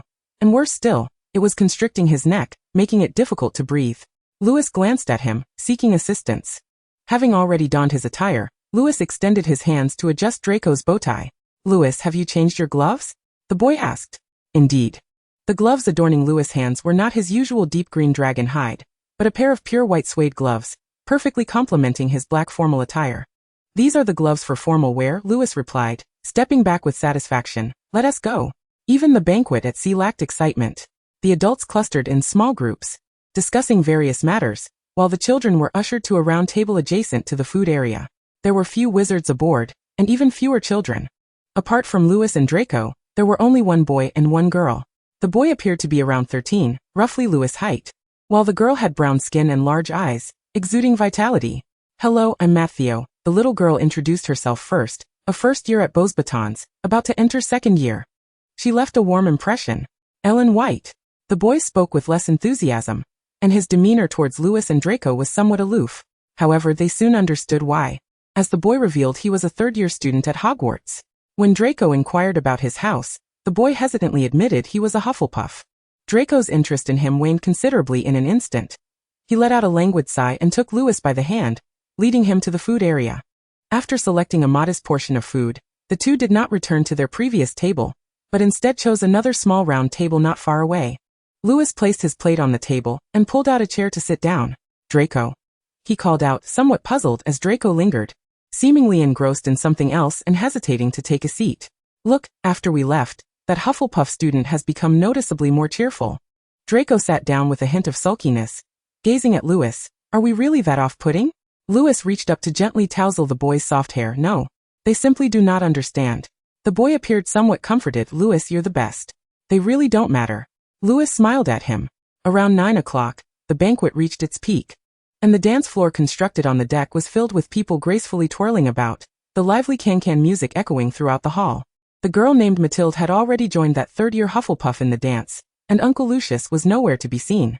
Louis and Draco sat idly at the round table, savoring their red wine. Louis was not new to red wine. He sipped it modestly, while it seemed to be Draco's first experience with alcohol, especially this fruity variety. In no time he had consumed 2 or 3 glasses. The alcohol flushed his cheeks and made his ears feel warm, even infusing his usually bright gray eyes with a touch of languor. He let out a soft hum. Louis gently took the wine glass from his hand. "That's enough. No more drinking."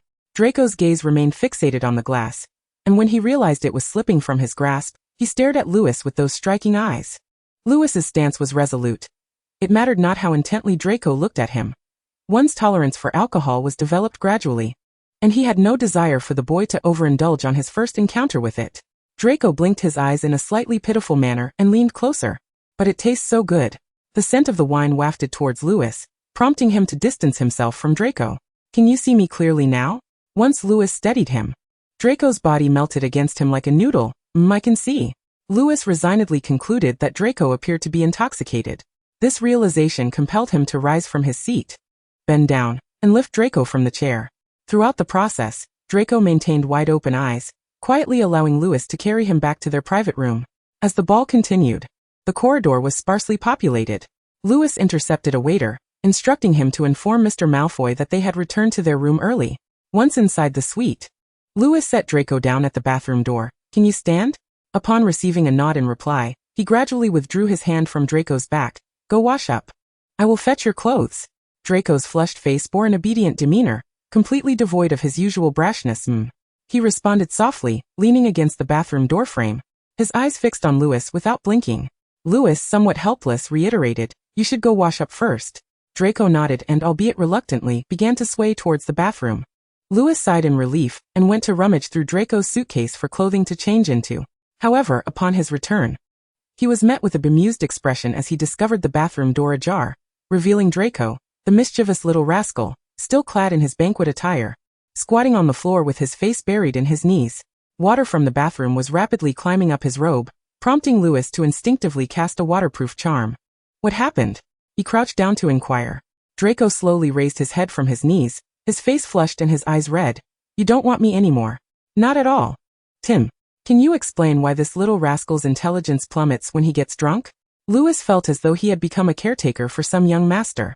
He recalled the nickname Pansy had given him, the Slytherin Knight. Damn it, wasn't he just a glorified babysitter? Lewis thought his years of good upbringing were on the verge of being undone by this troublesome child. Nevertheless, he still took on the responsibility and reassured him. I'm right here, go wash up. Really? The boy sought confirmation, his voice tinged with doubt. Indeed. Lewis nodded, striving to project gentleness. Only then did Draco unsteadily rise, using the wall for support as he entered the bathroom. Lewis exhaled, placing the change of clothes on the rack by the bathroom door before closing it gently. After an indeterminate amount of time, during which he even completed a letter to his parents, the bathroom remained utterly silent. Resigned, he stood up, sealed the letter, placed it in the suitcase, and knocked on the bathroom door. Draco? The response came, followed by a loud crash. Lewis hurriedly opened the door to find Draco sprawled on the floor, grinning foolishly while pointing at his leg. It hurts. Lewis helped the boy up and noticed a bruise on his calf. How could it not hurt?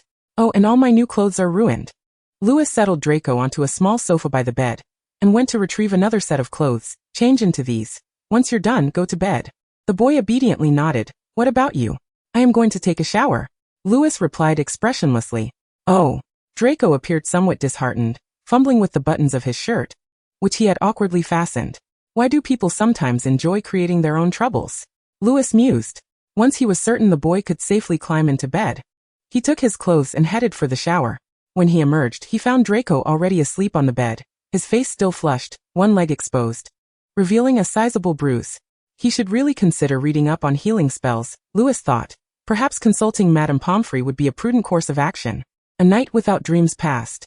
Oh dear, Lewis, perhaps you could explain to me what on earth is happening. Early in the morning, Lewis experienced the trials of having a little rascal in his care. He opened his eyes to find Draco's pale little leg standing not far from his face. Draco himself presented a rather fierce demeanor. Lewis thought, waking up with such vigor is a headache. Noticing Lewis's silence, Draco leaned in closer. Hey? Lewis pushed his face away, his expression unyielding. You fell last night. I fell? The boy elongated his tone. I'm not stupid. Lewis did not wish to dwell on this matter any further. To him, Draco's behavior the previous night had already conveyed the limits of his intelligence. Draco was never one to expend excessive energy on any single issue. By the time Lewis finished washing up, Draco was already dressed neatly and ready to drag Lewis downstairs for breakfast. Good morning, gentlemen. They encountered Lucius at the long breakfast table, where he was leisurely indulging in his dessert. Good morning, father, Draco replied with delight. After they finished their breakfast, Lucius led them to the deck to admire the scenery. The sea was as blue as the sky, tranquil and devoid of wind, with the surface undisturbed except for the occasional ripples that danced like lace upon the water near the Sphinx's prow. In the distance, the silhouette of a small island emerged, and Lucius pointed towards it, informing them, "In about an hour, we shall disembark near that island, where someone will be waiting to receive us." Draco inquired, "What about this ship, father?" "It will continue southward, my child, heading towards the Cape of Good Hope in Africa." Leaning against the railing, Lucius observed the two young ones with a sense of contentment. "I have never been to Africa," Draco grumbled slightly. "There are few pureblood wizards there." "You may not wish to go, little dragon," Lucius explained, "unless you truly insist." "No, father," Draco interjected promptly, the allure of Africa dissipating quickly in his mind. "I'm not looking to endanger myself by venturing into a land of mudbloods." Lewis quietly leaned against the railing, observing Draco. Had he possessed a mirror at that moment, he would have noticed the faint smile gracing his lips.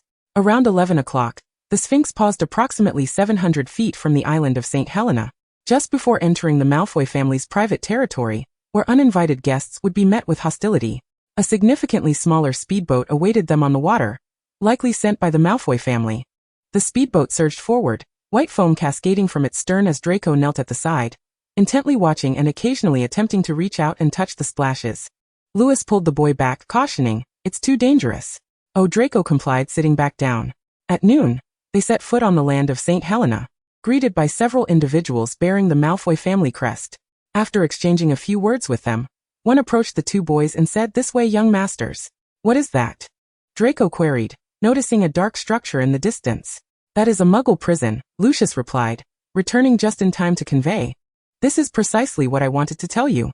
While I am away, you must adhere strictly to the regulations established by both the wizarding world and the Muggles. Do not cross into their territory." Upon hearing it was Muggle land, Draco's interest waned, and he glanced around asking, "Where are the dragons?" "Do not fret, little dragon," Lucius reassured him, accepting a wand handed to him by a nearby attendant. "After lunch, you may go see them." Lunch featured the local delicacies, but Draco only took a single bite before grimacing and setting down his fork. Lucius dined with them solely for that meal. Afterward, he took the square black box and departed. Released from Lucius's watchful eye, Draco felt liberated. As soon as Lucius left, he leaned toward Lewis, exclaiming, "Let's go see the dragons." Lewis leisurely set down his fork and picked up his napkin to wipe his mouth. The Malfoy family had allocated an entire forest for raising those dragons, the trees there contrasting with the bare branches of the island's foliage, remaining lush and green. As they approached, Lewis could hear the low growls of the dragons. "That's a Welsh green," Draco excitedly pointed out to Lewis. "I bet it's up there. But I want to check out the Norwegian Ridgeback first, all right?" Lewis had no objections. To him, all dragons were equally fascinating. Hagrid's Norwegian Ridgeback, which he had named Norbert, was confined within a massive iron cage, and the accompanying staff respectfully explained that the creature was quite temperamental and could not be released. Draco could only admire the flamboyant obsidian ridges from outside the cage, before departing to avoid provoking Norbert's ire. Sometimes, though he was reluctant to admit it, Hagrid always had a knack for handling these magical creatures, Draco mused as they ascended the hill to see the Welsh green. Lewis patted the boy's shoulder, pleased to witness Draco's objective assessment of another person. Draco seemed slightly embarrassed and awkward, as if his words implied he was always being unreasonable. Lewis ran his fingers through Draco's platinum hair, remarking, "You are the sole heir of the Malfoy family. You must stand apart from some people." "That is true." Draco finally perked up, quickening his pace. "Oh, just imagining a tame dragon is exhilarating." Chapter 28. The Australian Antipodean Opali. "What about you? Aren't you going for a swim?" Draco, damp from the sea, approached Lewis, droplets cascading from his skin to the sand below, creating small indentations. Lewis lifted a large towel nearby and wrapped it around him, concerned that the sea breeze might chill the boy. Draco bent down, thrusting his head toward Lewis, asking, "What about your drying spell?" Lewis reluctantly raised his wand. Alas, time flies during delightful moments, and before they knew it, it was the third day, time to return. During their brief 2-day stay, the two boys had managed to experience all the fun they could. On the first night, they had soared several laps around the Malfoy estate on the back of a Welsh green, with Draco exuberantly shouting and flinging his arms wide to feel the rush of wind, compelling Lewis to hold him securely to prevent him from being swept away. The following day was spent idly by the shore, where the two boys lay on the sand, heads touching, gazing up at the cerulean sky. On the third day during breakfast, Lewis announced his decision to venture into the forest. With Lucius absent, The Malfoy family's guards raised no objections, as there were no aggressive magical creatures in that area. It was then that Lewis discovered Draco's peculiar hobby of collecting plants. Perhaps every skilled potioneer harbored such an inclination? He found it hard to envision Severus Snape's lined face scrutinizing a freshly unearthed plant, musing, youth certainly has its advantages. He glanced at Draco, whose pale face was touched with a faint blush, appearing much healthier. While Lewis lacked the insatiable curiosity Draco had, he walked slowly behind him, occasionally casting spells to assist the boy. "This is fantastic," Draco exclaimed, racing back with excitement to embrace Lewis. "Quick, I found something wonderful." Lewis gently patted the only part of Draco that was free of dirt, his soft hair, and as was customary, cast a cleaning charm. "What is it?" Draco beamed, revealing a dragon egg. "It must be a gift from Merlin." The egg was a grayish-white, seemingly unremarkable yet relatively clean, and upon touching it, one could feel a hint of warmth, indicating that this dragon egg had not been there from the start. "I bet this is an opali. Those dragons are stunning," Draco declared, patting the large egg. Lewis, however, found it challenging to envision just how magnificent a dragon could be. Furrowing his brow, he pulled Draco up, asking, "Don't you find it rather peculiar?" The Australian krupp, a creature endemic to New Zealand, raises a perplexing question. How did it find its way to a remote, isolated island in the South Atlantic after being relocated to Australia? Draco, reluctant to part with the dragon egg, obstinately declared, "It is a gift from Merlin." Lewis found himself at a loss for how to persuade Draco, whose ardor for dragons exceeded his wildest expectations. At that moment, a distinct roar, unmistakably that of a dragon, reverberated above them. A colossal fireball erupted overhead, obliterating trees within a 10-foot radius. In the fleeting seconds it took for Lewis to react, he accomplished two things. He cradled Draco in his arms and cast the most potent defensive curse he had recently mastered that Christmas. Draco trembled slightly, gripping Lewis's clothing tightly, his voice trembling with anxiety. "Was that a dragon?" After a prolonged silence, Lewis replied, "An Australian krupp. It appears to be the mother of that dragon egg." Surprisingly, there was little panic in Lewis's voice. Influenced by his calm demeanor, Draco lifted his head from Lewis's embrace. "Are we going to die?" "Oh, what a disheartening question." "Hold on to me," Lewis instructed, inclining his head slightly so Draco could wrap his arms around his neck. Turning to glimpse the magnificent Australian krupp, "We must depart." With one hand firmly clasped around the boy's waist, and the other tightly gripping his wand, Lewis noticed the mother dragon's enormous eyes slowly accumulating fury. The Australian krupp was certainly not known for its amiable temperament, and the failure of its initial attack had evidently soured its mood. More alarmingly, it seemed to regard Lewis and Draco as the culprits attempting to steal its offspring. Draco barely managed a glance back, captivated by the pearlescent scales of the Australian krupp, which shimmered in the sunlight, revealing a stunning array of rainbow hues. It truly was breathtaking, he thought to himself. Shortly thereafter he heard Lewis utter something, but the wind rushed into his ears, rendering him unable to comprehend. It felt like merely an instant, or perhaps an eternity, before he finally discerned Lewis's almost monotone voice. "How much longer must you cling to me?" As if jolted awake by those words, Draco blinked, his pale gray eyes still clouded with confusion. "Where are we?" Draco withdrew his hands, slightly disoriented. "Malfoy Manor, my room." Lewis responded. "What?" Draco exclaimed, "Am I dreaming? Shouldn't I be on St. Helena Island?" "Well, you ought to wake up now," Lewis replied, his face betraying no emotion as he delivered this dry jest. "This is hardly amusing," Draco retorted, mirroring Lewis's classic expressionless demeanor. Thus, the boys' anticipated leisurely journey to St. Helena Island came to an abrupt and anticlimactic conclusion. Upon descending the stairs, Narcissa visibly gasped in surprise. After inquiring about the situation, she embraced each boy tightly, tears streaming down her face like a broken string of pearls. This was far too perilous, far too perilous. After weeping for a moment and dabbing her tears with a handkerchief, she looked at Lewis. "I am at a loss for words. It was truly reckless, but undeniably the best course of action." "Thank you, my child. You have shown remarkable bravery," Narcissa concluded. Indeed, no one could have anticipated that in such a critical moment, Lewis would manage to remain composed enough to cast a disillusionment charm. Oh my goodness, he even brought back a baby dragon. This is something even adult wizards may struggle to accomplish. Lewis Merlin's beard. He is only in his first year, a minor wizard, accompanied by another entirely inexperienced young sorcerer.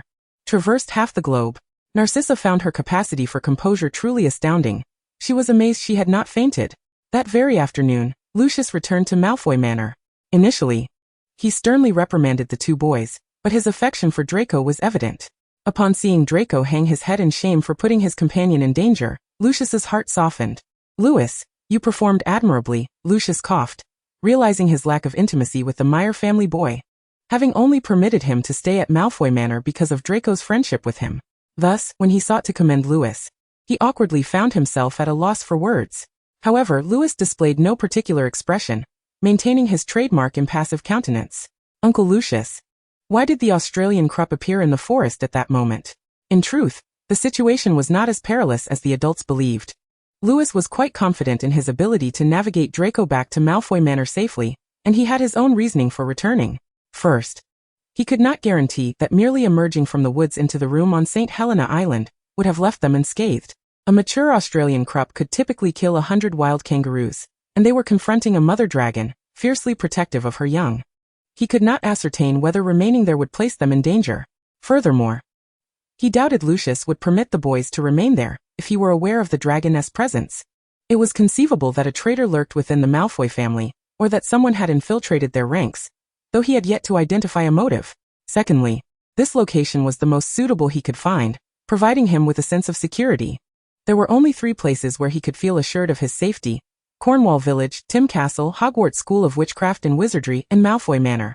The first 2 options were evidently impractical, leaving him with no choice but to return to Malfoy Manor. Additionally, due to the considerable distance, he required time to prepare, which explained why he chose to endure the Mother Dragon's initial assault. He needed that time. In truth, he was frightened. Neither Lucius nor Draco were aware that his fingers within the dragonhide gloves were still pale from gripping his wand too tightly. If there had been even the slightest miscalculation, if the spell had been performed imperfectly, he himself might have been fine, but what of Draco, who was experiencing this for the first time? Would he die? He questioned himself. The answer was unequivocal. Louis closed his eyes, resolving not to dwell on the matter further. "Yes, children, this is precisely what I wished to convey to you." Lucius's expression grew more severe as he led the 2 boys into the innermost chamber of the study. The moment they entered, Louis felt as though he had passed through some intangible barrier. Lucius turned back to reassure them, "That is merely an anti-eavesdropping charm." The 2 boys sank into plush leather sofas, while Lucius took a seat opposite them. "First and foremost, I apologize for the attack you endured on the Malfoy family's territory.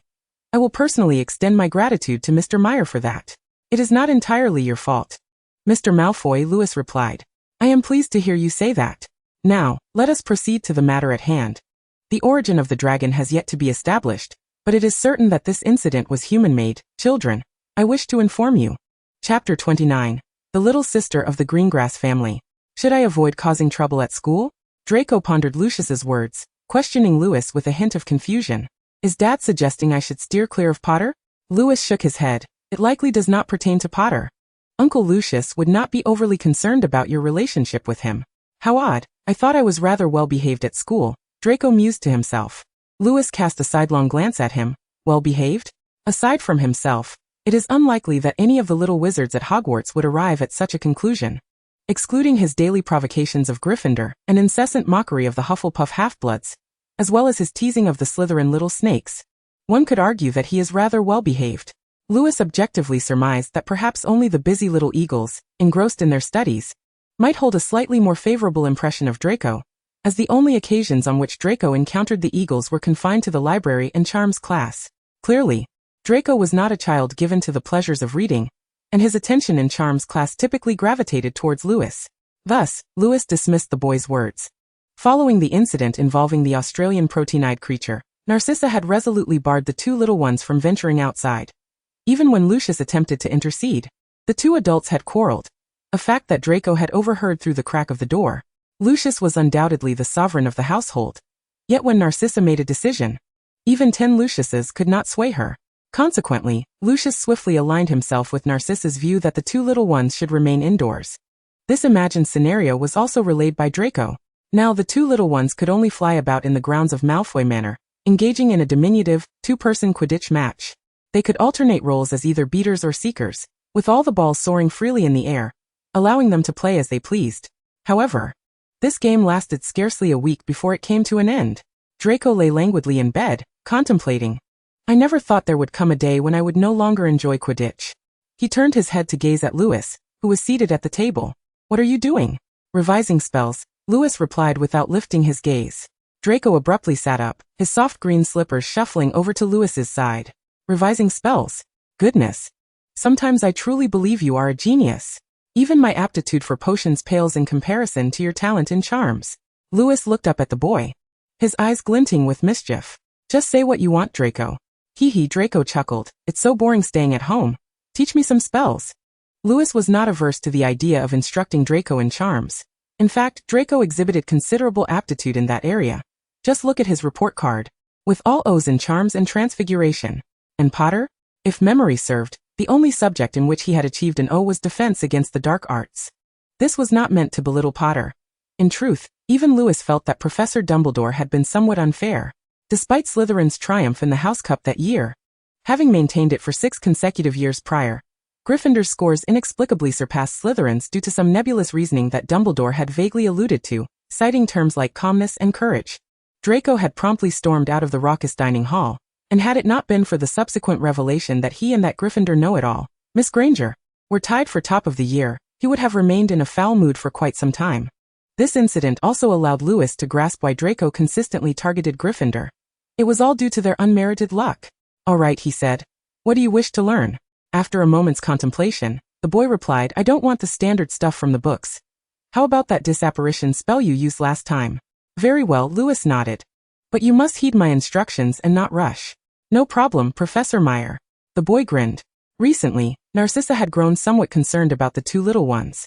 While a love for learning was commendable, would incessantly practicing spells in their rooms not exhaust them? Considering this, Narcissa resolved to find some companions for the children. Perhaps they would play better with more children around. Thus, she sent invitations to nearly every family associated with the Malfoys, particularly those pureblood families with daughters, such as the Greengrasses and the Parkinsons. In a couple of years, Draco would come of age, and it would be time for him to begin considering potential brides. This thought brought a tinge of regret. Pureblood families had been dwindling in recent years, and among the wizarding elite in Britain, there were scarcely 3 peers of Draco's age, Astoria and Daphne Greengrass, along with Pansy Parkinson. Feeling a touch melancholic, Narcissa glanced at Lewis. Having heard that there were many young witches in Germany this year, perhaps she could discuss this with Mrs. Meyer at some point?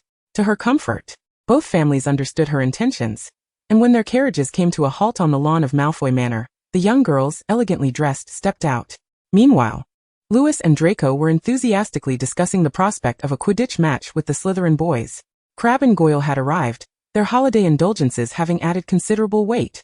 Lewis noted that both boys appeared to sport an additional chin. There was also Marcus Flint, the Slytherin prefect, who was repeating the year. Upon his arrival, he inquired about Lewis's transfiguration spells, having gone to complain to Professor McGonagall after receiving his grades, during which she had mentioned Lewis's performance in the exam. However, when Draco broached the topic of the Quidditch match, the tall boy quickly set aside thoughts of transfiguration. At that moment, Lewis deeply recognized the extent to which the British wizarding aristocracy was in decline. Many families were left with only single heirs, and those with daughters were directly facing the extinction of their lines. Perhaps the Weasley family had the most children of all. Each pureblood wizard represented a valuable resource, and if such resources were squandered on muggles, one could only imagine the ire of their families. Perhaps in a few centuries, all wizards worldwide would be compelled to inhabit a single village to avoid muggle assimilation. The mere thought of such a scenario filled Lewis with sorrow. At this juncture, the treachery of the Weasley family, those who had betrayed pureblood principles, seemed particularly loathsome. It was often the self-degrading kindred that provoked the most ire. Nevertheless, the proposal for a Quidditch match ultimately fell flat. As one of the 3 girls present, Pansy Parkinson explicitly voiced her opinion. Are we expected to stand below and watch you all fly like fools? Thus, the 4 boys could only take their seats around the long table with the 3 girls. It is worth mentioning that aside from Lewis and the other 2, the youngest son of the Lestrange family was also present. He was merely 10 years old, a year younger than the Greengrass girl. Consequently, as the youngest child in attendance, he had no authority to interject in any discussions. Daphne appeared to have a friendly rapport with Pansy, often seen walking alongside her in the corridors. They were currently engrossed in a discussion about the latest issue of Witch Weekly. The Greengrass girl, though left to her own devices, bore no semblance of annoyance. She was a delightful child, with long golden hair and curled lashes that lent her the appearance of a beautiful little puppet. She was quite vivacious, presently chasing after Draco with inquiries about life at Hogwarts. It is uncertain whether it was due to Lewis's influence, but Draco exhibited a commendable attitude towards this little sister. Although Lewis leaned towards the notion that it was merely because the young girl was the only one who could listen to his boasts with genuine interest. I tossed the crystal ball high into the air, and that foolish baby Potter, in his navette, foolishly chased after it on his battered broomstick. Listen. He is going on about the crystal ball again, Lewis thought to himself. Celine Lestrange sat in her chair, listlessly prodding at her steak with a fork, displaying an obstinate determination to pierce it thoroughly. Lewis observed the actions of his younger brother with keen interest. Celine was an adorably charming boy, with a round face adorned with baby fat and curly brown hair. Just as he seemed about to send his plate crashing to the ground, Lewis drew out his wand and cast a levitation spell. The name Celine, derived from the Greek word for moon, struck Lewis as particularly intriguing, especially since the little sister of the Greengrass family was named Astoria, after Asteria, the daughter of the moon goddess. Incidentally, Celine's father, Rabaston Lestrange, was a close friend of Lucius, which explained his presence amidst this tangled web of aristocratic connections. Celine's eyes widened in awe. Brother Lewis, you are amazing. Of course, Draco interjected, having approached without notice, accompanied by the little Greengrass sister, her eyes sparkling with admiration as she gazed at Lewis. Draco placed a hand on Lewis's shoulder, beaming with pride as he proclaimed, Lewis is the top of the entire year. Pansy and Daphne exchanged amused glances, bursting into laughter. Look at Draco's pride. Pansy remarked. I'm taking Astoria to see my collection of dragon models. It's quite rare for her to show such interest in dragons. Would you like to join us? Draco leaned slightly, bringing his face close to Lewis's. Lewis cast a sidelong glance at the young girl, who flashed him an innocent smile. No, he replied suddenly, a grin breaking across his face. What are you laughing about all of a sudden? Draco stammered, clearly perplexed. It feels quite strange, he added. Lewis smiled in response. Go on now. Chapter 30, Valentine's Day Special. As the holiday drew to a close, Lewis and Draco received a letter from Hogwarts. At times, Lewis found himself genuinely admiring the efficiency of Hogwarts messenger owls. Upon seeing his envelope, he couldn't help but exclaim, they even know about my affairs at Malfoy Manor. The new book list predominantly featured works by a certain Gilderoy Lockhart, which Draco dismissively tossed aside. Lewis, he called. Lewis lifted his head from his desk. What is it? Shall we visit Diagon Alley? Draco asked, his eyes alight with anticipation. I've heard there are many marvelous items to discover. Observing Lewis's lack of enthusiasm, the boy leaned closer, tugging at Lewis's arm. Come on, I've heard there are plenty of dark magical supplies there. Aren't you interested? Indeed. Seeing a flicker of intrigue finally spark in Lewis's indifferent gaze, Draco triumphantly thought, I knew you were fond of dark magic. Lewis had indeed harbored an interest in dark magic since childhood, which was why he considered himself a quintessential Durmstrang student. They held a rather open-minded view towards dark magic, as long as it was not used to harm fellow students or professors. However, Hogwarts. Lewis stood up, allowing Draco to pull him along as they descended the staircase. No matter how many times, Lewis detested the notion of flue powder, especially the nauseating sensation while traversing through the fireplace, leaving him pale and uncontrollably casting cleaning charms upon himself upon exiting. Draco's expression mirrored his discomfort. His normally neatly slicked-back platinum hair had a few strands rebelliously falling forward. Meanwhile, the boy mirrored Lewis's actions, casting a cleaning charm upon himself. Lucius watched the two boys, amused by their identical gestures. Ever since the incident with the Australian egg-eyed creature, his demeanor towards Lewis had softened considerably, treating him almost as indulgently as he did Draco, if not more so at times. Once the two boys had tidied themselves, Lucius said, You two wait for me at Borgin and Burke's. Feel free to look around. I'll join you shortly. And remember, don't touch anything indiscriminately.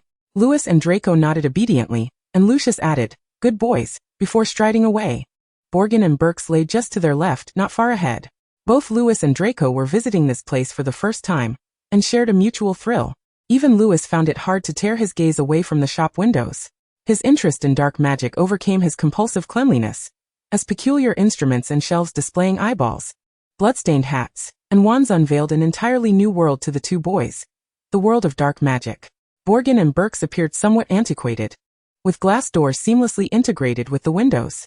A wooden sign hung above the door, barely legible, bearing the name of Mr. Borgin. Lewis, with his dragon-hide gloved hand, pushed the glass door open, and Draco followed closely behind. Simultaneously, a bell chimed above the door. A long human bone was displayed on a nearby shelf, and Lewis felt the rich aura of dark magic emanating from it as he approached.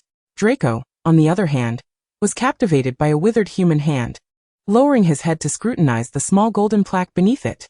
A few seconds later, the bell above the door jingled again, and Lewis looked up to see Lucius entering, his face paler than before, though it was unclear what had transpired. "Don't touch anything, Draco," he called, as he ambled through the long display cases, leaning against the counter, lazily observing the displayed items, then reaching out to ring the bell on the counter. Draco slowly withdrew his hand. "I want a gift." "Your gift for this year has already been determined. A broom for the upcoming competition." Lucius tapped the counter with his fingers, then turned to Lewis. "Lewis, how about you? Have you seen anything you fancy?" Lewis averted his gaze, stepping closer to the counter, and standing about 2 feet away from Lucius. "No, Uncle Lucius." Lucius nodded. "There are many more shops along this street. I'll take you both to explore shortly." Draco, feeling disgruntled, approached Lewis, standing beside him. "If I wasn't a member of the house team, what good would a broom do? Harry Potter received a Nimbus 2000 last year. Dumbledore allowed him to represent Gryffindor in the match, but I failed to see what makes him so special. You can ask Lewis if you don't believe me." At that moment, Lucius was bent over, examining a shelf filled with skulls beside him. Lewis, having been mentioned, reached out to pat Draco on the shoulder. The boy shot him a glare but obediently fell silent. "Lewis is far more rational than you," Lucius remarked, turning around. "In my view, having Lewis as a friend is your greatest achievement this year." The boy poked Lewis in the side, and Lewis threateningly squeezed the boy's shoulder. Then, the two boys unconsciously exchanged a glance, both feeling inexplicably childish. "Ah, Mr. Borgin." A hunched and stooped man emerged from behind the counter, deftly smoothing back his slick hair with his hand. The two boys instinctively took a step back. "Mr. Malfoy, it is truly a delight to see you again, Mr." Boking's voice was as slick as his hair, brimming with exaggerated honor. "And might this be young Mr. Malfoy? And who might this be?" He squinted at Lewis, contemplating for a moment before awkwardly inquiring, "What is your name, young sir?" Lucius interjected on Lewis's behalf. "He is a scion of the Meyer family." "Oh, Mr. Boking exclaimed dramatically, then quickly apologized. "I beg your pardon. I am simply overwhelmed. Please allow me to address you as young sir. I must say, my ancestors were privileged to have known yours." Lucius turned in mild surprise to look at Lewis, who mirrored his astonishment. He had never heard his ancestors mention acquaintances in England, though perhaps they had grown too old to remember much. Despite his surprise, years of genteel upbringing prevented Lewis from displaying any inappropriate emotion. Draco, however, could not fathom how Lewis consistently maintained such composure. He nodded slightly, awaiting Mr. Boking's next words.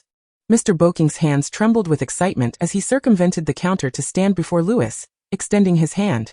Lewis extended his own, shaking hands with an unruffled demeanor. Well aware of how much he despised the social niceties of the aristocracy, Mr. Boking then approached a shelf beside the counter, laden with numerous small drawers that clearly had not seen a duster in ages. As he opened one, a cloud of dust billowed into the air. Lewis stepped back, pulling Draco with him, and quickly cast a silent charm. The air before them instantly felt refreshed. "Ah, this spell has proven effective," he mused. Lucius stood beside the boys, equally observing Mr. Boking's actions as he pulled open a drawer and retrieved a tattered piece of parchment, worn with countless creases. "This is a contract of blood lineage, Mr. Boking explained. In my youth, I once traveled to Germany, but unfortunately, I could not locate the Meyer family. Later."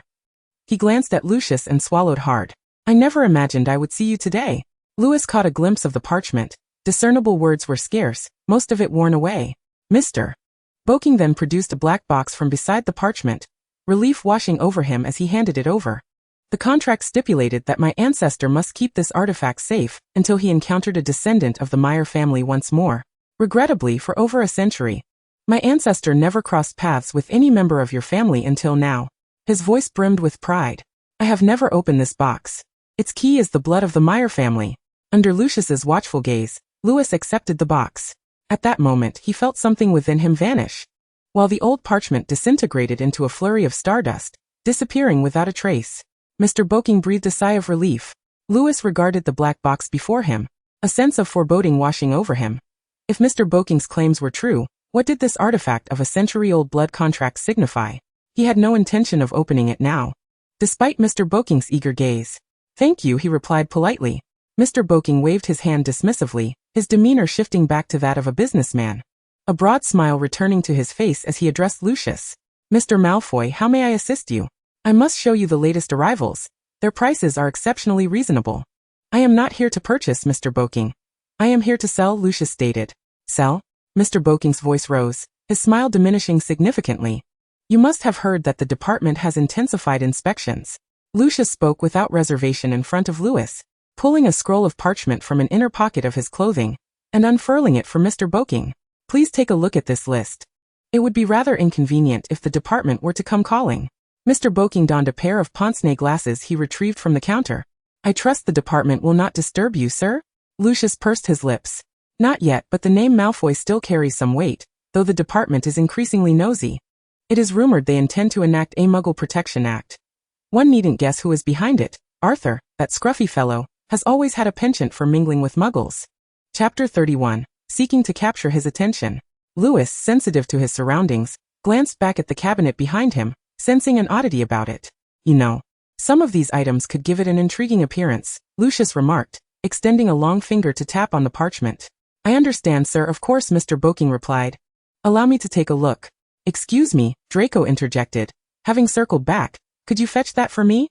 He pointed at the item in Mr. Boking's hand. Ah, the Hand of Glory, Mr. Boking exclaimed, discarding the parchment as he rushed over. Once a candle is inserted, its light can only be seen by its master, a choice treasure for thieves and rogues. Young Malfoy has an eye for fine things. I hope it proves superior to mere thieves and rogues, Lucius retorted coldly. Lewis, intrigued, stepped forward. If you do not mind, may I take it down? Certainly, Mr. Boking replied eagerly. The Hand of Glory was placed in a small black box, cushioned with matching velvet. Lewis, leveraging his height, easily retrieved it. Lucius tapped the counter impatiently. Well, Mr. Boking, perhaps we could resume our discussion of my list. My time is limited, and I have pressing matters to attend to. Draco leaned closer to Lewis, intently observing, his eyes glued to the item. He seemed on the verge of reaching out to touch it, but hesitated, withdrawing his hand. Lewis returned the Hand of Glory to its place. The two boys then began to explore the shop at their leisure, pausing before every curious exhibit. Draco lingered before a sign, quietly reading aloud, "Do not touch. It has been cursed and has claimed the lives of 19 Muggles." Lewis stood by the cabinet door, reaching out with his dragonhide gloves to grasp the handle. In that moment he was certain he heard a rapid, anxious breath. What's wrong? Draco glanced back at Lewis.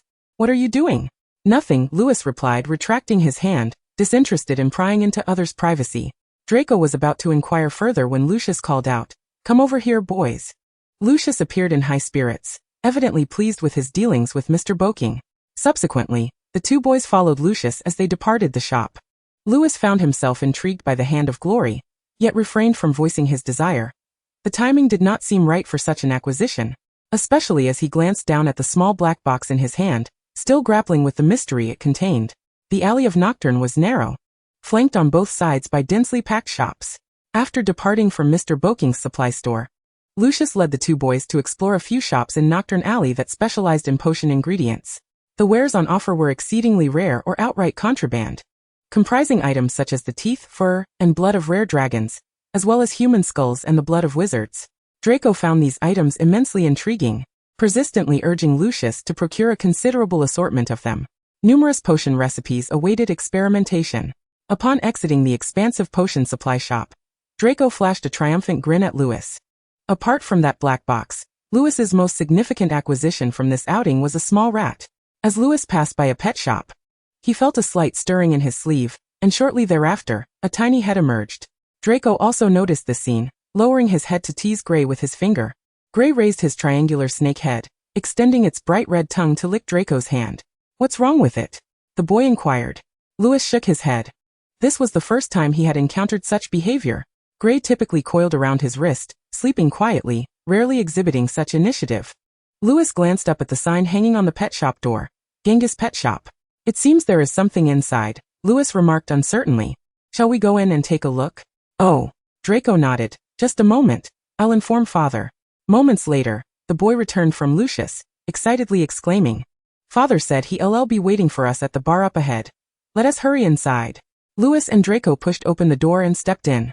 The shop was rather cramped, with hundreds of small cages hanging in the limited space, each containing a tiny magical creature, most of which were quite noisy, prompting Lewis to feel an urge to turn and leave. The shopkeeper was a somewhat portly middle-aged man, bald on top with only a few tufts of hair remaining at the sides. He lifted his head from behind the counter, beaming with a smile. Gentlemen, what sort of pet are you looking to see?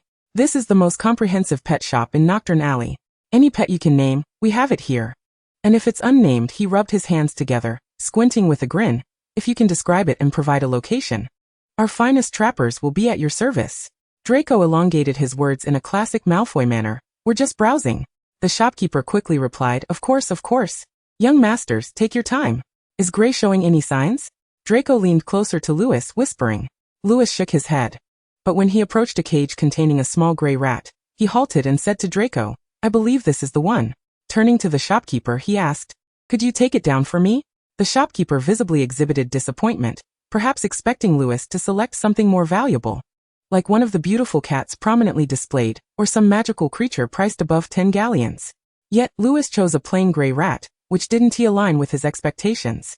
Nevertheless, he approached and used a fork to lift the small cage, presenting it to Lewis. Young master, would you like to see anything else? Lewis shook his head. Just this one. How much is it? 1 galleon, the shopkeeper said, somewhat disheartened. Items in Nocturne Alley typically cost more than those in Diagon Alley. Even the same items, like this little rat, would fetch at most 2 sickles in Diagon Alley. Lewis reached into his pocket and produced 2 galleons. I also need a box with a hole to contain it. He sensed Gray in his sleeve growing restless, likely unable to contain its impatience any longer. The shopkeeper's smile widened as he rubbed his hands together and accepted the 2 galleons. Of course, I'll fetch that for you right away. Before long, Lewis held 2 small boxes stacked atop each other. Through the small hole, Gray slowly crawled inside, while Draco curiously observed the little snake until Gray's tail disappeared into the box. He then raised his head and asked Lewis, Is it hungry? Lewis wasn't entirely sure. To be candid, since discovering Gray behind the portrait, he had never witnessed it eat. Initially, he attempted to present small rats or rabbit meat before Gray, but it always lay languidly, indifferent to the offerings. This was the first time it seemed to desire something. So he merely shook his head and replied, I'm not quite sure. The subsequent arrangements proved rather mundane. Lucius took the 2 boys to rest in a bar for a while before heading to Diagon Alley to purchase the books they would require for the upcoming term. Notably, this time they did not visit Morrissey's bookstore. For reasons unknown, Mr. Gilderoy Lockhart's books were only sold at Flourish and Blott's, which meant they had to jostle with a throng of people in a single bookstore, subsequently waiting in line for Mr. Lockhart's autograph before they could obtain their textbooks. This left both Malfoys, young and old, somewhat discontented, especially when Draco spotted the Weasley family and Potter among the crowd at Flourish and Blott's, further souring his mood. He looked at Lewis with a hint of grievance, stating, I don't understand why the defense against the dark arts professor is always so unreliable. Lewis glanced down at the boy, and as their gazes met, Draco realized he wasn't genuinely complaining, but rather seeking something to draw Lewis's attention. This realization caused his face to flush. Lewis, perceiving his warmth, likely attributed it to the heat of the crowd, and thus raised his wand, casting a cooling charm beside Draco's head. Draco could not resist poking the other's side. What's wrong? Lewis inquired, puzzled. Nothing, Draco replied, pouting. This minor incident caused Draco to forget the presence of Potter and the others until the crowd erupted into excited applause. At which point he noticed Lockhart and Potter leaning together, smiling for the cameras. I hear, brother, that your work keeps you quite busy. Lucius had apparently encountered Arthur Weasley at some point, and the tension between them was palpable as Lucius's haughty, drawn-out voice rang out, with so many detentions. I presume they're compensating you for overtime?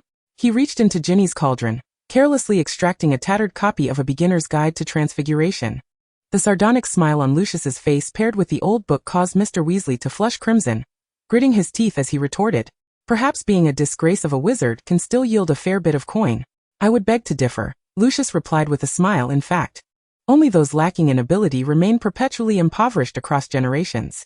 Chapter 32, Astoria Greengrass.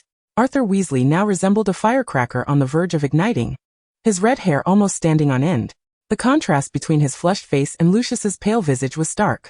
Suddenly, a loud bang resounded as Ginny's cauldron flew into the air. Arthur Weasley lunged at Lucius, while Draco remained oblivious, lost in his own thoughts.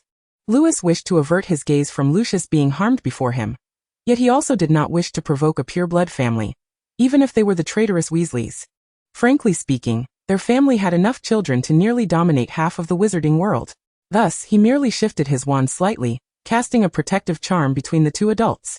With the barrier of the spell obstructing him, Lucius took a significant step back to evade Weasley. He forcefully seized Ginny, who stood nearby, and viciously thrust the tattered book into her hands, declaring, Take it, It's the best your father can offer you." He then adjusted his collar and beckoned the two boys to return. Throughout this exchange, Draco appeared to be in a daze. His mind was a chaotic whirlwind, seemingly devoid of the ability to think. He groggily followed Lewis, clutching his textbook, and soon found himself back at Malfoy Manor. As Draco entered Lewis's room, looking utterly bewildered, Lewis finally noticed the boy's distraction. It was unclear what thoughts plagued Draco's mind, as his complexion fluctuated between crimson and pallid. Lewis tentatively grasped his arm, calling out, "Draco?" Startled like a frightened creature, Draco quickly looked up and responded hastily, "Nothing," before turning and fleeing from Lewis's room. Thus had he bullied Draco? Lewis felt perplexed. The familiar platform 9 3/4 awaited them, alongside the well-known Crimson Hogwarts Express. "Draco?" Lewis halted, turning to inquire of the boy trailing behind. "What are you doing standing beneath the train?" "Oh." The boy snapped back to reality, picked up the suitcase at his feet, and hurried up the steps into the train. Draco had been exhibiting this detached behavior recently, often lost in thought, and on several occasions, he had collided with Lewis after failing to notice him halting. Consequently, Lewis had ceased walking ahead of the boy. Even the usually indifferent Mrs. Narcissa Malfoy had observed this change. During one dinner, Draco had begun to zone out mid-meal, his hand unconsciously slicing the salad tomatoes on his silver plate into tiny pieces. Unable to overlook it any longer, Mrs. Malfoy sternly inquired if Draco was facing any difficulties. Lewis perked up his ears, curious to understand what was troubling Draco, who seemed disinterested in everything. "Oh, it's nothing, Mother," Draco blushed. "I was just thinking." Mrs. Malfoy, ever respectful of her children's privacy, simply replied, "Little dragon, if there is truly something amiss, you must confide in your parents." Got it, Mother," Draco nodded, insisting there was nothing wrong. Satisfied, Mrs. Malfoy refrained from pressing further. Yet she took the initiative to inquire with Lewis. What could Lewis possibly know? He was equally in the dark regarding Draco's unusual behavior. Thus Mrs. Malfoy, feeling somewhat disheartened, implored Lewis to keep an eye on Draco at school, for the boy's current state was indeed worrisome. Lewis nodded in agreement, promising to do so, but could he admit to feeling regret? The two boys entered the Hogwarts Board of Governors compartment one after the other, finding it sparsely populated, with only Pansy present. "Lewis," she exclaimed cheerfully, "it's been ages." Upon noticing Draco behind Lewis, she remarked, "Draco, you've lost so much weight. Goodness, what girl would still fancy you?" Pansy was certainly sharp-tongued. Lewis had not noticed until Pansy pointed it out, but indeed Draco appeared significantly thinner. His chin had become markedly sharper, and perhaps due to his growth spurt, he looked even more gaunt. Just look at the hand gripping his wand. Its pallor was nearly translucent, with the blue veins slightly protruding. Lewis reached for Draco's suitcase, hoisting both of their bags onto the luggage rack, which was somewhat distant from their seats. When he returned, he found Draco seated, staring vacantly. Sunlight streamed through the window, casting a golden hue upon his long lashes. As Lewis settled into his chair, Pansy leaned in closer, asking, "What's wrong with Draco? He looks as if he's been hit by a soul-sucking curse." Lewis shook his head, indicating he was equally clueless. Pansy was about to say more when the compartment door swung open, revealing Astoria, clad in a miniature suit and skirt. Her golden locks were exquisitely curled, framing her face, and upon spotting the three of them, she flashed a sweet smile before glancing awkwardly at the large luggage she was dragging. Lewis stood to assist the little girl with her burdens, earning him a radiant smile in return. It was uncertain how much Astoria had brought, but Lewis had to employ the levitation spell to ensure the suitcase settled neatly on the rack. Upon his return, he noticed that Draco had shed his earlier demeanor.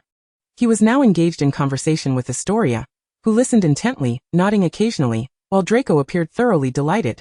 Lewis took a seat beside Pansy, who scooted over to make room for him.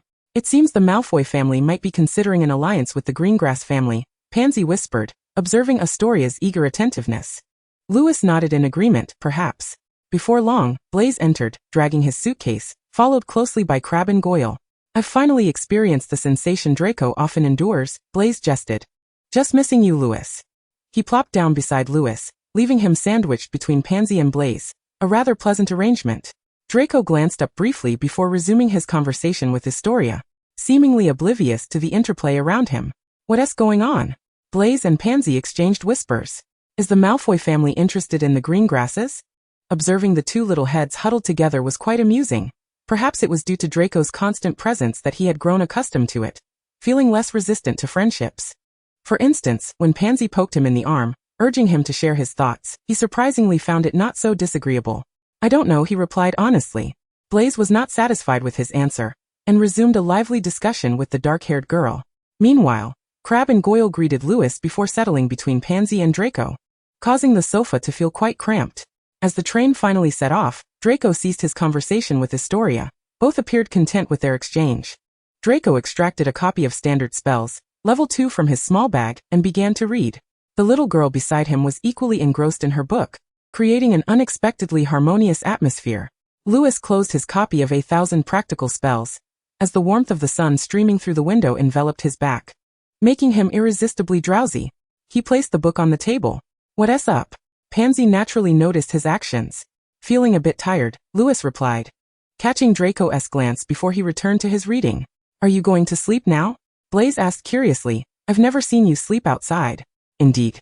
Lewis maintained impeccable posture at all times, rarely betraying any signs of fatigue, even during the most soporific of history of magic classes, where he remained the most upright student throughout. As for himself, who knew what he would look like while asleep? Would he drool? Is one's posture unbecoming? Yet, all such concerns dissipated the moment he beheld Lewis closing his eyes. Lewis rested upon the table, embodying an elegance that was indescribably poised. Blaise felt on the brink of tears over his own lack of eloquence. For Lewis, no matter the manner, appeared effortlessly graceful, while he himself could not compare. How could there be such a disparity among nobles? Did the upbringing of German aristocrats truly differ from that of their British counterparts? Blaise genuinely hoped that his next stepfather would be German. Oh Merlin, he had grown exceedingly intrigued by this country. After an indeterminate period of slumber, Lewis opened his eyes. He was draped in a black robe, which upon closer inspection, bore Pansy's name tag glimmering in the light. Awake at last, the dark-haired girl exclaimed, her visage radiant with joy. Blaise remarked, "You ought to be cautious. Sleeping like that may lead to catching a chill. We cannot perform your spells, so we shall have to resort to primitive means to keep you warm." Her eyes sparkled as she spoke.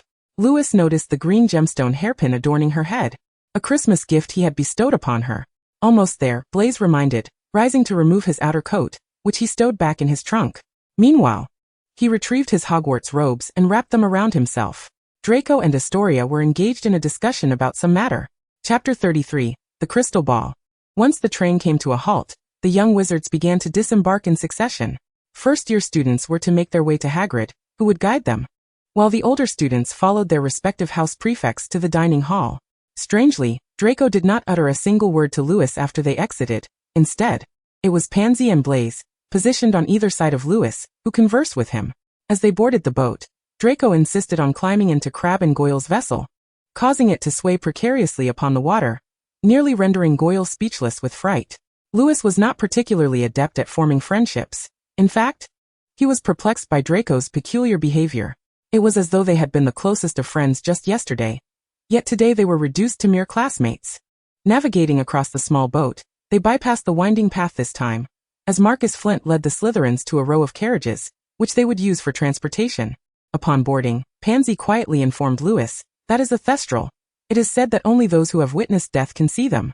Lewis then grasped that indeed, the carriage was drawn by a magical creature. He had previously assumed it was some form of enchantment.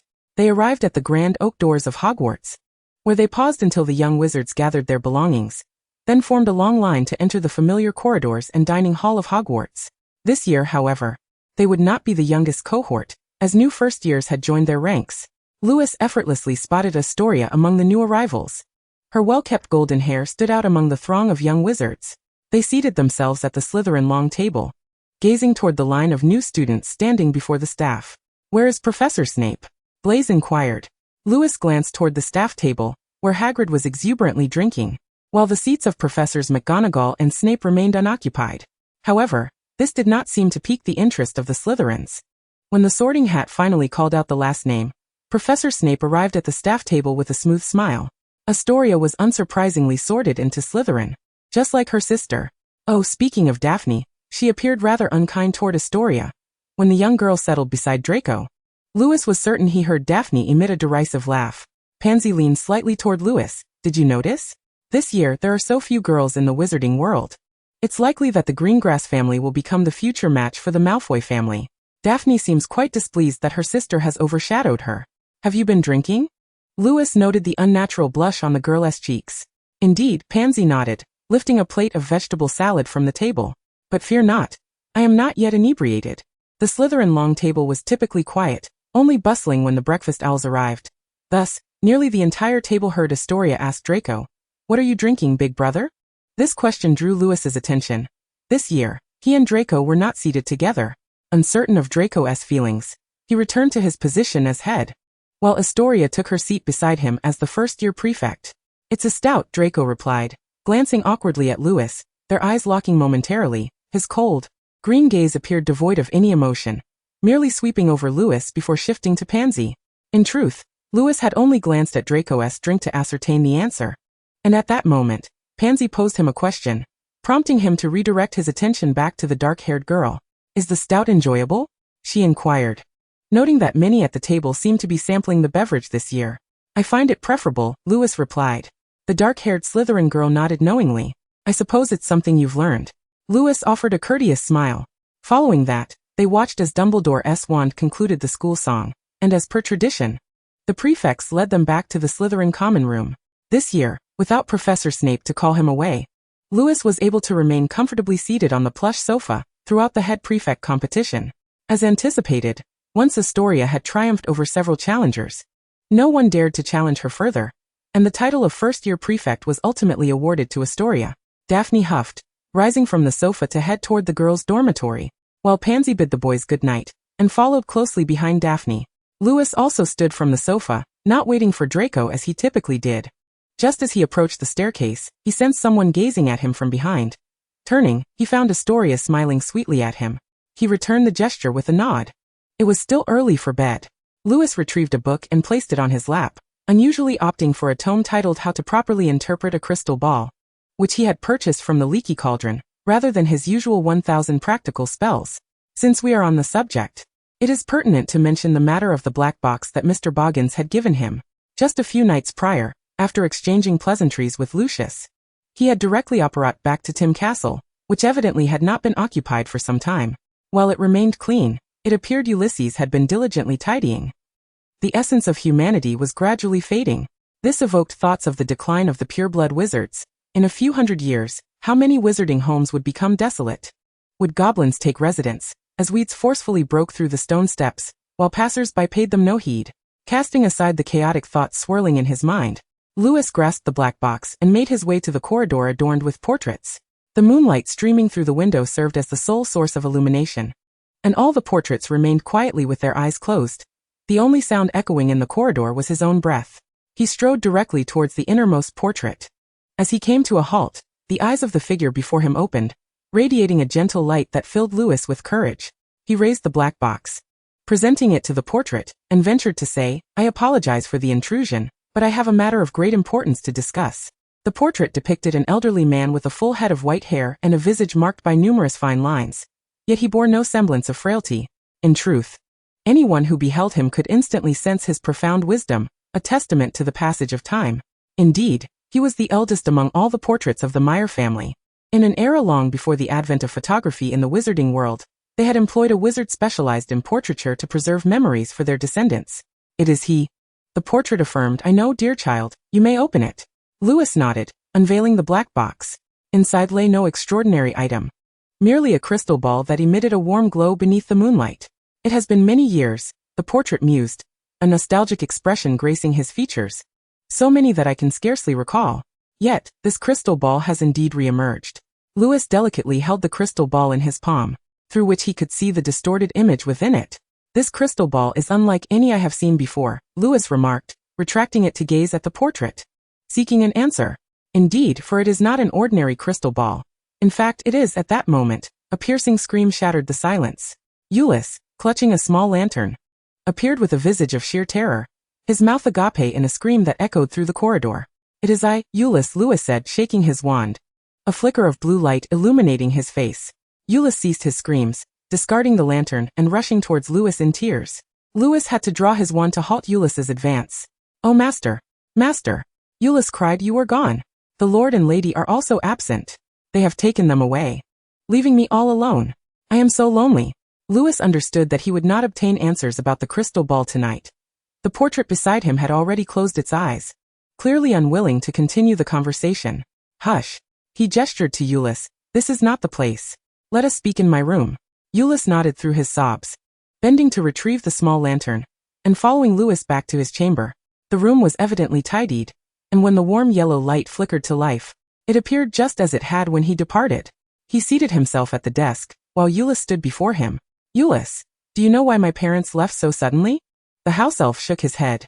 He was unaware, but he had inadvertently overheard their conversation. At this, he slapped himself hard across the face, lamenting, Euless is a naughty elf. Euless heard the lord and lady speaking. Large tears streamed down his cheeks, but it was not intentional. He sobbed, his voice breaking as if he struggled to catch his breath. Lewis rapped his wand against the desk. It is all right. Please tell me what you heard. You are my servant, and as long as you do not betray me. Euless looked up, touched by Lewis's words. Euless knows. Euless will never betray Master. Euless will share everything he has seen. Chapter 34. Confinement 1. That night, Euless passed through the corridor and overheard the lord and lady arguing, seemingly about a prophecy. The lady wept in her chair, while the lord paced restlessly. Eventually the lord mentioned a name, prompting the lady to rise from her seat and engage in a heated dispute.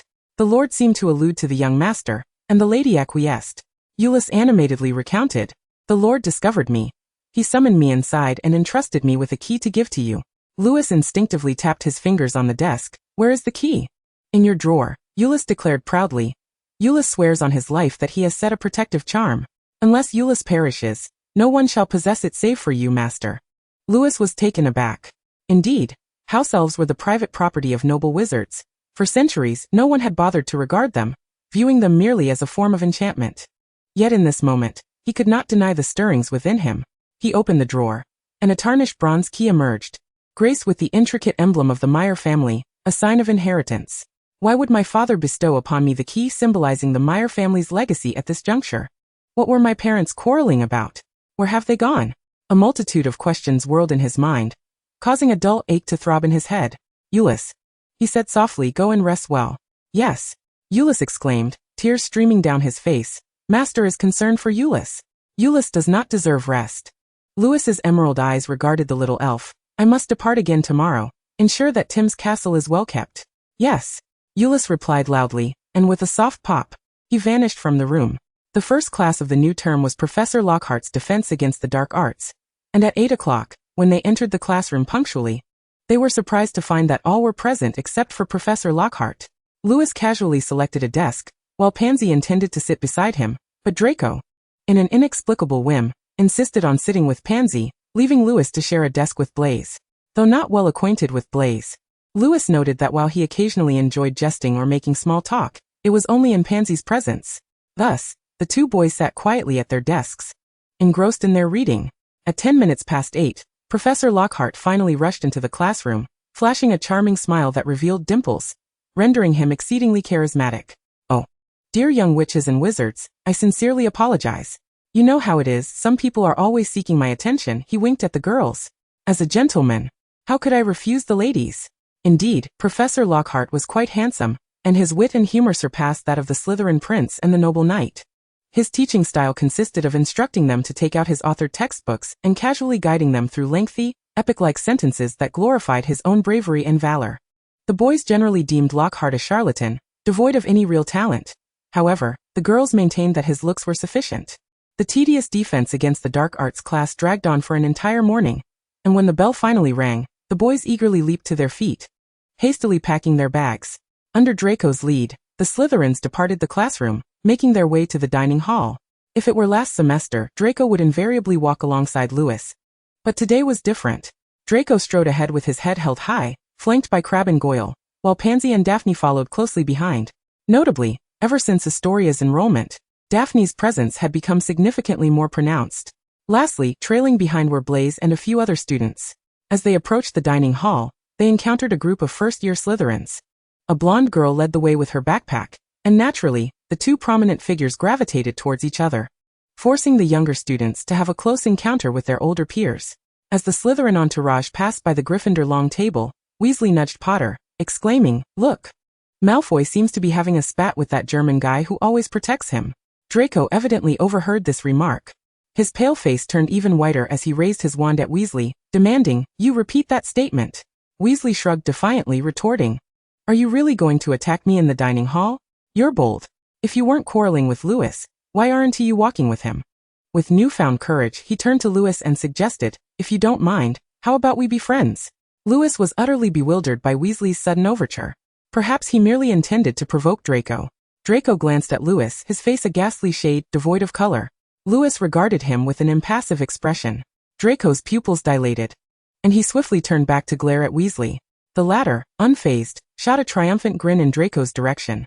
This infuriated Draco, who gradually revealed a malicious smile, shaking his wand and declaring all petrified. A crimson beam shot forth from the tip of his wand, and Weasley's grin froze in place as he transformed into a statue. The rapidity of the event left everyone momentarily stunned. As Weasley toppled backward, the Gryffindor wizards sprang to their feet, their previously jovial faces now brimming with fury. Ron Weasley's two brothers simultaneously raised their wands, and a fierce confrontation seemed imminent. Fortunately, the faculty table had also taken notice. Professor McGonagall stepped forward, followed closely by a scowling Snape. Slytherin loses 3 points, he intoned, his dark eyes devoid of any glimmer. Malfoy, I am deeply disappointed in you. Potter protested from the side. That's unfair. Malfoy turned my friend into a statue, and he only receives a 3-point deduction. Snape's anger appeared to have found an outlet as he glared at Potter, a sardonic smile curling his lips. Mr. Potter, it seems I am still the head of Slytherin. Am I not? After that, he turned to Draco stating, tonight, you will come to my office. I fear you will require a week's worth of detention. Detention? The younger Slytherins grew restless at the thought of being confined in Professor Snape's office. Yet as the one facing punishment, Draco merely paled and muttered in agreement. Subsequently, the Slytherins quietly made their way to their table, enduring a rather stifling lunch. The first class of the afternoon was Professor McGonagall's Transfiguration lesson. The Slytherins were somewhat distracted. Despite McGonagall's repeated attempts to regain their attention, the class proceeded in a chaotic manner.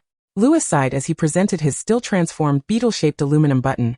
Given his skill level, he should not have made such a fundamental error of forgetting to transform the beetle into a button shape. Such a blunder would undoubtedly elicit laughter. However, he could not concentrate throughout the lesson, his mind fixating on Draco's pallid visage, which hovered before him, despite the boy sitting not far ahead. He recalled Narcissa's concerns before leaving Malfoy Manor, and Lucius's stern warnings in the study. Sighing, he seized Draco's wrist as they exited the class. The boy looked up in surprise, a semblance of hurt in his expression. Lewis turned to Crabbe and Goyle, instructing, you both go ahead to dinner. Pansy, could you take everyone along? The dark-haired girl smiled at him, replying of course no problem. As Lewis orchestrated their departure, Draco kept his head bowed, offering no resistance to Lewis's words. In fact, the moment Lewis grasped his wrist, Draco's mind became a blank slate, the sensation of dragon scales amplifying in his consciousness. Consumed by the mere fact that Lewis was holding him, Lewis led Draco back to their dormitory, and Draco obediently followed his movements. Once inside, Lewis closed the door and turned to find Draco still in a daze. Draco, he said, releasing his grip. The boy gazed at him bewildered, prompting Lewis to feel as if he were hitting a pillow with his fist. Why did you attack Weasley? He took a step closer, and Draco retreated, pressing his back against the wall. He tilted his head down towards the boy who stood between him and the wall. Draco's complexion grew even paler, and as he regained his composure, incredulity and hurt washed over his face. Why can't I attack him? Are you really going to be friends with him? Lewis felt overwhelmed by the boy's convoluted reasoning, and he rubbed his temples in frustration, explaining, you know that randomly attacking classmates incurs punishment. I did attack. Weasley is a traitor. Why should I have to tolerate him? Draco shouted, his eyes brimming with tears, a clear indication of his unstable emotions. Lewis removed his gloves, gently brushing his pale fingers against Draco's face, tenderly wiping away the tears that had gathered in the corners of his eyes. Draco, he sighed softly, what is troubling you? Chapter 35, Detention 2. It was unclear what had touched upon Draco's sore spot, but he forcefully shoved Lewis, though the action was ineffective. He then leaned against the wall, and began to cry. Lewis thought to himself that Draco was indeed his nemesis. What boy still cried? Nonetheless, he patted the boy's back reassuringly. Don't cry. Draco, with red-rimmed eyes, looked up at him. It's your fault. Yes, it's my fault, Lewis replied, going along with the sentiment. Just don't cry, we'll need to eat soon. This seemed to resonate with Draco, who, concerned about his image, wiped his tears angrily and finally ceased his sobbing. Lewis breathed a sigh of relief, pulling the boy to sit on the two-person sofa in the room. Draco, your recent state has everyone quite worried. If you don't mind, could you share what has been happening? His tone was sincere. The boy I know. while arrogant and occasionally mischievous, would never cast a petrification curse on his classmates. Draco, feeling a pang of guilt, replied, I was furious at the time. Lewis gently tucked Draco's fallen hair behind his ear, nodding in understanding. The two sat in silence on the sofa for a while, until Lewis sensed that Draco might not speak any further. Suddenly, the boy turned to him, looking serious, and asked, Do you like Pansy? Pansy? What does she have to do with this? Could it be that Draco has feelings for Pansy? Lewis couldn't help but think. However, is it not the intention of the Malfoy family to forge an alliance with the Greengrass family? Pansy and Blaise were indeed correct. Aunt Narcissa harbors such intentions.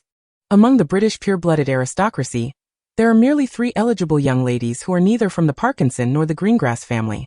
Thus, if Draco has affections for Pansy, it is of no consequence. They could be considered a well-matched pair.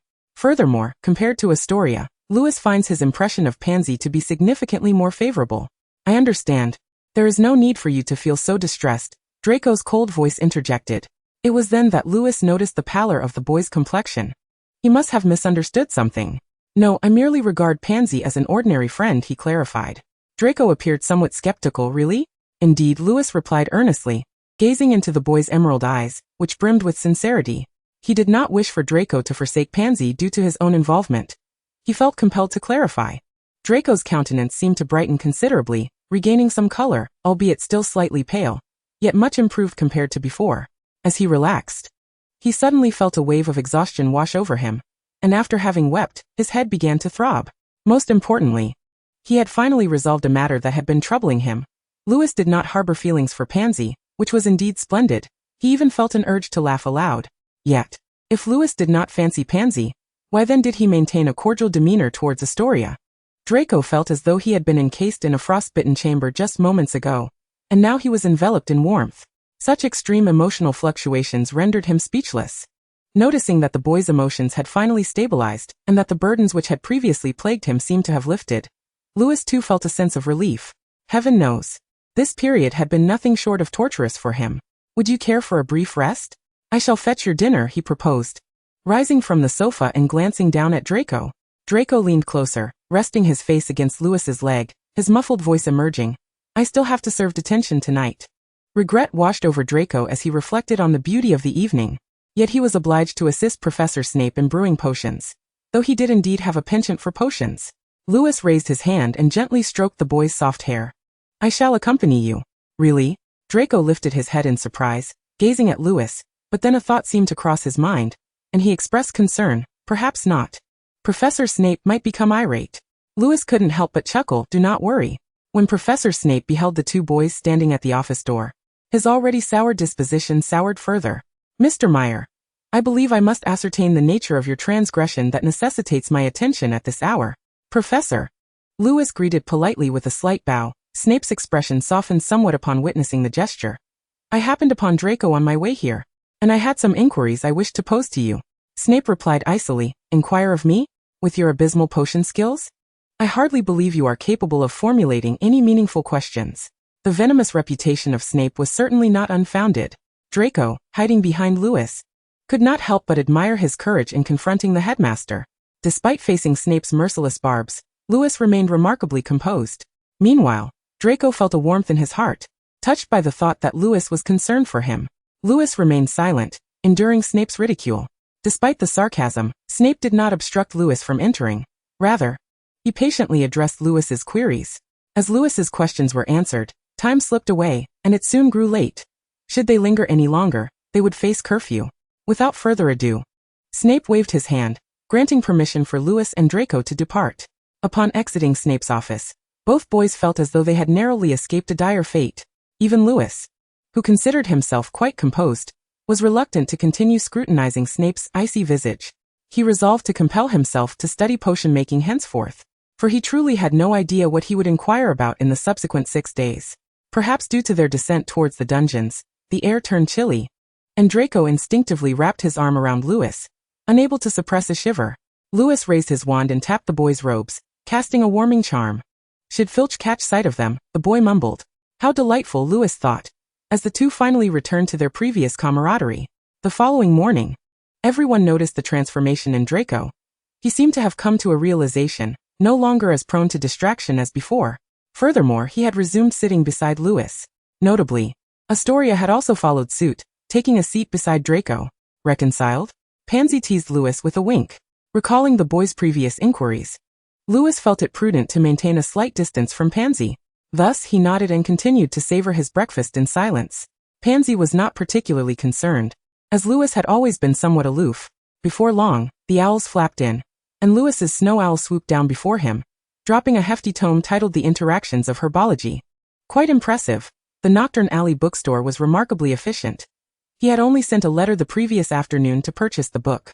Following closely behind the snow owl was a rather drab-looking owl, to which Lewis placed a galleon in its small pouch, and it obediently took flight.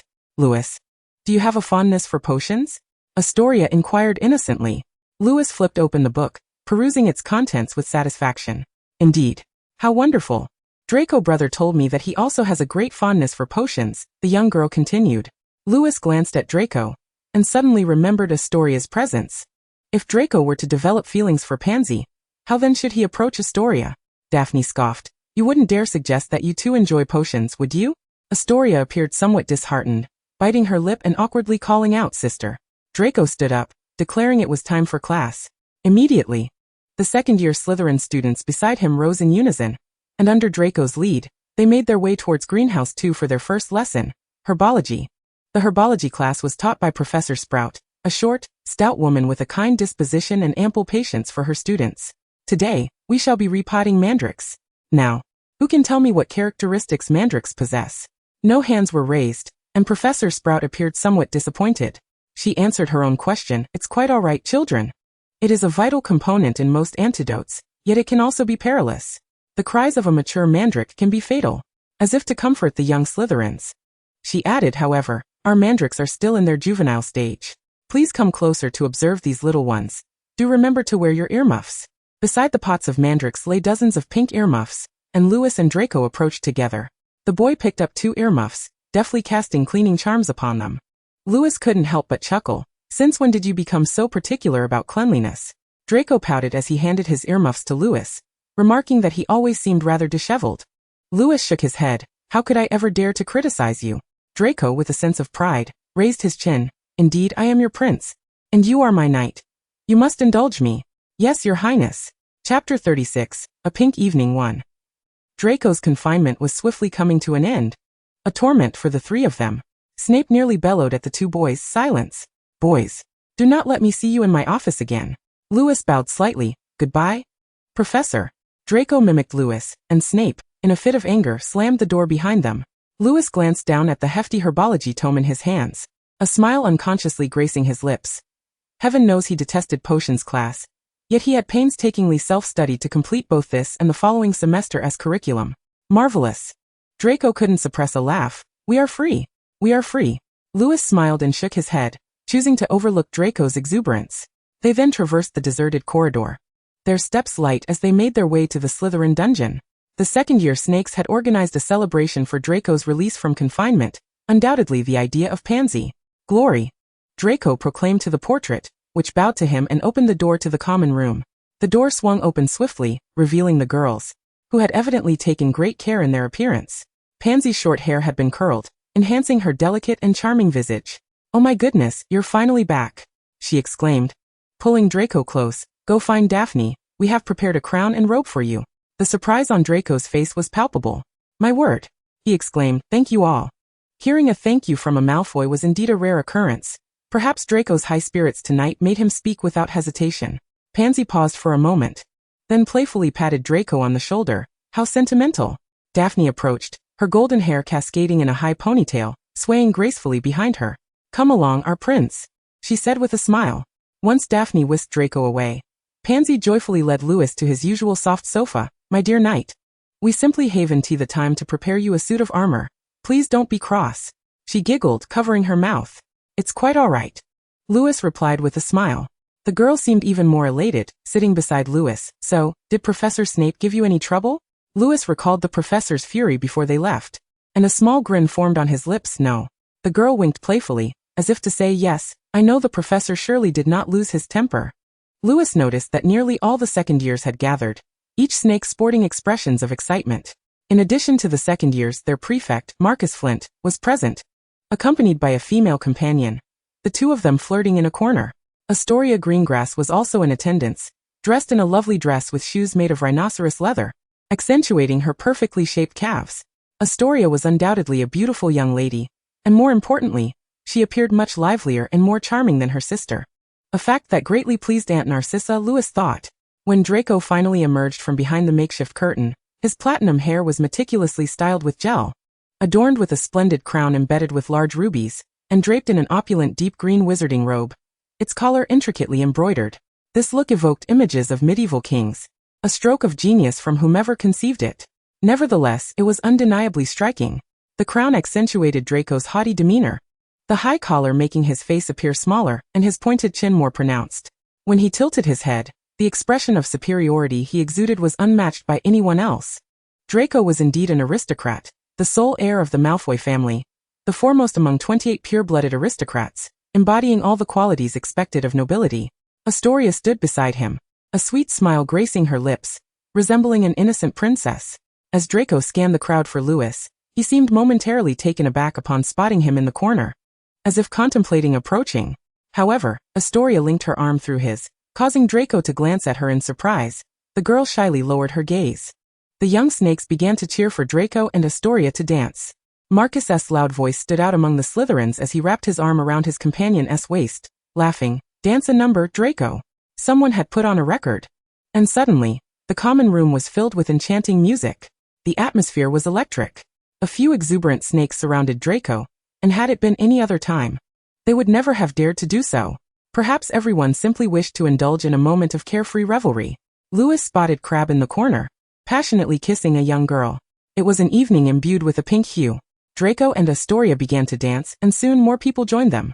Throughout this, Lewis remained quietly seated in the soft chair, observing the figures swirling in the dance floor.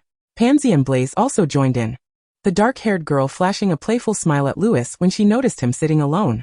Daphne suddenly appeared, taking a seat beside Lewis. "Aren't you going to dance?" She leaned closer. It was considered quite rude for a lady to invite someone to dance, so Lewis rose, extending a hand. Then, "Beautiful lady, would you do me the honor of dancing with me?" Of course. Daphne placed her hand in his, smiling alluringly. Lewis sighed inwardly. In truth, he longed to retreat to the dormitory. The thought of dancing closely with someone made him feel utterly inept.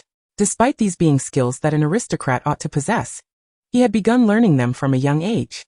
Now, reflecting on those soirees, it seemed he had danced most frequently with Lady Frida. Regardless of his thoughts, Lewis would never let them show. He gently placed his gloved left hand on the girl's waist, seamlessly matching her steps as they commenced to dance. The Greengrass family evidently instilled fine social etiquette in their daughters. Daphne's dancing was impressive, and soon they became as radiant on the floor as Draco. Unbeknownst to whether it was intentional or not, Daphne and Astoria soon found themselves back to back.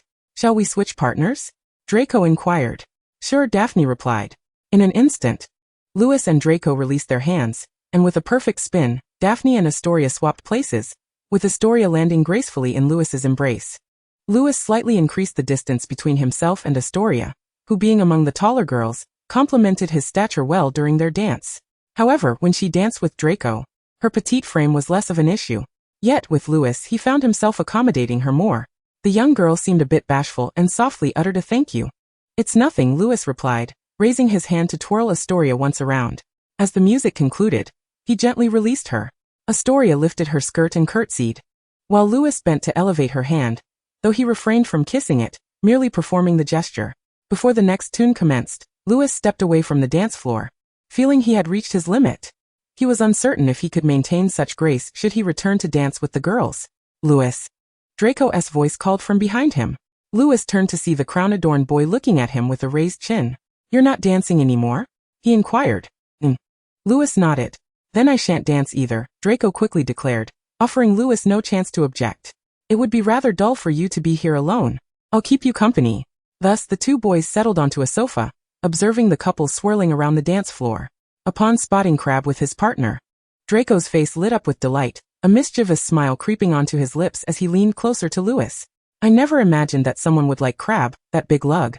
I'm genuinely happy for him." Lewis could tell by Draco's expression that he was concocting some form of mischief. The boy was always like this. If he was not the undisputed prince of Slytherin, he was certainly its most notorious scamp. Having pranked nearly every Slytherin, Lewis considered himself a fortunate exception.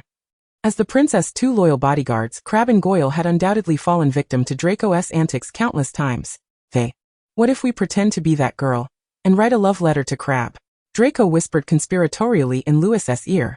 How juvenile, Lewis mused internally. The boy poked him playfully with his wand. I know what you're thinking. You think it's foolish, don't you? Draco huffed, his tone suggesting that should Lewis agree, something chaotic might ensue within Slytherin.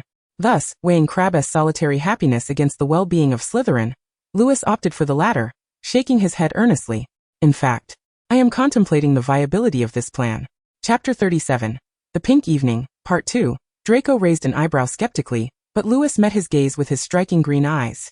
It wasn't long before Draco relented. All right. Shall we return to the dormitory? His eyes sparkled with enthusiasm. Let us write that love letter together. Lewis had never been particularly fond of parties, and while he was hardly eager about writing love letters, he found it impossible to refuse Draco's buoyant spirit. Very well. The two boys rose to their feet. Pansy noticed their small commotion, but Lewis offered her a soothing smile. The dark-haired girl shook her head in mild exasperation, watching as the boys made their early exit. Listen to this, Crabbe. Your brown eyes are like what? Draco turned to Lewis for input.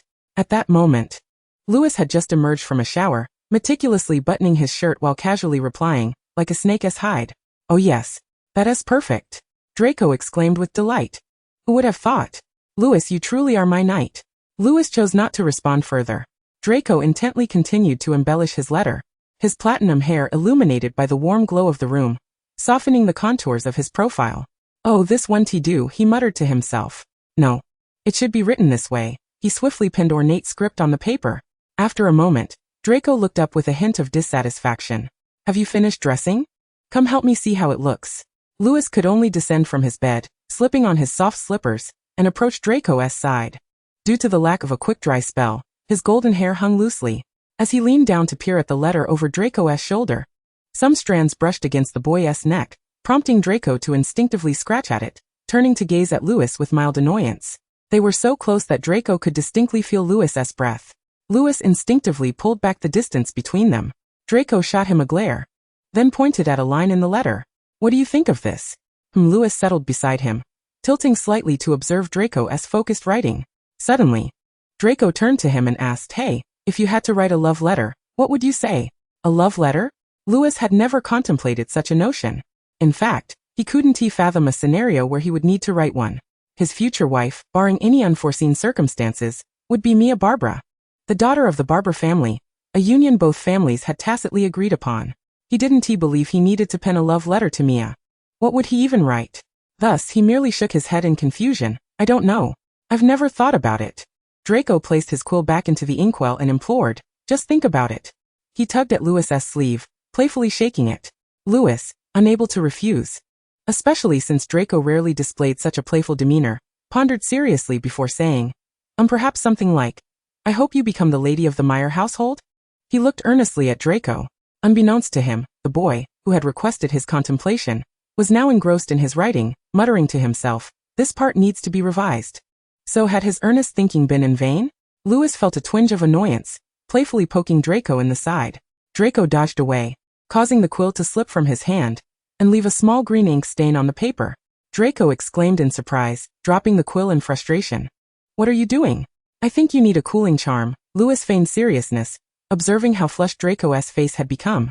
The boy covered his face with his hands, maintaining a stoic expression. Then cast one for me. All right. Lewis stood up. I'll rewrite it for you tomorrow. It's time for bed now.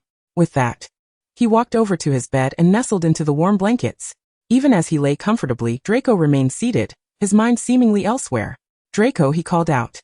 The boy raised his head, staring at Lewis for a moment before walking over. What's up? He asked, leaning against the pillow. I need a cooling charm, Draco said, kicking off his shoes and climbing up from the foot of the bed. You said so. Lewis picked up his wand from the bedside table and pointed it at Draco. Yet, curiously enough, as a chilling spell was cast, the boy's face turned an even deeper shade of crimson. He mumbled, all right, now I'm freezing to death, as he burrowed into his blankets. What sort of logic was this? It was Draco himself who had instigated the cooling charm. Lewis tapped his wand against the bedside lamp, and after a few moments, the entire room was enveloped in darkness. He placed his pillow down and lay back on the bed, only to have the boy snuggle closer, stating, "I'm cold." Lewis considered casting a warming charm for the boy, but knowing the risks of illness, he resigned himself to pulling the wool blanket up from beneath his feet, despite the approaching summer. "It's almost summer," he muttered, yet still tucked the boy in. "You can sleep now, Your Highness." After a considerable wait, Draco finally murmured a soft allowing Lewis to close his eyes in relief and drift into slumber. The following morning, they hurriedly traversed the stairs leading to the Defense Against the Dark Arts classroom, preparing for Professor Lockhart's lesson. At the conclusion of the class, Professor Lockhart winked mysteriously at them, announcing that a surprise awaited. Once the Slytherins were seated, he stood at the podium with a cage in hand. He began by lavishly praising several girls, who were touched to the point of tears, and then, with a conspiratorial shoo, he cautioned, "Let us keep quiet and not provoke these little creatures." Though somewhat reluctant, the Slytherins complied and fell silent. Satisfied, Professor Lockhart nodded, placing his hand upon the cage. After building enough suspense, he unveiled the cover, exclaiming with pride, "A freshly captured Cornish pixie." Draco, seated beside Lewis, let out a distinct scoff, a sentiment shared by many. The Slytherins wore expressions of disdain. Professor Lockhart, displeased with their reactions, emphasized, "Do not underestimate these little creatures. They may very well be cunning little troublemakers." The Cornish pixies inside the cage were bouncing around energetically, refusing to remain still for even a moment. "Remember, in this classroom, you may encounter truly fearsome creatures. I am not merely a teacher who recites textbook knowledge," he continued. Lewis couldn't help but think of Professor Snape, who would never allow them to practice until he had thoroughly covered the material. Yet Lewis appreciated this approach. Those Gryffindors could conjure disasters one could hardly predict. "All right. I know you can't wait any longer," Professor Lockhart said with a knowing smile, unlocking the iron door of the cage. Chaos ensued as the pixies bolted out like cannonballs, bouncing wildly about the room. They leaped high, plummeting from the ceiling to snatch textbooks from the Slytherins and hurl them forcefully to the ground. Lewis, wishing not to stand out too much, merely cast a stupefy at any approaching pixies, and soon enough, several lay sprawled at his feet. Observing Lewis' effortless handling of the pixies, Draco was able to sit back comfortably in his chair, even taking the time to watch what others were doing. At that moment, he found himself intrigued by Professor Lockhart. Lewis followed Draco's gaze to see Lockhart brandishing his wand, mumbling something, but no spell emerged from its tip.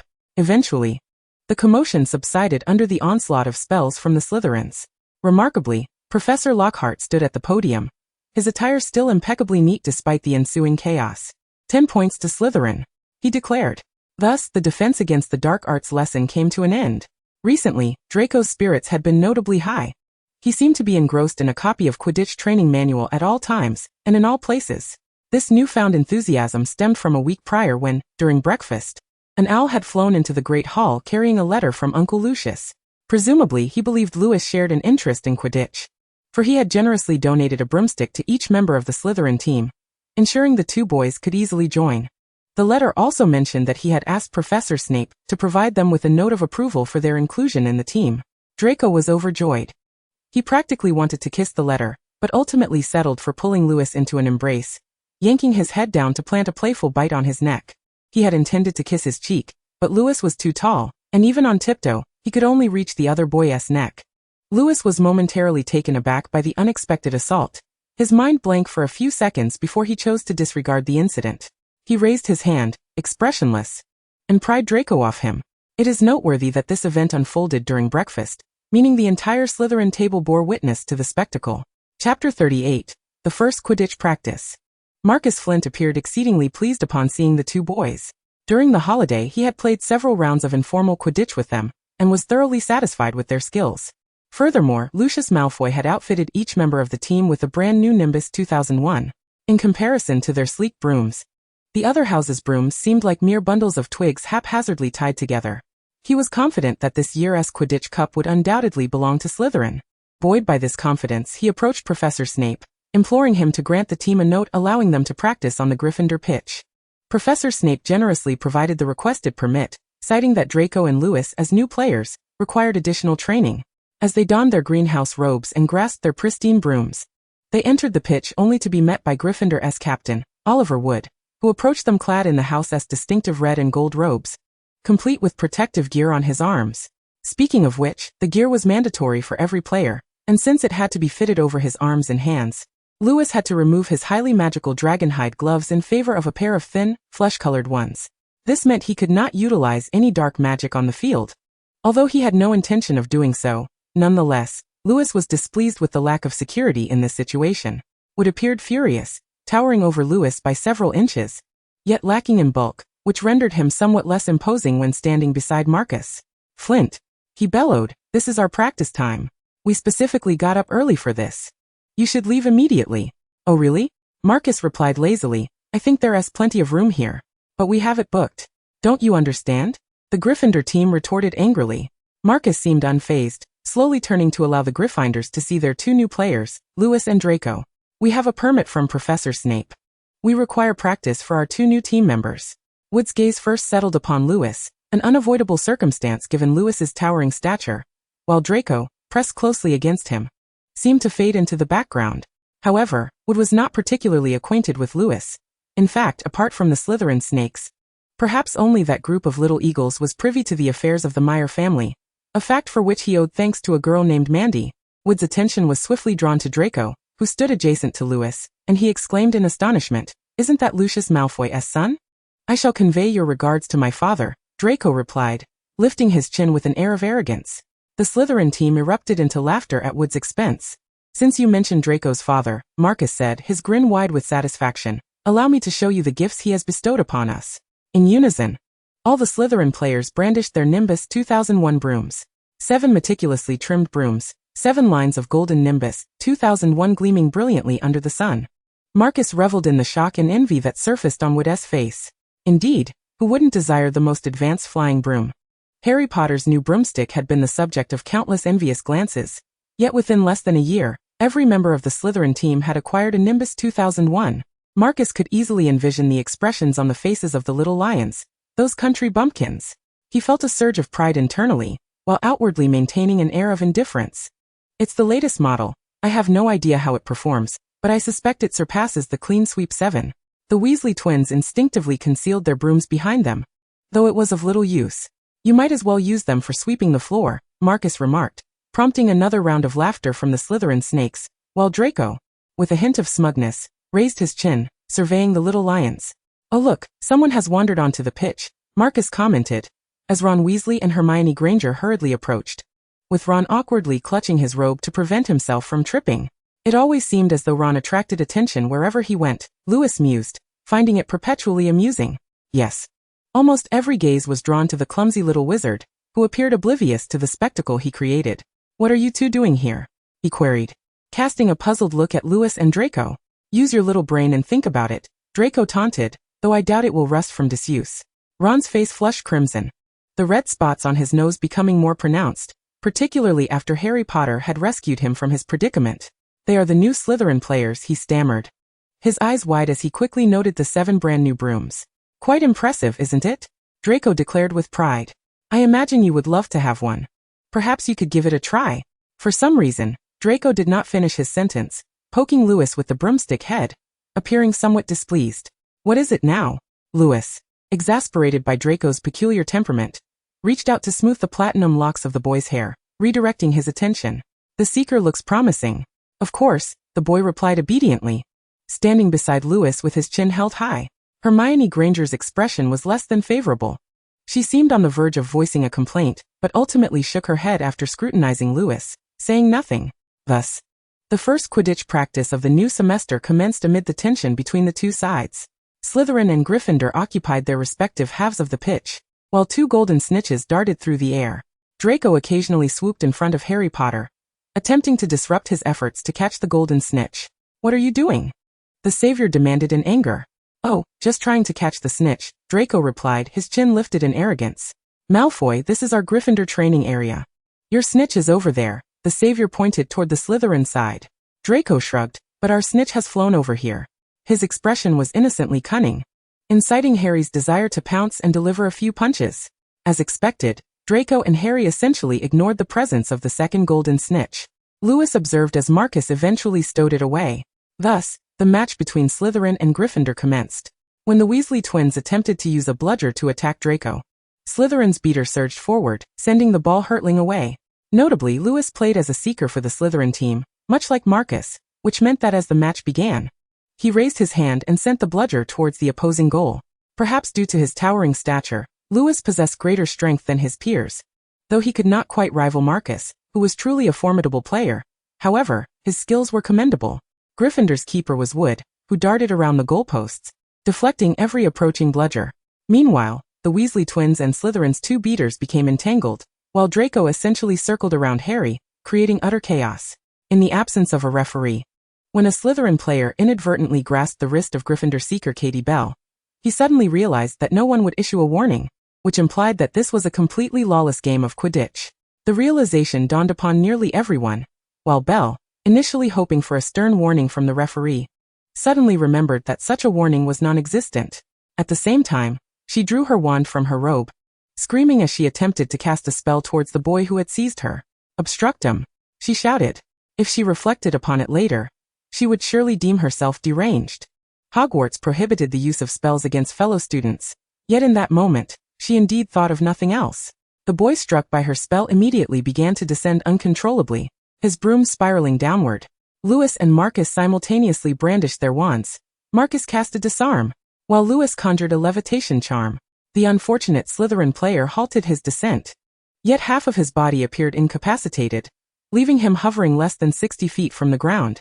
"No. Stop," came the voice of Miss Know-It-All. A red light struck Belle's wand, sending it flying away. She let out a shriek and chased after it on her broom. Potter, Hermione, who had somehow also taken to the skies, expertly maneuvered her Nimbus 2001 into the midst of the Gryffindor team. "We must inform the professors." Her voice drew everyone's attention to Potter, who raised his wand, seemingly intending to cast a spell at Draco, for he likely believed that Draco was the origin of all this chaos. Lewis too lifted his wand, quickly uttering disarm, before Potter could finish his incantation. Unfortunately, Potter dodged the spell, yet his casting was interrupted. Chapter 39 Dreams. At this moment, Lewis's expression was far from pleasant as he soared before Potter, coldly stating, "Mr. Potter, you ought to comprehend what is impermissible." Harry Potter, feeling inexplicably guilty as Lewis flew into his vicinity, retorted defiantly, "This isn't my fault. If Malfoy hadn't first intruded upon the Gryffindor training grounds." Lewis pressed his lips together in silence, yet the unusual darkness of his countenance rendered Harry hesitant to continue. In truth, Lewis had abruptly sensed the presence of dark magic, akin to the feeling he had experienced in his first year, a force beckoning him, compelling him to instinctively descend rapidly on his broom. Just 30 feet from the ground, he swung his leg over and dismounted, the Nimbus 2001 obediently landing in his palm. A profound intuition urged him to vacate the area post-haste. Without uttering a word, he departed the pitch with a grim demeanor, even neglecting to greet Marcus. Draco followed closely behind, hastily pursuing him. "Lewis." He heard the boy's anxious voice, tinged perhaps with a hint of guilt, striving to suppress his emotions. Lewis turned to face the boy with an impassive expression. For a moment, Draco appeared taken aback by his rare seriousness, halting in his tracks. Lewis felt a twinge of annoyance. He disliked witnessing the boy's startled reaction. He had always envisioned Draco maintaining an air of pride, a demeanor he wished he could emulate, innocent arrogance. He softened his tone, asking, "What's wrong?" Draco shook his head, quickly stepping closer, his hand resting on Lewis's arm. "It's nothing." As they approached the entrance to the Slytherin dungeon, sensing the boy's melancholy, Lewis reassured him, "It's not your fault." Draco murmured softly. Lewis felt this reassurance insufficient. The boy was too quiet. He sincerely hoped his earlier behavior hadn't intimidated him. "I rather like you just as you are." The moment the words escaped his lips, he regretted them. They sounded ambiguous. In the past, he would have been indifferent. Yet now he found himself curiously invested in the boy's perception of him. Draco abruptly held his breath, prompting Lewis to glance over. The boy's chin was pointed, disappearing into his thin shirt as he cast his gaze downward, obscuring his expression from Lewis. Oddly, Lewis felt his heart race. He decided to share something to ease the tension, perhaps discussing the strange sensation he had experienced that day. I like you too," Draco quickly replied. Stepping ahead into the dormitory, Lewis's hand froze on the door. Thud, thud, thud. It was the sound of his heartbeat. "What are you doing here?" Ron Weasley snapped irritably. "You're as nosy as Mum," Ginny Weasley retorted, displeased. Harry Potter's face darkened as he glared at the remaining 5 Slytherin players, who were still present. Ron, suddenly aware that his anger might be misplaced, realized he simply could not tolerate Louis Van Meyer's haughty demeanor. He believed himself superior, always wearing a mask of indifference laced with sarcasm. Most infuriatingly, Hermione and Harry didn't seem to find him insufferable. To be fair, Lewis is a decent fellow, Hermione Granger remarked during one of their small gatherings. Listen to this nonsense. Why can't anyone see through each other's facades? Lewis has no heart. Ron Weasley had grown to particularly despise Lewis, perhaps since last Christmas when he witnessed Hermione receiving a gift from him. Or maybe it was due to Lewis's indulgence of that vile Malfoy. Or perhaps it was simply because the majority of Gryffindors held a favorable impression of him. Even Professor McGonagall had lauded Meyer in class. Colin Creevey rushed over with his camera, exclaiming, "Harry, did you know? The way you raised your wand was absolutely brilliant." As soon as he finished speaking, Marcus led a chorus of mocking laughter, with one of the wizards behind him even bending over in mirth. "Oh, Potter, you should really take Creevey home." Laughter erupted once more, deepening Harry Potter's frown. "You lot," Ginny Weasley shouted furiously. "Two of your team members have already left. What are you still doing here?" Marcus's laughter faded as he remarked, "Look at that for Weasleys. Where's your Percy? If he were still around, it would be a Weasley exhibition." With that, he strode away, accompanied by the remaining four. The Weasley twins gave Ginny a thumbs up, exclaiming, "Good on you." Ginny cast a quick glance at Harry Potter, shyly stating, "They were just being too much." Ron Weasley sat nearby, looking despondent, lost in thought. Come on. Lewis turned to see before him a dilapidated wooden cabinet and empty bottles. No sign of life anywhere. He found himself in an abandoned old manor, the pervasive scent of decay prompting an instinctive desire to flee. He was acutely aware that this was merely a dream, yet it was anything but simple, for he discovered he could not awaken. Aside from himself, the dream unexpectedly featured a crystal ball encased in a black box, now resting quietly in his palm, refracting the soft moonlight streaming through the window. Come on, the voice called again from behind him. He turned, and as expected, found no one there. Clad in his familiar dragonhide gloves, he noticed, however, that his wand was absent, making him hesitant to leave the spot where he stood. This predicament felt like a stalemate. He could not escape the dream, and it would not conclude on its own. One side must break the impasse. Just then, the dream began to shift. The decrepit manor vanished, replaced by a magnificent castle that bore a striking resemblance to Tim's castle. He gazed down at the crystal ball in his hand. It seemed this dream was intricately linked to it. Suddenly, a cacophony of shouts erupted from outside the castle, and his body began to move uncontrollably toward the sound. He sprinted down the stairs, encountering a scene he would never forget. A towering cross, raging flames, and wizards in agony. Some figures wielding long staffs stood nearby, observing with indifference. As he burst from the castle, they turned to him, shouting, "Seize him!" These figures donned white robes adorned with golden embroidery, their heads crowned with intricately crafted tiaras. He had no wand. Instinctively, he attempted to flee, yet his body felt rooted to the spot. He watched helplessly as a knight, armed with a long sword, charged toward him. The cross exuded a potent aura of dark magic. It was evident that those engulfed in flames were valiantly resisting. His heart constricted with unspeakable anguish. He witnessed a man struggling to emerge from the fire, his skin where it met the flames encased in a layer of black shielding, which was visibly thinning. The man's lips moved silently, as if attempting to convey something to him. He strained to decipher the message. The knights were obstructed by an unseen protective barrier, their faces adorned with malevolent smirks. A group of individuals clad in crimson robes was incessantly dousing them with bottle after bottle of water. As the liquid cascaded onto the shield, he could distinctly feel the strength of the barrier waning. It could not withstand for long. Germany. At last, he grasped the intention of his adversaries. He heard himself exclaiming, "What should I do? What should I do?" The crystal ball in his grasp was clenched tightly. Subsequently, he turned and began to sprint upstairs. The castle was devoid of any presence.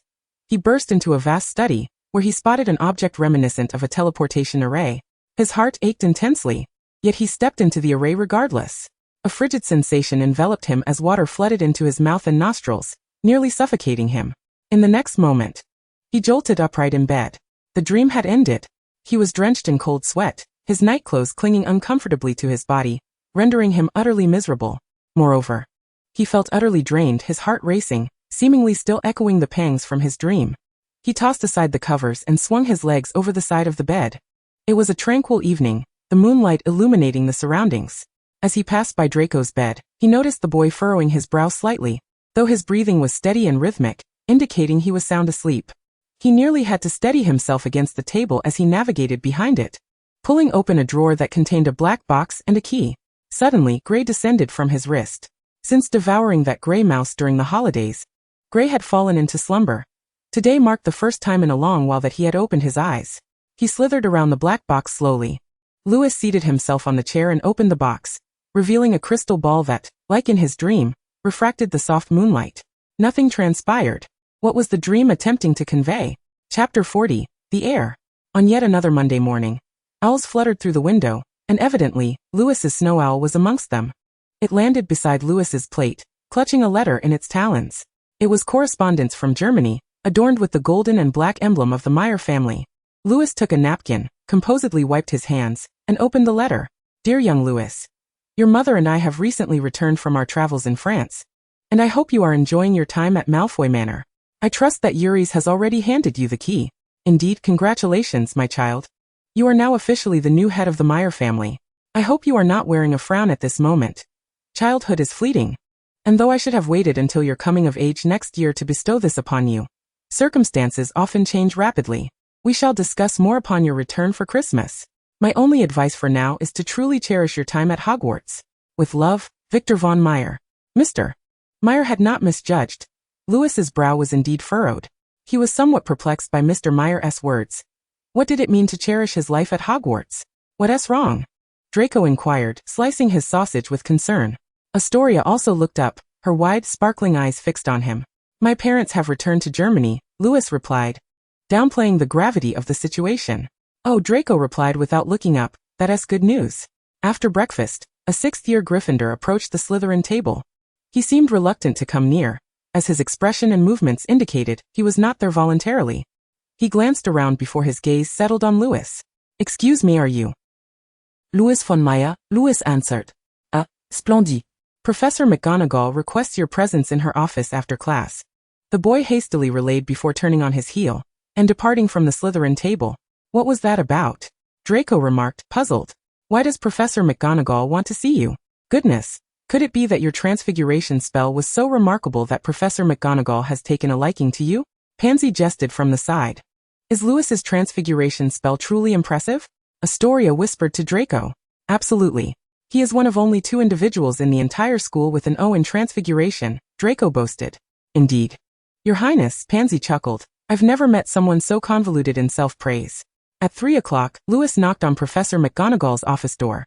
Upon receiving her permission, he pushed the door open and entered, greeted by the portrait's warm smile. You've arrived, my child, Professor McGonagall said, seated behind her expansive desk. The customary pointed witch's hat perched on the corner. She held a quill, evidently having been writing something prior to his entrance. Professor, Lewis bowed respectfully. Severus's students are always so polite, Professor McGonagall remarked with a serious smile, her amber-rimmed glasses accentuating the fine lines around her eyes when she smiled. Lewis took a seat opposite her. Relax, child, she encouraged kindly. Yet Lewis remained rigid. It was not nervousness but rather a habit cultivated since childhood. Regarding the Quidditch matter, I presume Severus has already informed you of the penalties? Yes, due to the spells cast at classmates on the pitch last week.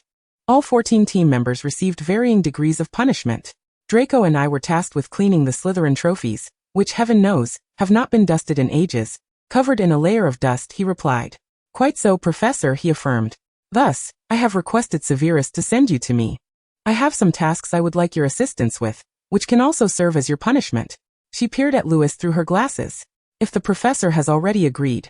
I have no objections, Lewis replied. Professor McGonagall returned the quill to the inkwell. Severus has consented, so I hope you can come to my office every Wednesday evening. Very well, Professor, Lewis responded as he stood. Splendid, McGonagall nodded with satisfaction. It's not a difficult task. I require your help in organizing some materials regarding transfiguration. You must understand, it has been 32 years since the last improvements to transfiguration. Now Lewis understood why she sought him. If it were about transfiguration, few could rival him at Hogwarts, even among the upperclassmen. In truth, Lewis was quite fascinated by transfiguration. Were it not for Professor McGonagall being the head of Gryffindor, he would gladly engage her in discussions daily. Thus he nodded, all right. And so it was settled. To traverse from Gryffindor Tower to the Slytherin dungeon required passing through a lengthy outdoor corridor and descending a winding, dim staircase. At the staircase's end lay the Slytherin common room. As Lewis walked through the corridor and approached the staircase, he noticed two figures standing there. He involuntarily halted in his tracks, Draco and Astoria. Due to the considerable distance, he could not discern the words exchanged between the two individuals. Yet the boy's countenance suggested a hint of discontent. The girl, on the other hand, appeared on the verge of tears. This left Lewis in a quandary, immobilized as he contemplated whether to greet them should he approach, or to simply ignore their presence. Ultimately, the most prudent course of action seemed to await their departure before proceeding. Although summer had arrived, the night retained a certain chill. Just as Lewis considered casting a warming charm upon himself, the pair finally vacated their spot and commenced their descent towards the cellar. Draco led the way, with Astoria trailing behind. Lewis followed at a distance, making a concerted effort to descend the stairs soundlessly, a task made easy by his upbringing. The cellar was as lively as ever. Upon entering, Lewis was greeted by Pansy, who cheerfully pointed to his armchair, urging him to sit and share what Professor McGonagall had summoned him for. Lewis noted that Draco was absent from the common room, while Astoria was unusually standing beside her sister. He approached Pansy but refrained from taking a seat, casually explaining that his punishment had been altered to assisting Astoria with her paperwork, a decision sanctioned by the headmaster. "Oh," Pansy responded, a hint of disappointment in her voice. However, Blaise seemed intrigued. "What sort of paperwork?" "Transfiguration notes," Lewis replied. "See, I was right." The dark-haired Slytherin girl perked up. "All right, ladies and gentlemen," Lewis said. "I must take my leave now. Wishing you all a splendid evening." "Oh, that's just," Pansy remarked. Goyle waved him off, while Crabbe was preoccupied flirting with his girlfriend. Notably, Draco's letter had not had an adverse effect. It seemed Crabbe, in his dim-wittedness, failed to grasp any of Draco's intended messages, believing instead that he had received a love letter from his girlfriend. Lewis recalled the day the owl delivered the letter, using the school's public owl, and the overwhelming joy that had surged through Crabbe upon opening it, leading him to bestow a lengthy French kiss upon his girlfriend at the long table, much to Professor Snape's evident displeasure. "Well then, I shall refrain from revealing the truth," Draco declared proudly. "I must say, my prowess in writing love letters is truly exceptional." Lewis tousled his soft hair. "No one is more skilled than you." "Indeed." As Lewis pushed the door open, darkness enveloped the dormitory. A noticeable bulge on his bed caught his attention. Illuminated faintly by the moonlight, he noticed it stir just as the door creaked. He refrained from switching on the light, his instincts advising against it. Approaching the bed, he discovered Draco sprawled atop it, the covers draped around his waist. To Lewis's satisfaction, the boy had remembered to change into his pajamas. He could not bear the thought of Draco lying on his bed in his robes. Uncertain of what troubled Draco, Lewis speculated it was undoubtedly linked to Astoria. He then turned and made his way to the bathroom, eager to wash away the day's exertions upon returning from Gryffindor Tower. The bath was brief, and upon exiting, he found the boy still in the same position, motionless on the bed. Lewis perched himself on the edge, ruffling Draco's damp hair absent-mindedly, instinctively casting a drying charm. Draco lifted his head, his pale gray eyes glistening with moisture. "Why must people grow up?" he mumbled, burying his face into the bed. "Because they must shoulder the responsibilities of the previous generation," Lewis replied, his thoughts drifting to the key he now possessed, marking him as the new heir of the Meyer family. He understood all too well the implications of this transition, and he harbored nagging thoughts about the conversation his parents intended to have with him over Christmas. Yet he resisted arriving at any conclusions. A sentiment he realized he shared with the boy. Perhaps every heir experiences such confusion. What does family responsibility truly entail? Do they fully comprehend the weight of the burden they are to inherit? Chapter 41. Daily Life in Slytherin 2. In Lewis's eyes, Draco had always been a child who had yet to mature, coddled and indulged from a young age, resulting in his extreme arrogance, a trait clearly observable in his interactions with the Gryffindor trio. Furthermore, the less admirable habits typical of nobility were manifest in him. However, Lewis deemed this inconsequential, confident that one day the boy would grow up, recognize his flaws and amend them. Yet, when would that day arrive? This question suddenly struck Lewis. Next year they would turn 14, the age at which noble wizards come of age and gain the right to inherit. Yet Draco appeared entirely unprepared for such a transition. It is crucial to understand that being an heir and being the future head of a noble house are entirely distinct concepts. As an heir, one may indulge in whims. However, as a head of the family, one must prioritize the interests of the family above all else. Much like the adult world, children can never quite grasp the paradox that as one's rights expand, they become subject to greater constraints. Clearly, Draco was not ready to embrace adulthood. Lewis found himself at a loss for words, as he too was enveloped in uncertainty regarding the future. Why had his father entrusted him with the key ahead of time? What did that dream mean? And what of the 2 instances he felt the call of dark magic? These myriad concerns weighed heavily on his heart. For one must inevitably assume their responsibilities, he finally managed to say. The following morning, as everyone gathered around the Slytherin table, a noticeable transformation in Draco did not go unnoticed, particularly by Astoria. When all beheld Draco serve a dessert to the girl, disbelief washed over them, especially Astoria, who sat frozen in her chair, failing to take the offered treat. Draco, undeterred, placed the dessert beside her plate, embodying the demeanor of a true gentleman. This tastes delightful, he remarked. Draco, is that really you? Pansy exclaimed, her mouth agape in astonishment. Blaise, nearby, mused, perhaps it is. Lewis, however, remained largely unfazed. Perhaps the boy was genuinely forcing himself to mature. Though it was a pity to witness the loss of Draco's youthful naivety, Lewis found solace in the prospect of this growth. Aside from Astoria's radical shift in demeanor, others also noted a subtle change in Draco, though none voiced it aloud. Indeed, Draco was emulating Lewis. His meticulous posture and habitual casting of cleaning charms mirrored Lewis to a remarkable degree. Thus, when the new academic year's History of Magic class commenced, the drowsy little snakes were treated to the sight of Draco and Lewis sitting upright, despite the evident struggle against sleep that Draco faced.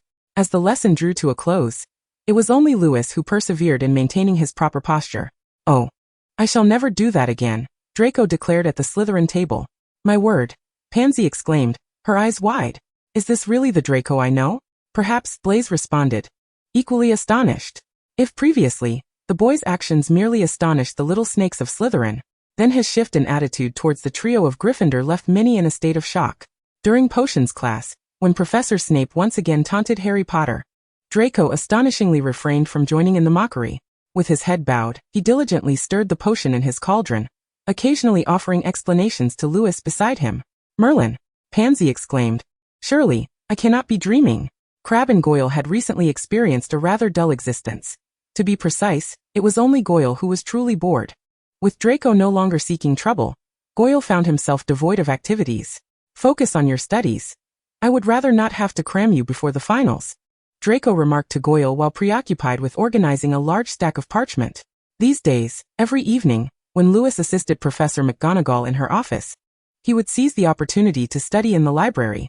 A true nobleman should possess a wealth of knowledge, he reminded himself, how reminiscent of Lewis's tone. Speaking of Professor McGonagall, it must be noted that she was a wizard of considerable erudition. Lewis's task was to compile academic papers on transfiguration from recent years and arrange them systematically, an undoubtedly tedious chore. Had it been Ron or Harry assigned to this task, they would surely have lamented and beseeched Professor McGonagall for a different form of punishment. However, for Lewis, the library transformed into an alternative haven of study. He could immerse himself in knowledge for an entire evening, and more importantly, he no longer had to contend with the dusty trophies and statues. What a delightful circumstance! At the end of each evening, Professor McGonagall would peruse the papers he had copied, allowing Lewis to pose questions, such as, what is the relationship between spells that alter different materials? Transfiguration was a complex discipline. It was not merely a solitary incantation. In truth, it constituted an intricate system. Alterations in shape or material would invariably affect the spell's outcome. Furthermore, the specialized form of transfiguration, known as animagus, involved certain aspects of human anatomy. Thus, although there had been no breakthroughs in transfiguration for 32 years, the existing academic papers were more than sufficient for Lewis to occupy several evenings. Professor McGonagall was quite accommodating towards Lewis. She was always eager to address his inquiries. In fact, casting different transfiguration spells resembled a process of spell modification, where factors such as the length and pitch of one's voice, wrist movements, and other nuances could influence the spell's efficacy. Many of our new spells have emerged from such errors, Professor McGonagall explained. When someone makes a mistake, a new spell may very well be born from it. Lewis nodded thoughtfully. He had attempted to modify spells before, but it had been more of a mere exploration.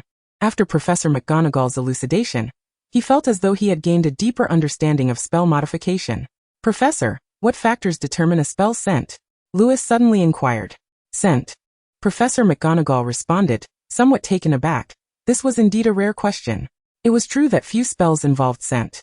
Spells were a form of language, requiring the medium of a wand for execution. Most spells were colorless and odorless, with only a select few exhibiting color, such as the reductor curse. However, the cleaning charm possessed a distinct scent. In fact, Lewis had grown weary of the unchanging aroma of the cleaning charm. He had contemplated this long before attending school, and had attempted to modify it. Although he had achieved some alteration in scent, it was not what he had envisioned, a rather random change. Yes, Professor, Lewis affirmed, I wish to understand what determines the scent of a spell. Let me ponder that. Professor McGonagall said, adjusting her glasses with interest. Your inquiry is quite insightful. I have never considered this matter before. If one were to transfigure an apple into a pear, it should indeed carry the scent of a pear. This is such a simple spell, yet I have never contemplated what truly dictates the scent. While not precisely the same as Lewis's original question, it was close enough, as both the cleaning charm and transfiguration were spells with underlying similarities. Upon returning to the dormitory, Lewis found the boy holding a round-edged lens, seemingly observing something intently. This was a magical lens, designed specifically for observing potions, with protective qualities, as some potions could be rather unfriendly even after their effects had ceased. You're back, the boy remarked, appearing busy, glancing up only momentarily before returning to his task. What are you looking at? Lewis asked while untying his bowtie and hanging it up. I brought back a small sample of a new potion from the professor, Draco explained, not lifting his gaze. It's absolutely new. No one has discovered its specific effects yet, but it may have some utility in treating burns. Consider it its first application. Lewis was not particularly intrigued by potions. Although he had read several books on the subject to accompany Draco during detention, knowing full well that Professor Snape was not easily deceived, his aptitude for potions paled in comparison to that of the boy. Just as the boy's spellwork could never quite match his own, each possessed their own realm of expertise. When he emerged from the shower, the boy remained seated on the bed, diligently observing and occasionally jotting down notes. Given the boy's recent diligent demeanor, Lewis had grown accustomed to this. He simply walked past the boy to his own bed. Good night. Oh wait, the boy said, hastily closing his notebook. I need to sleep too. Lewis chuckled. Finished studying? Health is important, the boy countered as he emerged from the bathroom. I already bathed. With that, he climbed onto Lewis's small bed. What about your bed? Lewis also lay down beside him. My mother sent me a lot of clothes today. They're all piled on my bed, the boy explained. Shall we have the house elf tidy it up for you tomorrow? No need. I can manage myself, the boy replied with a look of disdain. Lewis refrained from insisting. In truth, he also disliked having Ulysses tidy up his clothes. He simply could not tolerate anyone else handling his garments. His arguments seemed rather unconvincing, especially given the boy lying beside him. Well, he decided, the boy's only requirement was to bathe. As he closed his eyes, he felt the boy lean closer, poking him in the side. What is it? He opened his eyes to look at him. A good night kiss, the boy reminded him, somewhat petulantly. You've forgotten for quite some time. In the darkness, the boy's eyes glimmered. By day, they appeared a light gray, but now they seemed nearly black. Lewis quietly studied him for a moment, before leaning in to plant a kiss on his forehead. Time for sleep. Chapter 42. Daily Life in Slytherin 3. The brief summer had swiftly passed, and with the arrival of October, a damp chill enveloped the entire castle. Recently, Lewis had ventured to the Gryffindor Tower infrequently, especially after his punishment had concluded. He felt an unsettling aura of dark magic emanating from that direction, having sensed its call several times. Autumn in England is notoriously rainy, and although it rains throughout much of the year, it had been pouring for several consecutive days. In such humid weather, Lewis typically refrained from venturing outside. He takes great pleasure in perusing books in the common room, penning letters to his parents, or engaging in spirited games of wizard's chess with Draco and Blaze. Though Pansy harbors a disdain for such games, Lewis later discovers her remarkable skill in them. The young lady adores nothing more than flipping through fashionable magazines with Daphne, much like how Lewis finds himself engrossed in the Daily Prophet each day. Despite its lackluster quality, it is still superior to many others. And it seems that Astoria's relationship with her sister has recently soured for reasons unknown. Most of the time, she is a rather quiet girl, and Lewis frequently spots her immersed in a book in the common room, though occasionally he catches her whispering to another first-year girl. However, this year, Lewis is evidently destined for a less leisurely existence.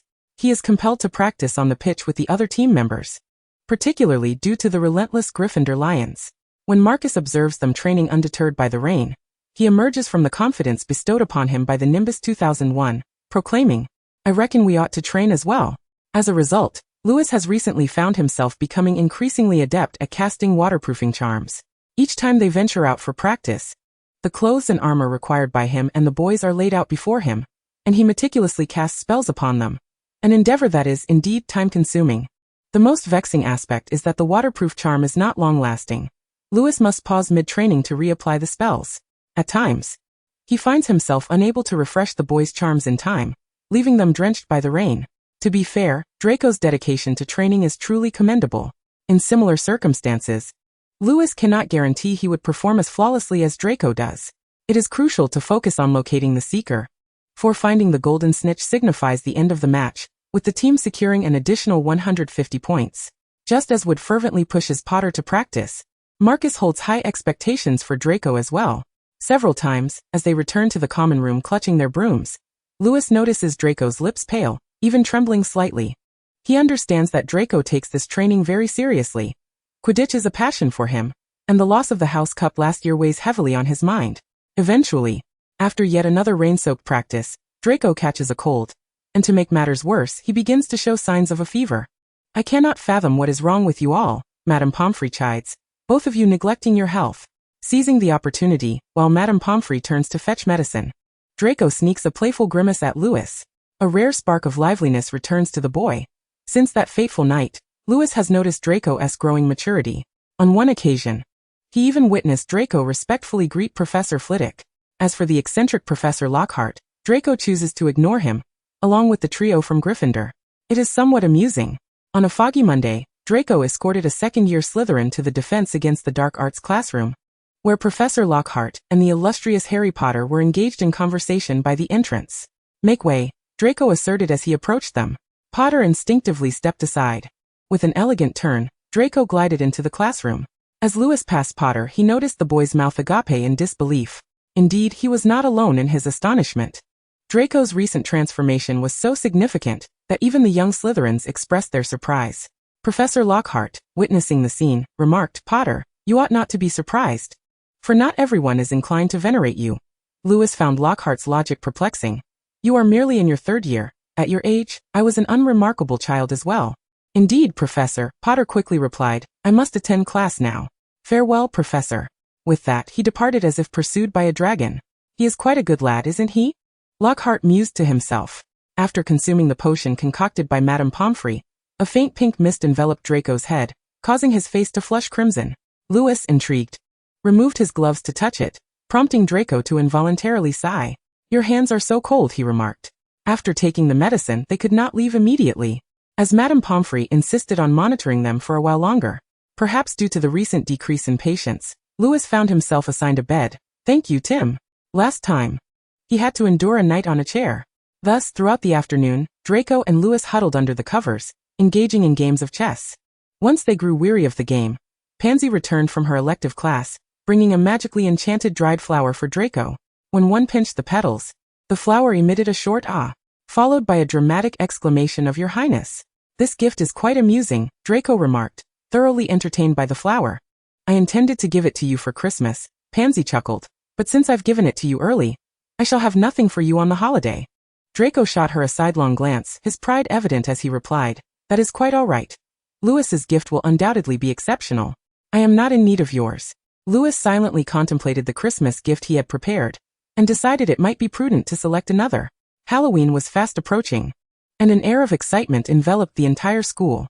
An increasing number of young witches and wizards received parcels delivered by owls from their parents. In recent days, Draco had been receiving numerous packages.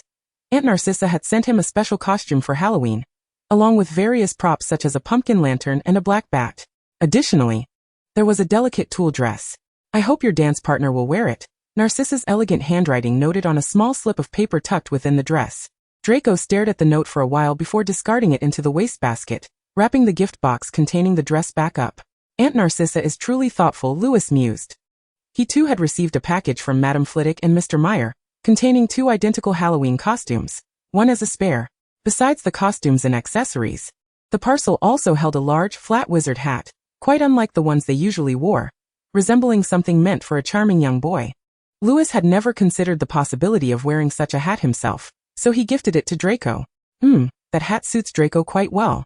As Halloween approached, the Academy frequently showcased the presence of ghosts. The ghost of Slytherin, the Bloody Baron, was a noble and powerful specter. always adorned in a lavish outfit marked with silver stains. His form was gaunt, and his gaze hollow, yet no one doubted his capabilities. When he drew near, one could feel an icy chill. Thus, even the young Slytherins were reluctant to engage with this ghost. However, of late he seemed to be in good spirits, often seen gliding hurriedly past them in the corridors. Ah, indeed, it is not solely the students who hold the spectre known as the Bloody Baron in awe. Even the ghosts themselves dare not provoke him. A striking example of this is Peeves the Poltergeist, who has encountered him on several occasions within Gryffindor Tower. At times, he could be seen toying with those unfortunate little wizards, yet upon approaching, Peeves would hesitate and linger nearby.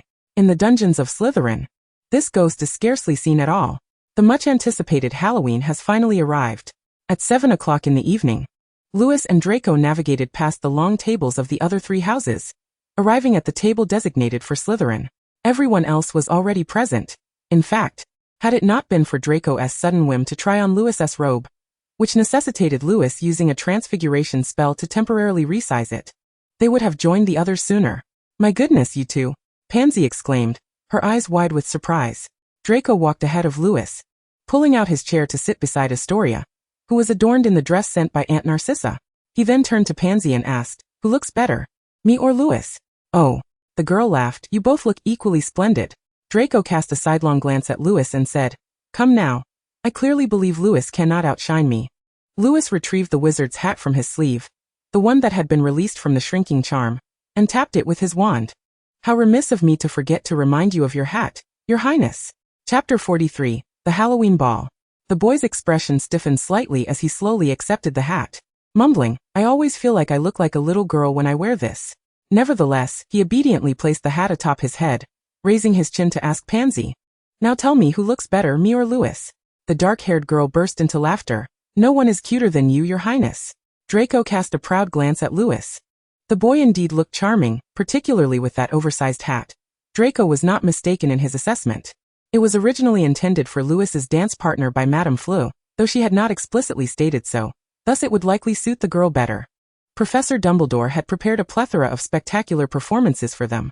Although the rumored band was absent, an entire circus had arrived at Hogwarts, captivating the eyes of nearly all the young wizards with their display of genuine magical creatures. Among the fascinating beasts they presented was a well-trained mole that could fluently respond to the inquiries of the young wizards.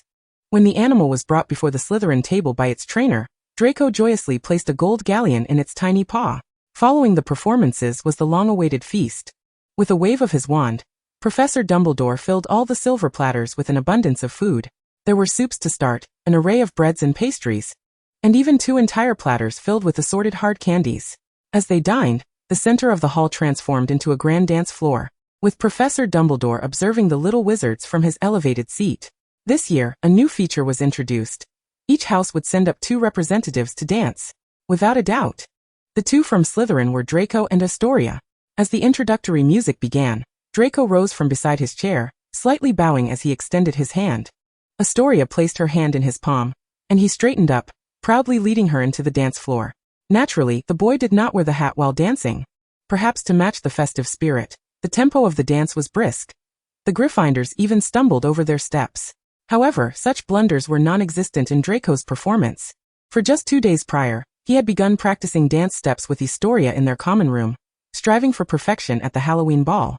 "Oh, what a charming little scoundrel he is," Pansy remarked from the side. Lewis sat upright with his hands folded in his lap, turning his head slightly to glance at the girl. "You too?" Pansy winked at him. "Is that so?" he replied. The dance soon concluded, and as the boy returned with Astoria, he leaned in and asked, "What were you talking about?" "Nothing much," Lewis answered. A slight blush crept across the boy's fair face, and beads of sweat glistened on his forehead, clearly a testament to the exertion from the lively dance.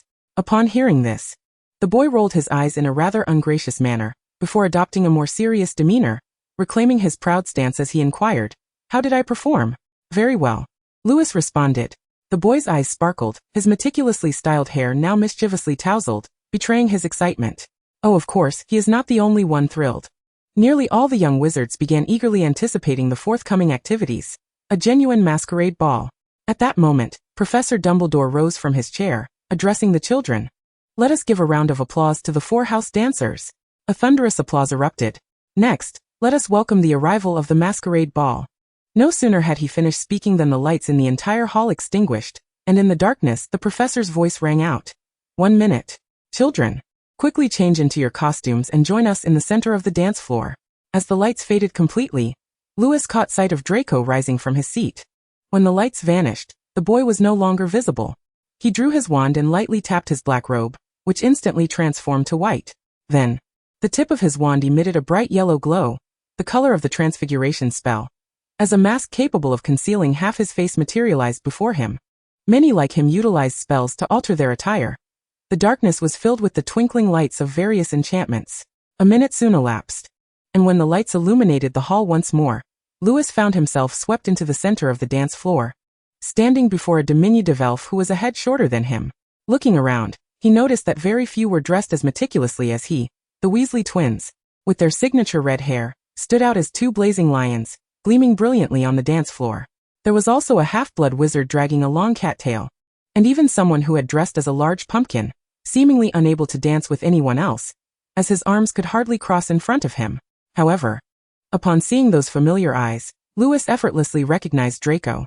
He looked up to touch the boy's styled silver hair, which felt surprisingly real. Boring. How did you recognize me so quickly? I'm dressed as a gender-neutral elf, and even I almost did not recognize myself in the mirror. Indeed, the transformation was remarkable. Lewis could hardly fathom how Draco had accomplished such a change in a mere minute. He wore a loose robe adorned with a silver crown upon his brow, and his features appeared significantly more refined than before. In truth, even the slightest alteration in one's features could render them almost unrecognizable. Draco had executed his disguise well, yet he had forgotten to alter his eyes. Lewis knew those eyes all too well. Countless nights had he gazed upon them in the moonlight streaming through the window. Moreover, the scent of cleansing charms clung to him, and it was likely that only Lewis and Draco throughout the entire school could possess such a fragrance. Shall we dance? The boy proposed. Around them, the little wizards had already sprung into action, with one boy dressed as a pumpkin joyfully flailing about on his own. Very well. Lewis placed his hand on the boy's waist, intertwining his other hand with the boy's. Do you dance the feminine steps? I do not, the boy replied with unwavering confidence. Lewis felt that the exuberant atmosphere of the evening had rendered his mind somewhat unclear. Or perhaps it was the moment he laid eyes on the boy standing before him that had initiated his confusion, for he could distinctly hear himself say, "Follow my rhythm."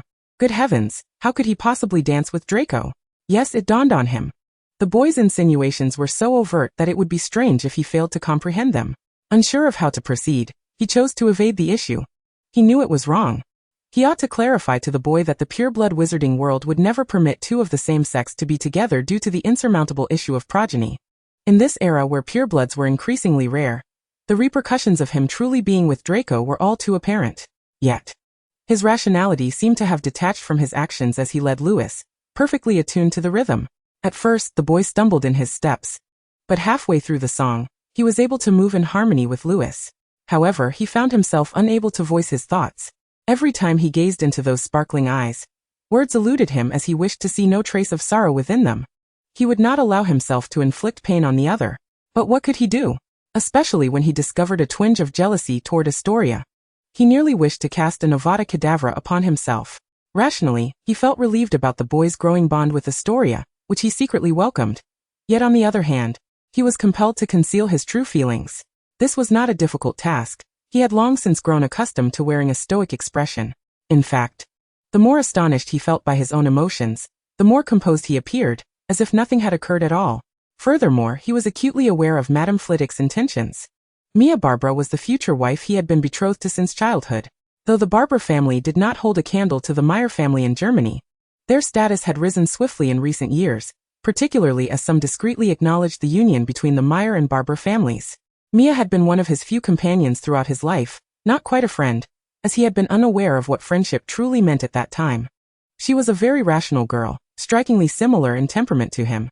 But now it seemed that the rationality he had always prided himself on was not as steadfast as he had believed. It crumbled in an instant. They danced in the ballroom for a full half-hour, exciting all the little wizards, many of whom began to hold hands and circle around the large pumpkin. The tempo of the music quickened, and by the end, Draco was nearly spinning around just to synchronize with Lewis as they retreated, advanced, twirled, and bowed, preparing for the next sequence of movements. When the music ceased, the boy leaned against him, panting, "Oh my, that was exhausting." Lewis's hand still rested on the boy's waist. and as the melody faded, he began to distinctly hear the rhythm of his own heartbeat. Evidently the boy heard it too, for he lifted his gaze to Lewis and flashed a mischievous smile. Unbeknownst to them, they had drifted far from the center of the dance floor, beneath a dimly glowing pumpkin lantern that barely illuminated their faces. It seemed they instinctively slowed their breathing. Chapter 44. The Halloween Ball 2. Very well, children. Professor Dumbledore's voice rang out. Lewis seemed to awaken from a dream, swiftly lowering his hand from the boy's waist and stepping back to regard him. You danced splendidly, he said, maintaining his composure. Did I? The boy stepped closer to him. Indeed. Lewis replied, you possess great talent. He awkwardly retreated another step. The boy stood approximately 10 inches away now, refraining from closing the distance further, instead remaining in place. I wager you have no idea what you're saying, he remarked. Lewis heard himself retort, I am aware. You are? The boy questioned, I don't believe you are. Now you have 2 minutes to change back into your clothing and return to your seats. Professor Dumbledore continued, winking. If you wish to inquire about each other's names, feel free. The lights abruptly extinguished. Lewis felt 2 slender arms wrap around his neck, compelling him to lower his head. Let me ask once more, do you like me? The warm, damp breath brushed against his ear, the boy's lips nearly grazing it, rendering him momentarily disoriented. It felt as if a clock were ticking away in his mind. 110 seconds, 100 seconds, 90 seconds. He pressed his lips together, unsure of how to respond. The boy sighed, and he felt an acute pang in his heart, prompting him to instinctively answer yes. The boy's arms remained around his neck, their bodies incredibly close, allowing him to distinctly feel the other's heartbeat. They maintained this position for several seconds before instinctively stepping back, 2 faint lights illuminating their surroundings. As the dining hall lights flickered back to life, they had reverted to their original states. Not everyone managed to return to their seats in time, so when Draco and Lewis walked back, they were not particularly conspicuous, though Pansy's keen eyes quickly spotted them. Oh, look what you two have been up to, the dark-haired Slytherin girl teased. Lewis sat down expressionlessly beside her. We danced. That is the truth, but Pansy evidently found it hard to believe, her gaze darting between the two. Really? Draco's face was flushed, resembling a steaming tomato. However, Pansy was the only one bold enough to voice her curiosity. After a while, Astoria and Blaze returned, and Pansy ceased her inquiries. Thank you all for providing me with such an enjoyable Halloween, Professor Dumbledore said. Now, your prefects will lead you back to your respective common rooms. Marcus and another boy stood up, and as Draco was the head of his year, he too was expected to guide the second-year Slytherins back, but he did not rise immediately. Instead, he turned to Lewis and asked, Shall we go together? Lewis nodded. They traversed the long corridor on the 3rd floor, making their way toward the Slytherin common room. Yet an unexpected occurrence transpired. Lewis spotted the Gryffindor trio standing before a wall, seemingly in a state of shock. When he turned to look at the wall, the words enemies of the heir, beware abruptly confronted him, and simultaneously, he beheld Mrs. Norris Filch's cat, hanging from a torch bracket, her limbs rigid and eyes wide open, creating a truly chilling sight. At that moment, no one could fathom that Lewis heard a voice urging him, Come, be my companion. Draco maneuvered through the throng, pulling Lewis to the forefront, where Lewis found himself entranced by the ominous voice, so much so that he barely registered his surroundings until they stood before the wall. The boy read aloud the inscription, his voice barely above a whisper, yet it sent a chill through the gathered crowd. Beware enemies of the heir. His complexion paled, the color draining from his face, but he maintained an air of haughty defiance as he regarded the trio from Gryffindor, warning, You ought to be cautious. Then from a distance, Filch's frantic cries pierced the air, Loris! Who killed my Loris? Spotting Potter, he charged towards him exclaiming, It was you! I knew it would be you! The situation began to spiral out of control. Make way, came the authoritative voice of Professor Lockhart. Lewis glanced back to see Professor Dumbledore approaching, accompanied by Professor Snape, whose lips curled into a cold smirk. Snape cast a glance at Lewis, a look that silently cautioned him to behave and avoid trouble.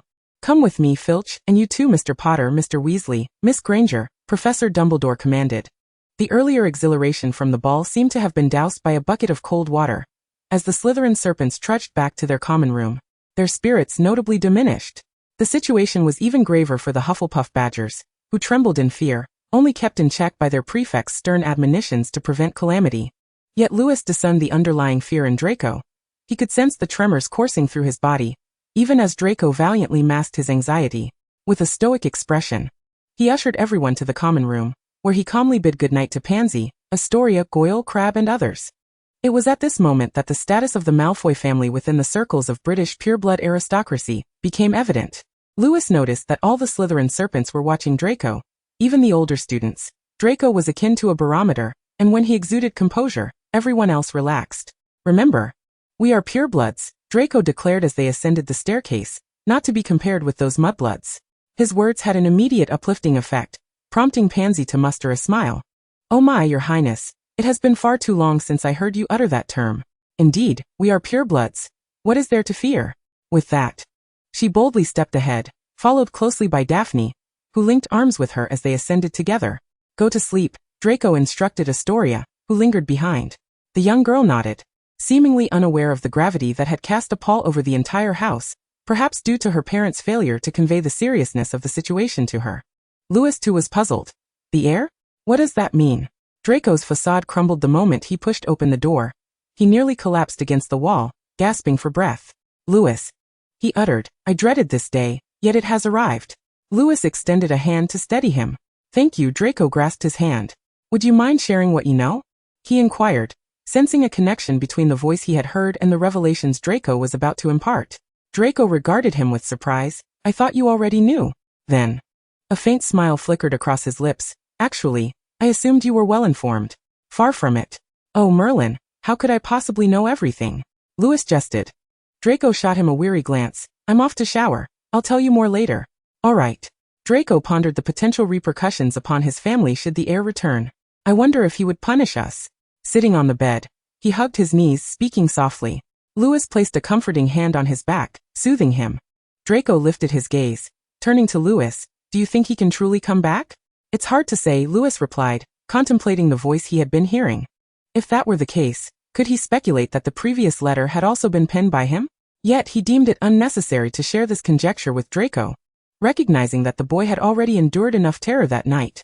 Draco sighed. "If it is destined to happen, it will." As he spoke, his fingers unconsciously traced his left arm. Lewis grasped his hand, asking, "What troubles you?" Draco looked down, staring blankly for a moment before responding, "My father's mark is here. If he returns, I will bear a mark as well." He rolled up his sleeve, revealing a pale forearm marred by an ugly black mark. "It will bring excruciating pain." He gestured, as tremors began to rack his body once more. "It won't happen," Lewis asserted firmly, lifting Draco's chin to meet his gaze. "You will not be branded." "Really?" Draco asked, uncertainty clouding his eyes. "Indeed," Lewis replied, his tone steady and unwavering. "Do not be afraid." Draco offered a faint smile. "You are so sure?" Lewis brushed aside Draco's hair, planting a gentle kiss on his forehead. "Sleep now, my prince, all will be well." Indeed, he had come to realize his affections for the boy, a truth he could no longer deny, yet he accepted that they could never truly be together. He believed Draco would come to understand the weight of his family's legacy. For now, however, he desired to follow the inclinations of his heart. He could not bear to witness Draco's sorrow or fear. The boy's terror ignited within him an impulse to eliminate the source of his distress, an inclination so potent that he found himself unwilling to restrain it with reason. If it were merely dark magic, there was no family more adept than the Meyers, a lineage steeped in the practice since the medieval era, wielding unparalleled power in this realm. Lewis extended his hand, revealing the small serpent coiled around his wrist. Chapter 45 Grey. He awakened the little serpent. Grey lifted its head, its ruby-like eyes fixed on Lewis. Lewis presented his wrist before Draco, who observed Grey with a hint of curiosity. "Extend your hand," Lewis instructed. Oh, Draco complied, intrigued. Grey flicked its tongue, slithering along Lewis's hand and onto Draco's, who flinched slightly at the unfamiliar sensation of the serpent's touch, albeit it was indeed a small creature. "Grey is my guardian," Lewis explained. "Every heir of the Meyer family possesses their own serpent. The family records do not clarify the origins of this tradition, but legend has it that their first ancestor was saved by a remarkably sentient snake, thus the serpent became their protector." Lewis firmly believed in the truth of the guardian's lore, for his father's serpent had effectively deflected many dark spells, a necessity for an Auror who often faced the most vicious of criminals. Though he had not tested Grey in the same manner, he assumed they would be equally formidable. In return for their pact, each generation of wizards must safeguard this serpent, for it can be said that Grey's very existence is intricately linked to it. Bestowing it upon Draco was not a decision made lightly. Without Grey by Draco's side, he genuinely could not conceive of any means to protect the boy. "Why give it to me?" the boy inquired, clearly reluctant. "I do not wish to accept it. It is your guardian, and you ought to keep it." As he spoke, he eagerly attempted to coax Gray back to Lewis. Although Gray harbored similar sentiments, a mere glance from Lewis stilled his movements. I am fine, Lewis reassured, gently smoothing the boy's hair with his hand. You will be fine too. Do not part from him. The boy appeared somewhat bewildered, hesitating as he regarded Lewis, which elicited a bemused smile from Lewis. It truly is time for sleep. It is quite late. With that, he tapped the bedside lamp with his wand, plunging the entire dormitory into darkness. The boy nestled against his arm, sighed Lewis. Yes, you are all right. Draco hesitated, leaving unsaid the words that lingered unvoiced.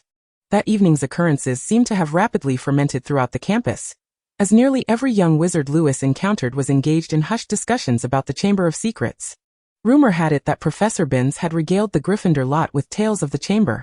During breakfast, the most well-informed among them, Blaise, began to share his findings. What a bunch of mindless giants. How could Professor Binns possibly know about the Slytherin chamber? He scoffed. Lewis kept his head down, quietly slicing into his steak. No one responded to Blaise's remarks, and the only sound at the table was the clinking of Goyle's fork. Do you truly believe that chamber exists? Blaise asked, somewhat incredulous, raising his voice slightly. If it did, how could it have gone unnoticed for so many years? I mean, the air may exist, but the chamber itself need not. Mind your words, Draco finally warned, lifting his gaze. Blaise had no choice but to swallow the remainder of his thoughts, looking rather pained, though he dared not contradict Draco. All right, let us change the topic, Your Highness. How has your training been of late? Pansy attempted to lighten the mood. While not entirely successful, as the somber atmosphere lingered, they managed to finish breakfast in relative silence before obediently making their way to History of Magic class. This time, Professor Binns spoke with remarkable speed, as though fearful of interruption. What are you reading? Pansy inquired. Lewis held aloft a weighty tome adorned with a gilded cover, featuring thorn-like magical implements and the Hogwarts library stamp.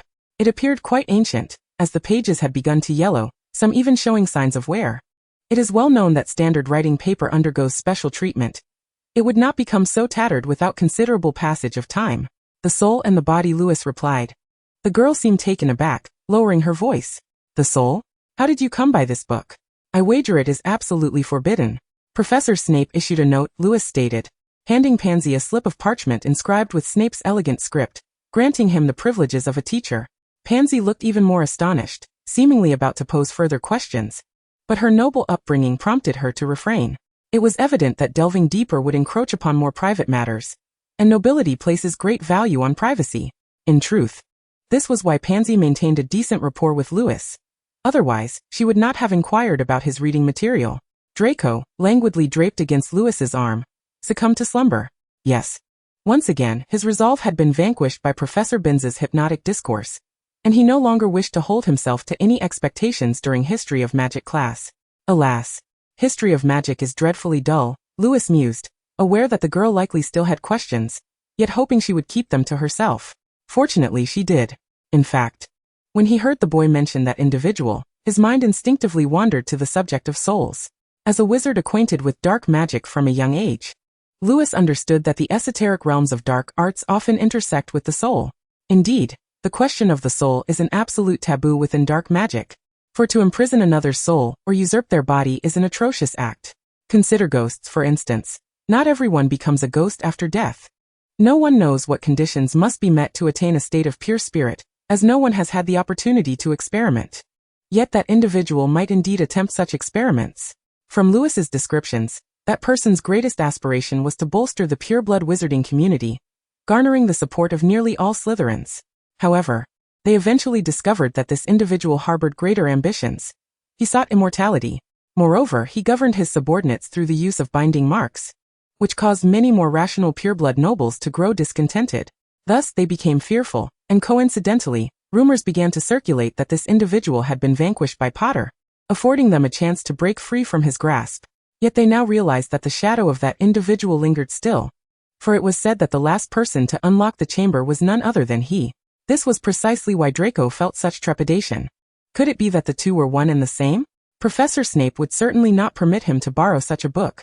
Yet when Lewis approached him for a note, he used the title of another book concerning dark magic, which is why he was able to procure this one from the library. Despite Madame Pance's skeptical gaze, Lewis was confident she would not verify with Professor Snape. At such times, Lewis found himself yearning for the extensive library at home, especially since he now possessed the key to access all the volumes. More than a week had passed since Halloween, and matters began to settle gradually. The Slytherin little serpents seemed to have returned to their usual demeanor. As Pansy remarked, "They are purebloods. What is there to fear?" It appeared that Draco was no longer preoccupied with thoughts of that individual. Recently, his relationship with Pansy seemed to have taken a sudden turn for the better. Observing them, Lewis noted how they leaned across him, critiquing a confection on the table. Draco practically draped himself over Lewis's arm, making it impossible for Lewis to eat. The crux of the matter was that such a situation arose multiple times throughout a single meal. When Lewis suggested that the boy switch seats with him, the boy refused, stating, "While I may not occupy the prefect's position, this seat has now been designated as such. It cannot be changed at will." All right. The boy's reasoning is quite valid. As for switching seats with Pansy, that was out of the question. Lewis had no intention of probing her further. Moreover, he noticed that Pansy's gaze had grown increasingly peculiar lately. At times he even caught her stealing glances at him. He certainly did not consider himself charming enough to inspire her affections. It seems that after they impulsively confessed their feelings to one another that fateful night, life resumed its mundane rhythm. They attended classes together, dined together, and returned to their dormitory together. The only notable change was that the boy now resided permanently in his bed. To accommodate this, Lewis had even gone so far as to enchant his bed, for sharing a single bed was rather cramped for two. This monotonous existence brought a sense of relief to Lewis, yet simultaneously evoked an inexplicable feeling within him. Something felt amiss, though he could not quite articulate what it was. It appeared that after acknowledging his emotions, his possessiveness over the boy had intensified. For instance, whenever he observed Draco whispering confidentially with Pansy, he found himself yearning to know what secrets they were exchanging. Nevertheless, he maintained a stoic demeanor, flipping through the pages of his book with an impassive expression. In stark contrast to Lewis's conflicted emotions, Draco had recently been basking in a state of contentment. Setting aside thoughts of that individual, it was indeed quite remarkable. It was as if Lewis's assertion that he would be fine had miraculously come true, alleviating the lingering anxieties that had long resided in his heart. His newfound joy was entirely attributable to Lewis. Speaking of which, it was essential to mention Pansy. Chapter 46. Draco. A girl emerged from the shadows, startling Draco. "Pansy?" he exclaimed in surprise. "What are you doing here?" "Waiting for you," she replied. Draco let out a couple of forced chuckles. The jest was far from amusing, given that curfew was fast approaching. "Is there nothing that could be said during the day?" Pansy's expression was unusually grave. "This opportunity is rare. After all, you spend every day with Lewis, and finding a moment when you are not together is quite challenging." That evening, Professor Snape had requested Draco's assistance with potions, which was why he had returned to the dungeons just before curfew. He had not anticipated Pansy waiting for him there. Upon mentioning Lewis, Draco's demeanor grew serious. "What exactly do you wish to discuss?" "Follow me," she said, taking the lead as they ascended the staircase. "This is not a suitable place for conversation." Draco hesitated momentarily, but ultimately followed her.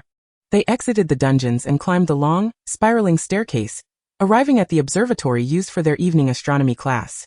It was situated at the pinnacle of the tower, surrounded by glass windows. The space was small yet offered a broad view. This indeed was a fitting venue for their discussion, and it appeared that Pansy had meticulously planned for this conversation. The observatory lacked seating, so Draco stood and asked, "What do you wish to say?" The girl did not respond immediately. Instead, she drew her wand, an action that startled Draco, and began casting a spell to prevent eavesdropping. Draco was quite familiar with this spell, having seen his father perform it numerous times. However, what precisely did she intend to ask him? With such caution, Draco's heart gradually settled, though his thoughts grew increasingly composed.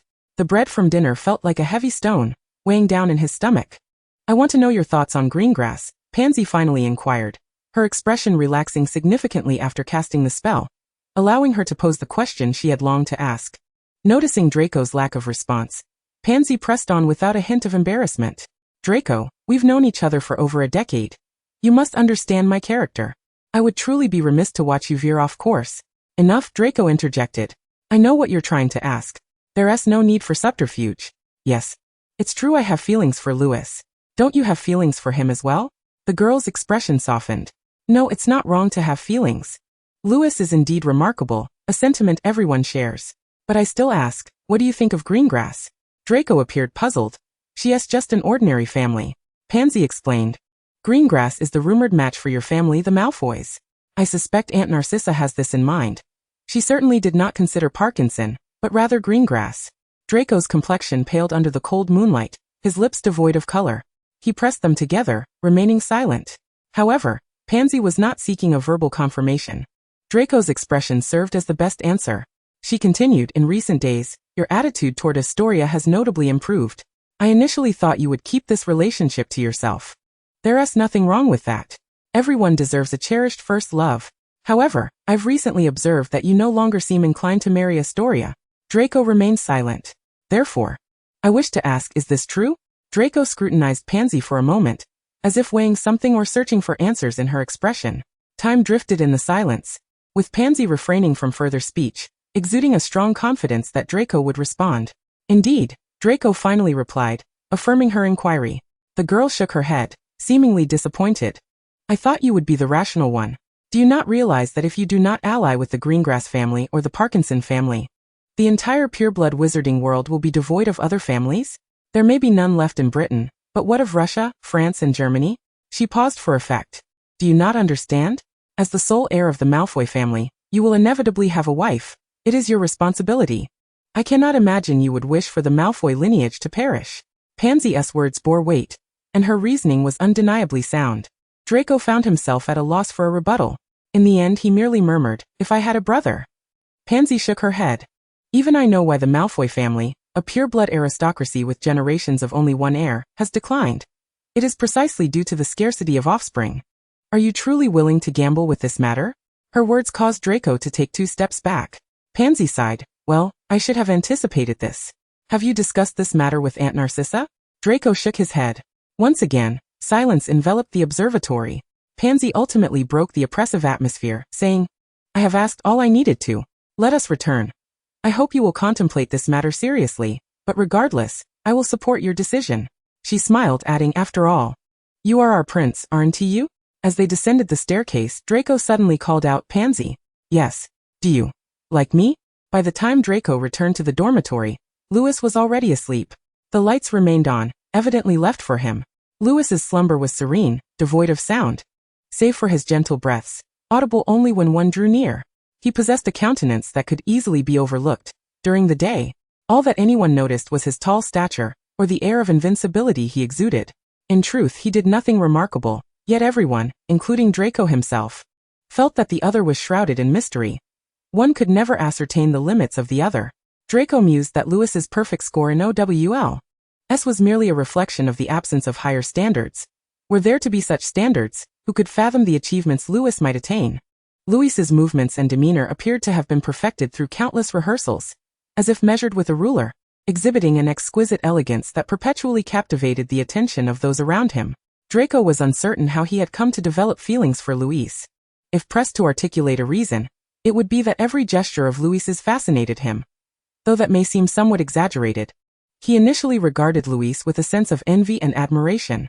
He recalled their first encounter in Diagon Alley, when he had looked down on the seemingly reticent boy, who was unmistakably German, a nationality often associated with a rigid stereotype. To his surprise, he soon discovered that Louis's father was acquainted with his own, and later, his father elaborated on the esteemed status of the Meyer family. At that moment, he felt a twinge of envy, a lineage traceable to the Middle Ages. Who wouldn't envy that? Their next meeting occurred aboard the Hogwarts Express, when Pansy ushered him inside. There sat Louis, quietly engrossed in a newspaper, and Draco experienced a fleeting moment of heart flutter. The warm golden sunlight cast a gentle glow upon the contours of Louis's profile, starkly contrasting their initial introduction. It was then that Draco first recognized the striking handsomeness of this German boy. His deep-set eyes, a prominent nose, and delicately pink lips, a vivid description that sprang to mind. He heard himself stammer, What are you doing here? Oh, he must have appeared terribly inept. As the sole heir of the Malfoy lineage, how could he display such timidity? He quickly considered how disheveled he must look, with his robes in disarray thanks to Potter and Weasley, and his meticulously styled hair likely in chaos, evoking a sense of inferiority, as if his presence diminished in stature before Louis. Indeed, as he approached, he sensed Louis's subtle reluctance. Though well-masked, Draco was attuned enough to notice. At that moment, he thought, Louis was being rather unreasonable. He didn't wish for Draco to come near. And yet Draco was determined to draw closer. He seized upon the pretext of discussing spells, as Louis had once offered to teach him, and forced a conversation. Perhaps it was the mention of magic that warmed Luis's gaze. Or maybe it was the fact that Draco had changed into cleaner attire. Luis reached out and ruffled his hair, leaving Draco momentarily speechless. It felt reminiscent of his childhood, when adults would affectionately touzle his hair. In time, Draco discovered that Luis was not an aloof individual. He could indeed smile, albeit infrequently. His eyes were captivating, a vivid green that, when focused upon Draco, conveyed a profound sense of regard. The sensation of being valued was undeniably delightful. Later, as they disembarked, Luis's considerate gesture stirred a small wave of emotion within Draco. He could still recall the warmth of the robe. At that moment he thought, Luis was truly a warm person, much like his robe. Chapter 47. He found himself reminiscing about the night of the midnight duel. Though reluctant to attend, having heard that Draco had not sought out Crabbe and Goyle, he ultimately joined. They had hidden behind a dusty suit of armor, and Draco knew well of Luis's aversion to filth. Yet Luis said nothing, neither complaining nor exhibiting anger. As they stepped out, Draco silently cast a cleaning charm upon himself, a simple action that filled him with shame. It seemed he continually led Luis into uncomfortable situations. The incident with the Australian Ridgeback was similar. If he hadn't insisted on dragging Luis to see the dragon egg, perhaps they wouldn't have encountered the irate mother dragon. Yet, perhaps it was precisely that encounter that ignited his feelings for Luis. It seemed that with Luis by his side, his safety was assured. Listening to Luis's steady heartbeat calmed him. Traveling from the Atlantic back to Europe was a considerable distance. Yet Luis managed to flawlessly perform a disapparition with him, a feat that still astonished Draco. He lay down, turning to gaze at the profile of Luis. A faint scent of cleaning charm always lingered around Luis, a fragrance that Draco grew to adore, as if it symbolized their connection, a secret thought he had never voiced. On Halloween night, it felt like a dream. He still found it hard to believe that Luis reciprocated his feelings, that he was not alone in his infatuation. He lifted his hand to trace Luis's features gently, not wishing to disturb him. That night, he merely wanted to quietly observe Luis and ponder. His fingers lingered on Luis's eyelashes, gliding down the straight bridge of his nose, ultimately resting upon his delicate lips. He felt utterly entranced. As the heir, he was acutely aware of the implications. He had long suspected that Luis thought him merely toying with his affections. If he were in Luis's shoes, he would likely share that belief, for even he found it hard to trust his own convictions. He was uncertain how to proceed, yet he was unwilling to relinquish Luis. His feelings were sincere. To love someone was not solely about the thrill of attraction. He yearned for Luis's gaze to linger upon him, to hear his name spoken from Luis's lips, and to feel their heartbeats align. He felt himself spiraling into madness. At times, he couldn't help but contemplate what might have transpired had his mother given birth to a daughter. What would become of his family then? Yet he would counter this thought with the notion of adoption. But what if there were only one child? He often engaged in this internal dialogue, and with each iteration, he recognized that had he been a girl, circumstances might have unfolded more favorably.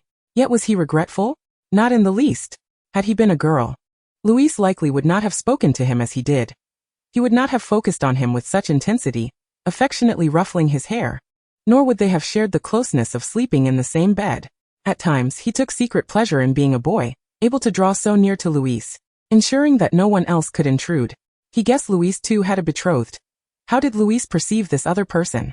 Such thoughts disheartened him, for with Luis's rationality, it was unthinkable that he would forsake their bond.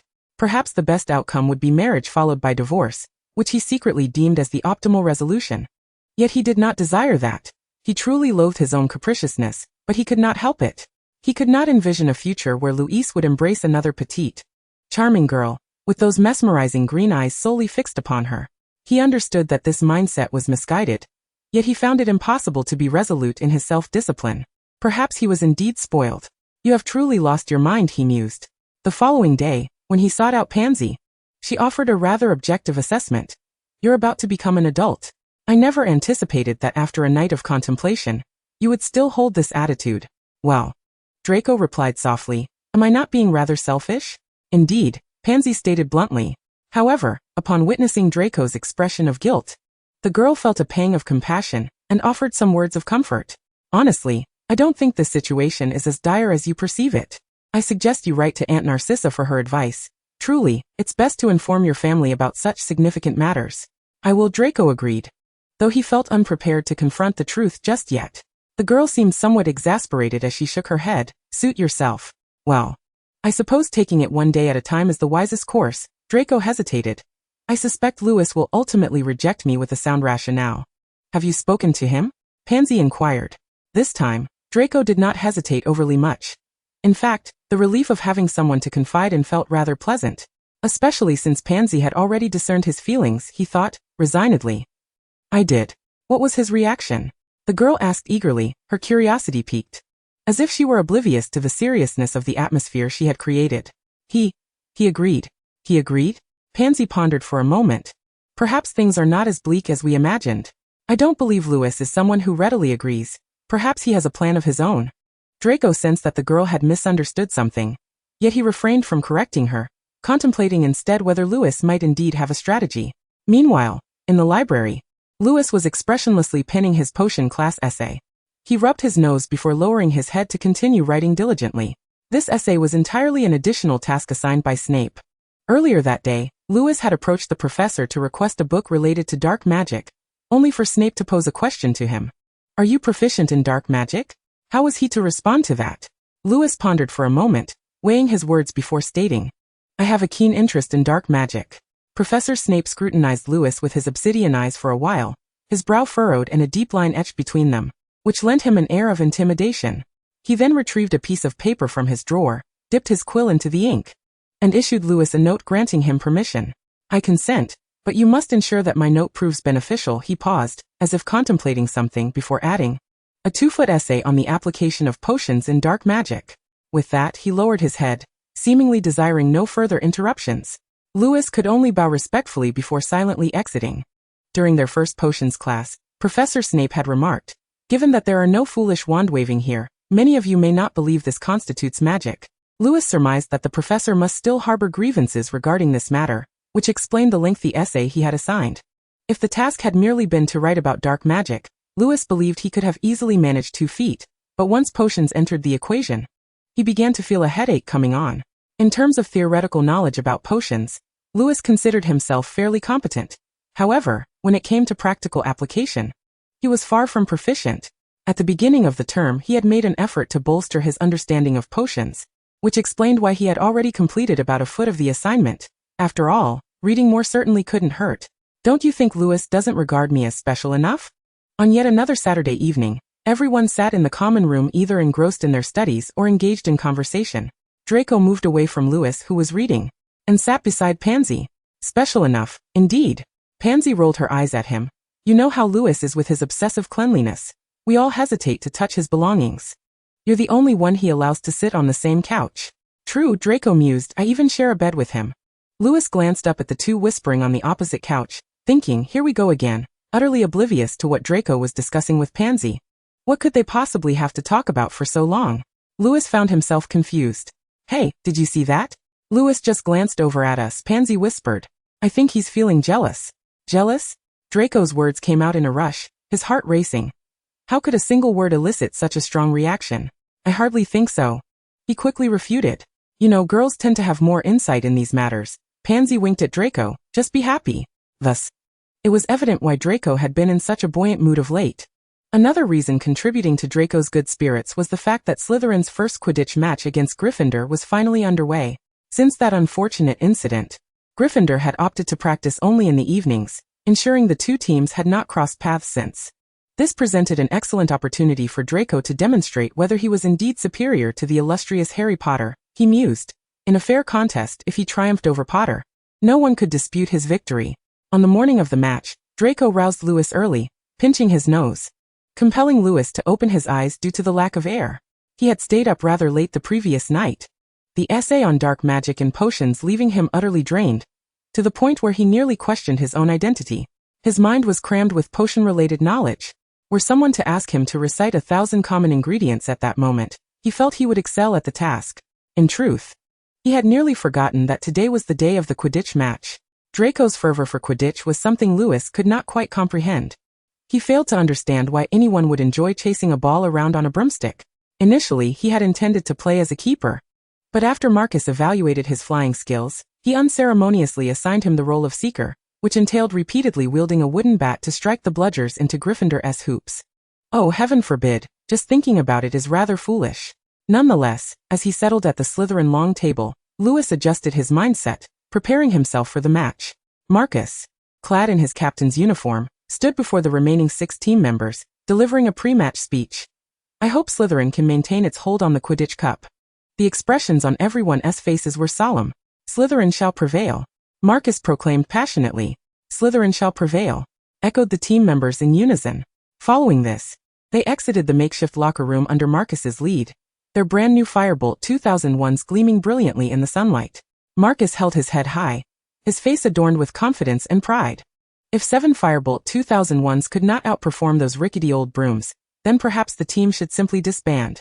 As they emerged before the crowd, a wave of gasps erupted from the young witches and wizards. Marcus beamed even more proudly, raising his broom and waving it toward Slytherin's section. The Slytherin supporters enthusiastically raised their house flag. Victory is ours, Marcus shouted. Victory! Victory! The crowd responded in harmonious unison. Once again, the school had invited Lee Jordan to provide commentary on the match, clad in a strikingly bright yellow outfit, which made him resemble an animated banana. Let us behold the newly unveiled Nimbus 2001 broomstick of the Slytherin team, which has recently hit the market, and is said to perform at a level that surpasses the Comet series by a staggering 1,000 miles. Lee Jordan exclaimed with fervor. However, being the latest broom, it may harbor some flaws yet unnoticed by the public. Professor McGonagall coughed lightly beside him, as she was to officiate this match. Well then, let us observe Slytherin's performance for a moment. Now let us shift our gaze to the Gryffindor team. Behold, they have emerged! Lee Jordan exclaimed excitedly, waving at the moving sea of red, and it is Mr. Potter who will be seeking the snitch. The stands erupted in applause from the Gryffindor supporters. Lewis spotted the Weasley family's little one, valiantly waving a diminutive flag, so small that it bore only the name Potter. Oh Wood, how have you been lately? This is likely your last Quidditch match during your school years. Lee Jordan whistled in excitement, earning him yet another warning from Professor McGonagall. Focus, if you continue like this, we may have to consider whether you will be conducting the next match analysis. Alright, Lee Jordan made a face at the audience. Let us return to the introductions of the players. The Gryffindor team remains unchanged from last year, but Slytherin has welcomed 2 second-year players, Malfoy and... What was his name again? Louis Van Meyer. Professor McGonagall reminded him with a stern expression. My apologies, Lee Jordan replied earnestly, and Meyer, who is reputed to excel in his spells. Will his performance on the field match his prowess in charms class? With that, Professor McGonagall blew her whistle. 14 young wizards simultaneously pushed off the ground and soared into the air. The match had commenced. The quaffle, a vibrant crimson sphere with a diameter of 12 inches, was easily spotted by Lewis due to its striking color. Marcus likely noticed it at the same moment. He gestured to Lewis, signaling him to strike the ball, while he distracted the opposing chaser. Lewis nodded and swiftly flew over, accompanied by Gryffindor's Angelina Johnson, as they both surged towards the quaffle, narrowing the distance to roughly 30 inches.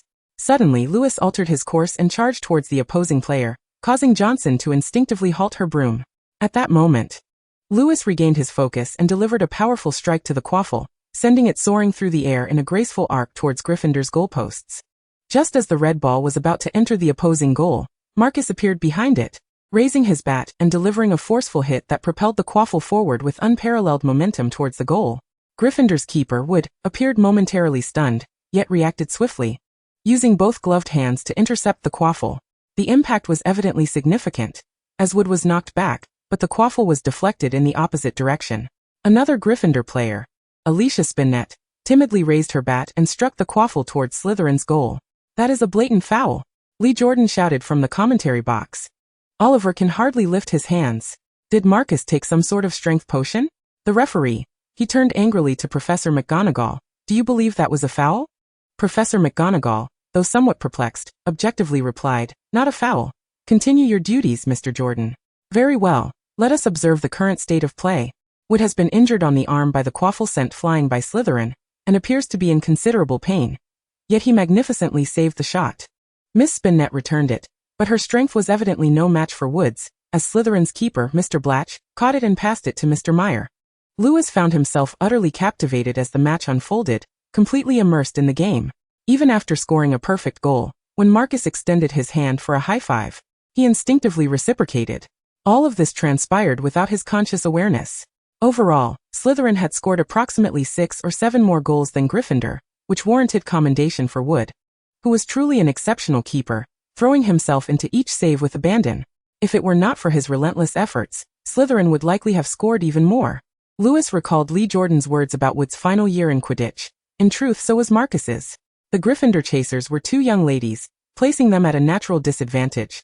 And despite their swift adjustments, they still lagged significantly behind Slytherin. At this rate, even if the savior, Potter, managed to capture the golden snitch, it would be of little consequence. Evidently, the savior, Potter, was not in peak condition, as a bludger seemed to be relentlessly pursuing him. That bludger is quite impressive. I shall have to request it for Slytherin after the match, Draco taunted as he swiftly overtook Potter once more. But your charm is truly remarkable. Even a ball has fallen for you. The savior, Potter, appeared somewhat pale, clearly aware that being pursued by a bludger was far from ideal, forcing him to devote most of his attention to avoiding being struck. Closely tailing him were the Weasley twins, who tirelessly batted away the bludger attempting to close in on Potter, though within mere seconds, it would return once again. In stark contrast to the Weasley brothers were Slytherin's two beaters, who found themselves at a loss as the bludger remained fixated on Potter. Next season, we should seriously consider abolishing the beater position, one remarked. I have no idea what to do right now. Draco, having indulged in a brief moment of humor at Potter's expense, directed all his focus toward locating the elusive golden snitch. No one could predict how long that bludger would act erratically. Should Potter manage to seize the snitch under such circumstances, he would undoubtedly become the laughingstock of the whole school. However, Draco's own situation was not particularly favorable either, as rain began to pour. Large droplets fell upon his face, and he gratefully recalled how Lewis had habitually cast waterproof charms on all his garments that morning. He pulled the hood of his cloak over his head, shielding his hair from the rain. The inclement weather added considerable difficulty to the match. The shadow of the golden snitch was nearly invisible, and several times, Lewis thought he glimpsed the snitch flitting past Potter, only to realize it was merely the reflection from the opponent's glasses. Slytherin leads 80-10, Lee Jordan announced loudly. Draco couldn't help but chuckle. Lewis was indeed impressive, boasting a lead of 70 points over their rivals. At that moment, Wood suddenly called for a timeout, prompting Professor McGonagall to blow her whistle.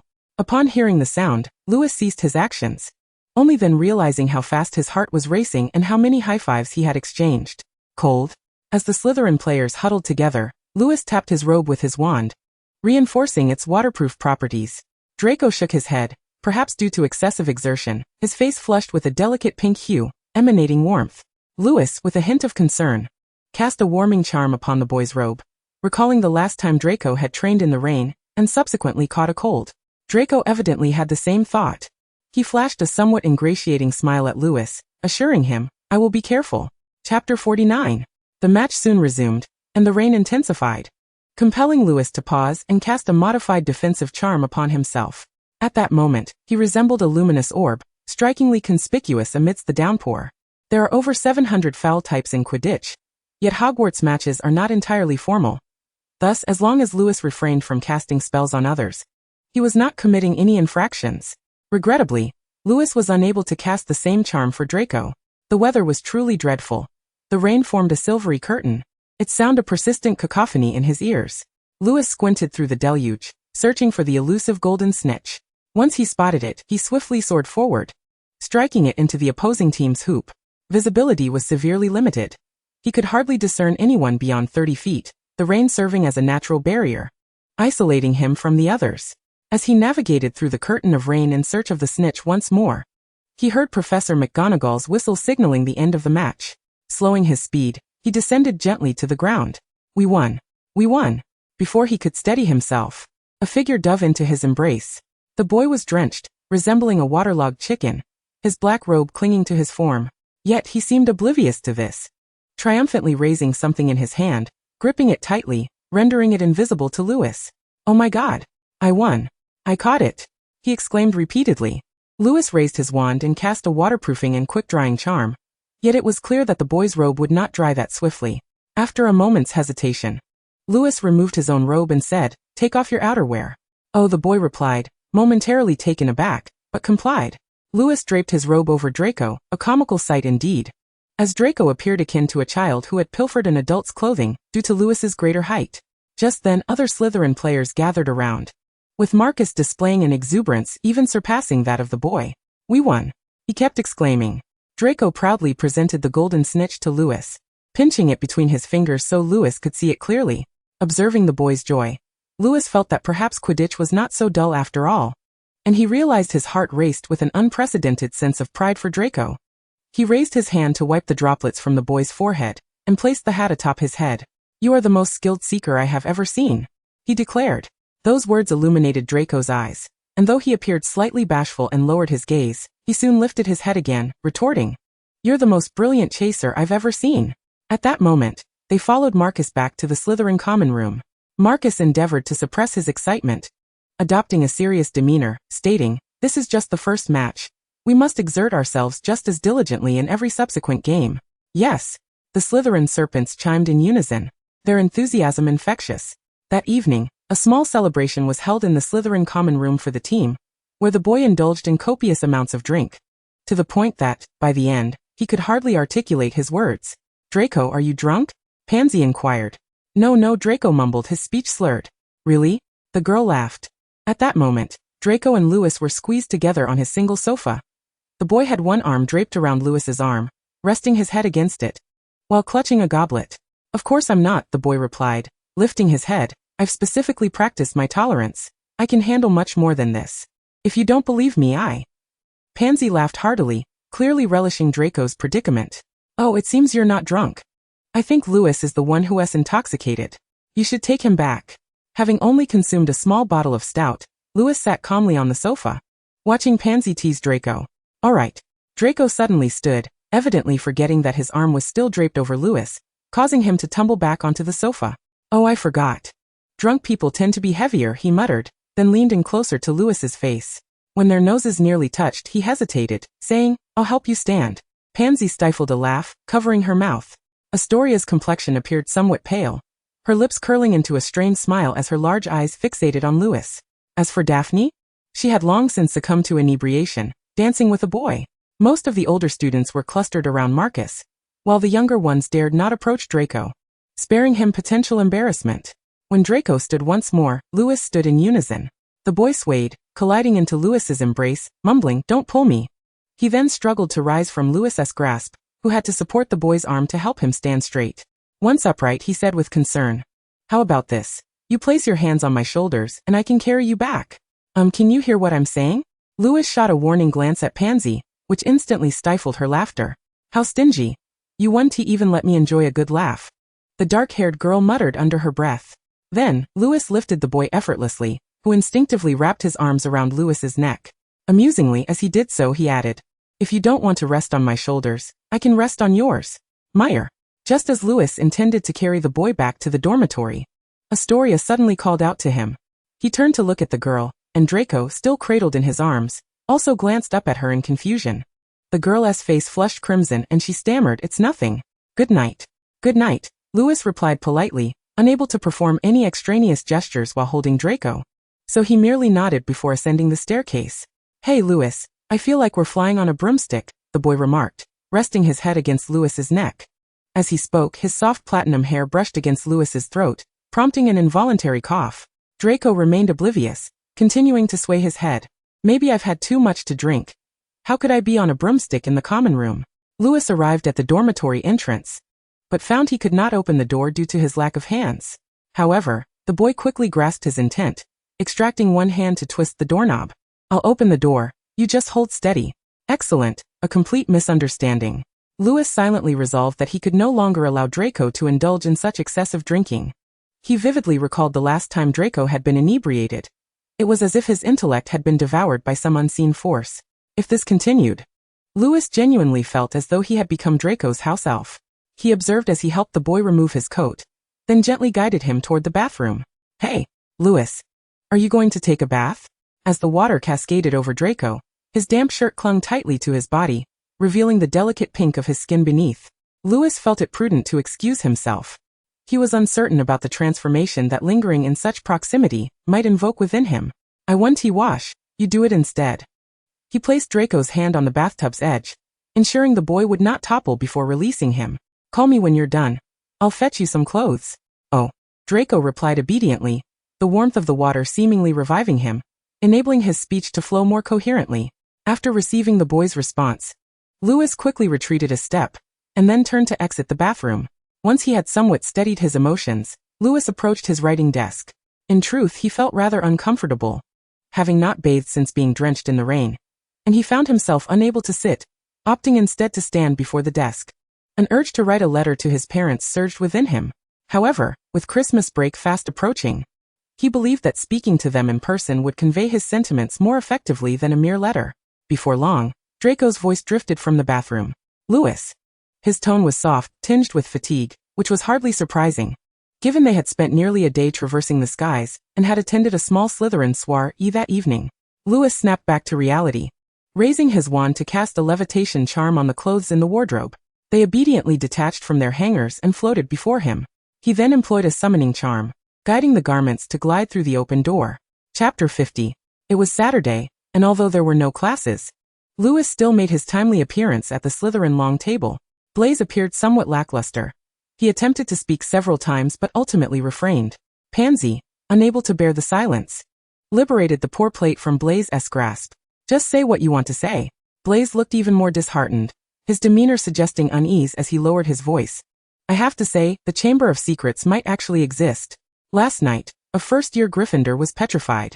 We all know the rumors about the serpent lurking within that chamber." Draco's movements paused for an instant, yet he quickly regained his composure, his expression nearly unchanged. "That's none of our concern," he stated, setting down his fork. "I need to head to the library to finish the professor's essay. Care to join me?" Lewis nodded in agreement. The two then rose from their seats and made their way toward the library. Perhaps due to their early arrival and the absence of imminent exams, the library was relatively uncrowded. Lewis and Draco found a small cubicle designed for four and stepped inside. With winter approaching, the glass windows were veiled in a frosty mist. Lewis cradled a steaming mug of ginger tea, taking a sip that instantly warmed him. However, Draco was not particularly fond of the ginger flavor. He scrunched his nose in distaste each time he took a small sip from Lewis's cup. "This is dreadful," he declared unapologetically. Lewis largely disregarded Draco's critique, as the boy always sought to join in on the fun whenever he drank, a classic case of verbal contradiction. Throughout the weekend, they nestled together in the library, having completed all their assignments by the afternoon of the first day. Since it was not yet exam season, the professors were not piling on mountains of essays to torment them. After finishing their work, they utilized the privileges Lewis had obtained from the professor to borrow several books for further reading. Draco delved into numerous texts over the ensuing days, most of which pertained to magical creatures, while Lewis remained engrossed in a book titled The Soul and the Body, which offered profound insights into the essence of the soul. When mealtime arrived, someone would bring food to their cubicle, a distinct advantage of having such a space. Though the cost was somewhat steep at 2 silver sickles a day, the service was exceptional. Before curfew, the two would amble back to the Slytherin dungeons, books in hand, and Lewis relished this time together. As they strolled through the moonlit corridors, enveloped in silence, words became unnecessary, and a sense of inner tranquility enveloped them. To borrow a phrase from the book Lewis had recently read, it was a state of soul-stirring peace, manifesting as a stable emotional condition. Occasionally, they would exchange a few words before sleep, often with Draco sharing his fanciful dreams, such as his childhood aspiration to become an inventor like Edgar Strauger, or his admiration for Sybil Trelawney.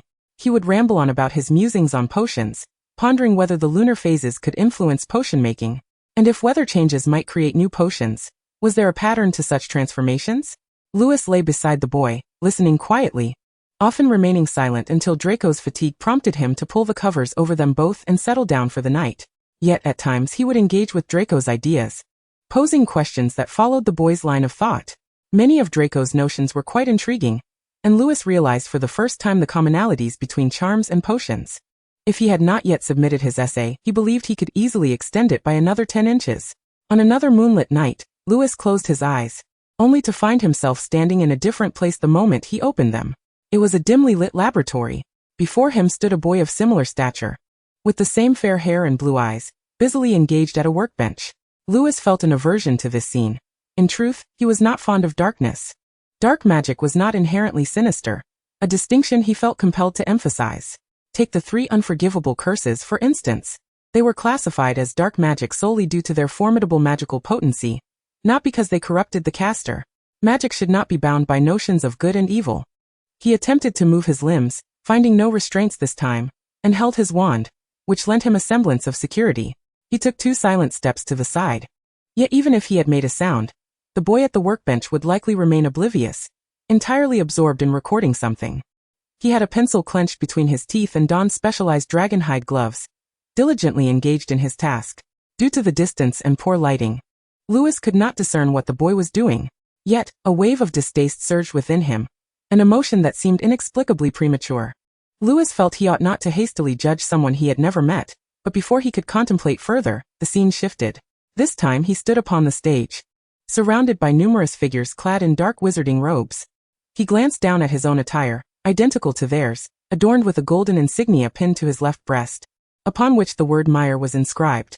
Among this assembly of individuals stood an elderly woman, who held a stack of parchment in her hands. It was evident she had already concluded her reading, leaving Lewis utterly perplexed regarding the unfolding events, as everyone around him wore expressions of grave solemnity. Below the stage stood a solitary student, with striking blonde hair and blue eyes, draped in a thick fur cloak, exuding an air of defiance. When the elderly woman set down the parchment, Lewis distinctly heard the boy emit a derisive snort before turning on his heel, and striding away with purpose. At that moment, Lewis became aware that he was situated within a modest auditorium, its ceiling adorned with ribbons of black and red. Following the boy's departure, the group on stage visibly exhaled in relief, encircling the elderly woman. Lewis approached them, but just as he was about to inquire, the scene shifted once more. This time, he seemingly found himself in a hospital. He had never before set foot in such a place. Tim Castle had a designated healer. In truth, as long as one was not afflicted by a severe illness, a simple healing charm could suffice. Although the Meyer family was steeped in dark magic, there was no shortage of records regarding healing spells. Up until now, Lewis had fortunately never suffered from any serious ailment. Thus, it took him a moment to fully grasp his surroundings, only realizing he was in a hospital upon overhearing a woman in a deep green robe mention a patient. To his surprise, he discovered that the crystal orb had materialized in the pocket of his robes, now radiating a faint warmth. The atmosphere was crowded, prompting Lewis to instinctively desire escape. The air was thick with the acrid scent of potions, mingled with the metallic tang of blood and the odor of human sweat. Struggling to regain a sense of cleanliness, he cast a cleansing charm upon himself, but to little avail. The fresh air enveloped him for scarcely a second before the oppressive miasma clung to him once more. Lewis realized he was in a hall-like area, facing a straight corridor filled with numerous individuals. As he walked past, he noted that many bore grievous injuries. Some were so severely wounded that they lay on the floor, weakly moaning in despair. Flanking the corridor were various rooms, bustling with nurses attending to patients who appeared to be in even worse condition. Some were mottled with bruises, swollen like balloons. Lewis barely caught a glimpse before retreating from the sight, his heart heavy with sorrow. He retrieved the gently warming crystal orb once more. It seemed that this dream, too, was intertwined with the orb. What, he wondered, was it attempting to convey?